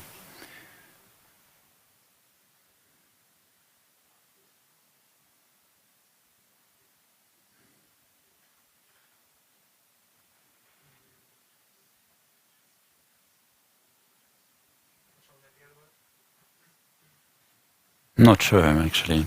For example, King d6, King knight d8.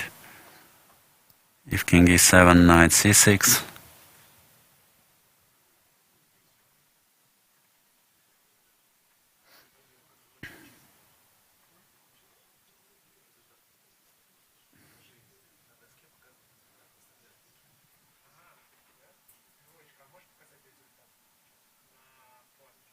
It looks like draw, but we will see.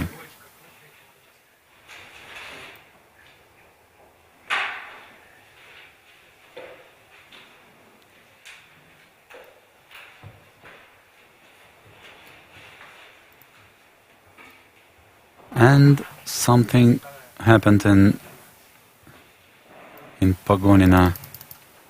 Aha, just mate happened. That's what happened. So probably, yeah, in this position. Yes, okay, that idea I have not seen actually. Queen a5 check.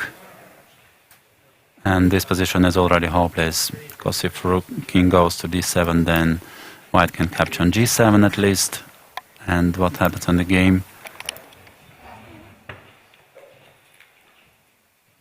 Rook c7, Queen g5 check, and very nice mate made by Natalia Pagonina, who managed to win this game in very technical style, as she can do. Yeah, in her, let's say, preferable style.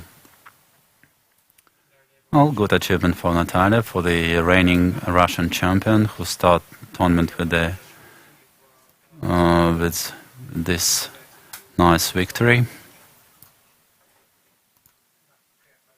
And we have just 2 games remaining. or just one actually.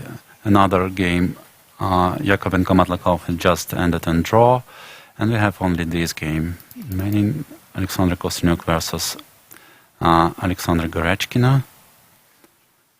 And I think it should be draw. Let's replay the line we just have seen.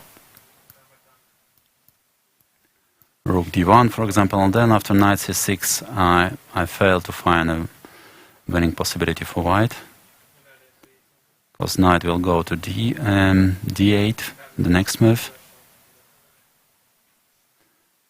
whatever white plays.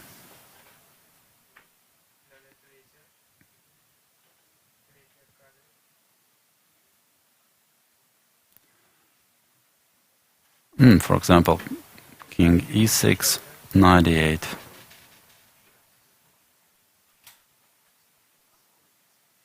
If king goes to d7, knight f7 then.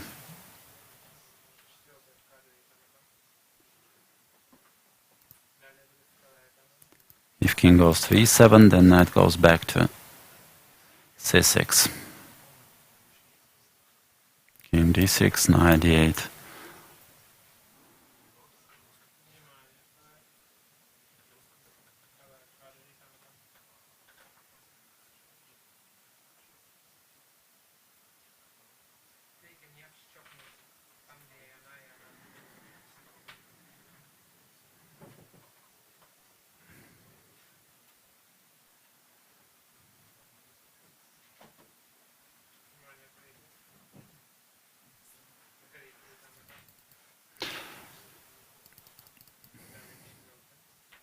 Aleksandra Kostyniuk is thinking over her move.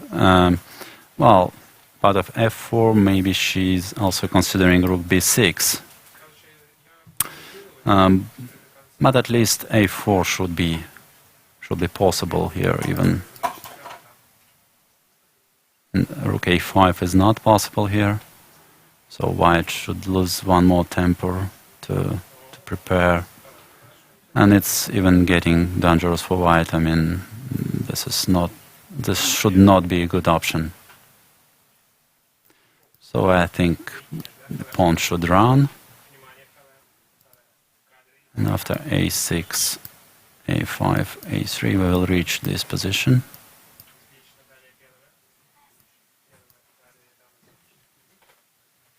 And after knight c6, it should be draw, I think. Okay, let's have a little break before we see the final moments of this interesting game. Stay with us.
Hello everyone, we are back to the first round of the Russian Superfinal.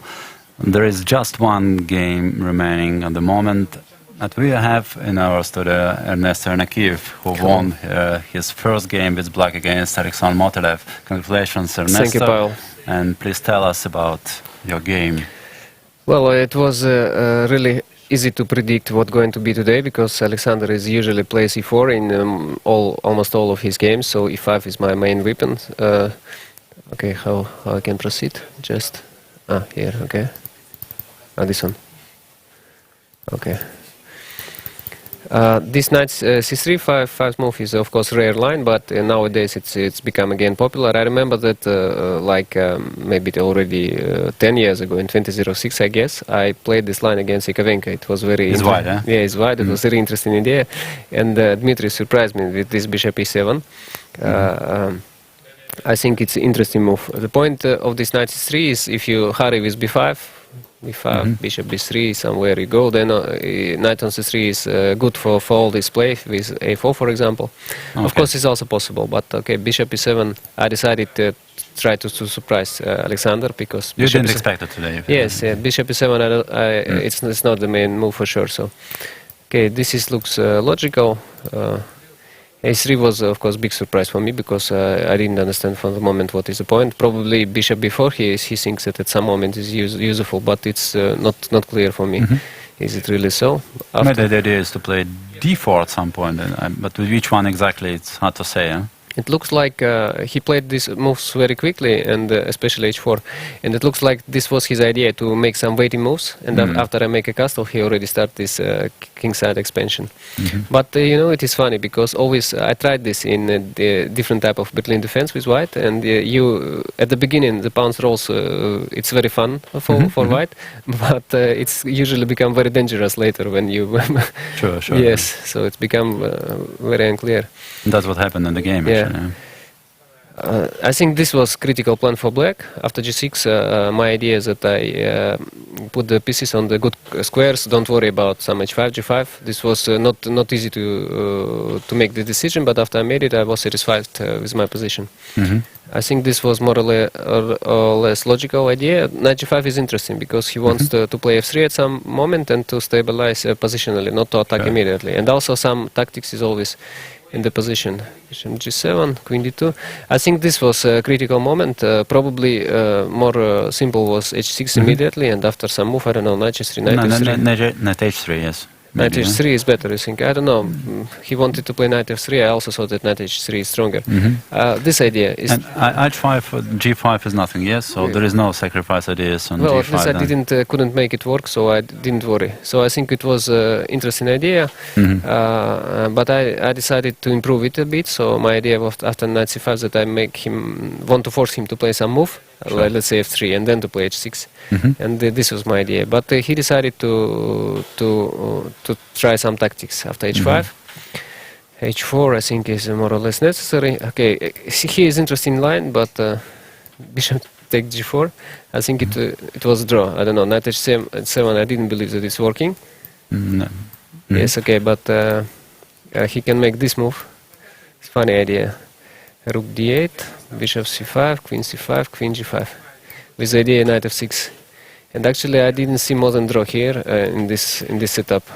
Knight f6, king f5. It was important that rook is on d8. And That's very nice line, yeah. Yeah, okay, but of course it's very dangerous for black, so I decided, okay, I didn't see more than draw for white, but I didn't want to check, is it really so? Sure. After h6, okay, before is, I think, more or less critical, otherwise he have no good retreat. After knight h3, g5, I have wonderful position for my knight on e6. So this was logical. g5, well, I think here he was trying to play on initiative, but maybe he should already think about some stabilizing, like knight h2, f3, because after knight g3, knight f6, knight he's g5 already forced to play knight yeah, g5. knight g5 is critical, and bishop g4 is important. I think that black is more comfortable here. I don't think it is advantage or something, but I think with open lines for my light square bishop, it's more easy for me to play. This looks natural line. But after king h7, it's hard to say what is white going to do, and I have like a5 or rook g8. So I think okay. I think it's more easy for me. I think he's fine still, but it's more easy for me to play. But what he did, I think, is just blunder, because after this it looks very promising. But after this knight e4, it seems to be over. I actually didn't see what else he can do after I that. spent some time here trying to understand what was the white's idea, but this knight c3 is very important. I didn't see. By the way, I didn't see it. I didn't see, but without knight c3, maybe he had position isn't clear. But after knight c3, is too much threat is here, and it's just. You also didn't see anything better than knight 95, knight g3 for him, yeah. Yeah, I thought it's already bad position. Yeah, probably. Then it's already over. Well, okay, it was interesting game, and he overpushed obviously. Okay, that's my evaluation. Was that probably you didn't share it, right? I mean that he's got very promising position out of the opening, but you think that you were safe more or less, yeah? Yeah, I think that I controlled the situation more or less. You control, yeah. Yeah. Was not far from equality all the time. Okay. Okay. Then, unfortunately, we cannot see the last game we just finished, I guess. This is. Yeah, but is or they still? Oh no, it's still underway. Yeah. Yeah.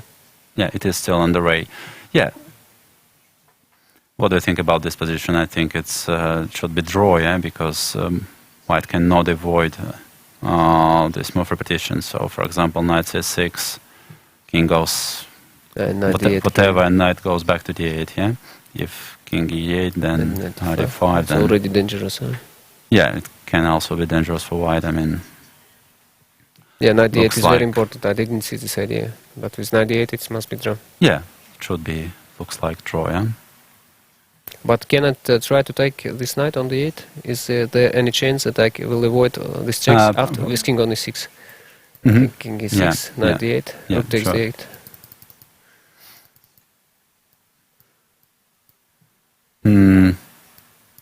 Like this, right? Yes.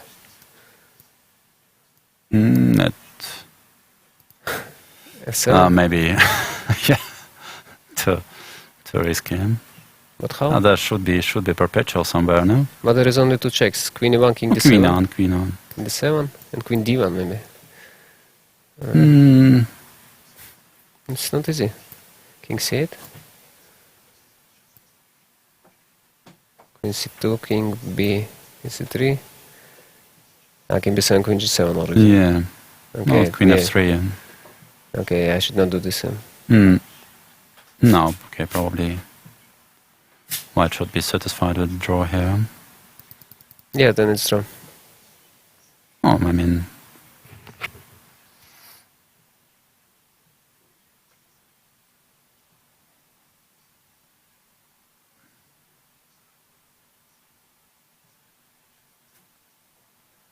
Okay, king c5 can be played, of course, but I mean, I cannot see the idea. Well, even king b2, whatever.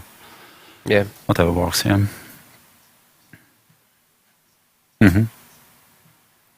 Okay. Yeah, but this looks like very good chances for win, yeah? Yes. Okay, still some technical trouble with this double pawn. I mean, it was never easy. And maybe white didn't use all her chances, but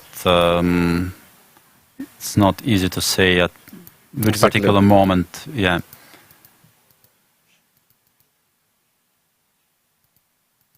Okay, then very good defense, huh? No, in this position, maybe a rook d1 was not necessary. I don't know. Maybe. But pawns is hanging. Well, not really. e5 is also hanging, yeah? Maybe some waiting move, but there is no any. Okay, finally, game is ended and draw. And that's basically it for today. Well, we've got a very exciting round with many interesting games. We have a lot of decisive games today, and We are looking forward to see you tomorrow. Stay with us. Bye bye. Bye bye.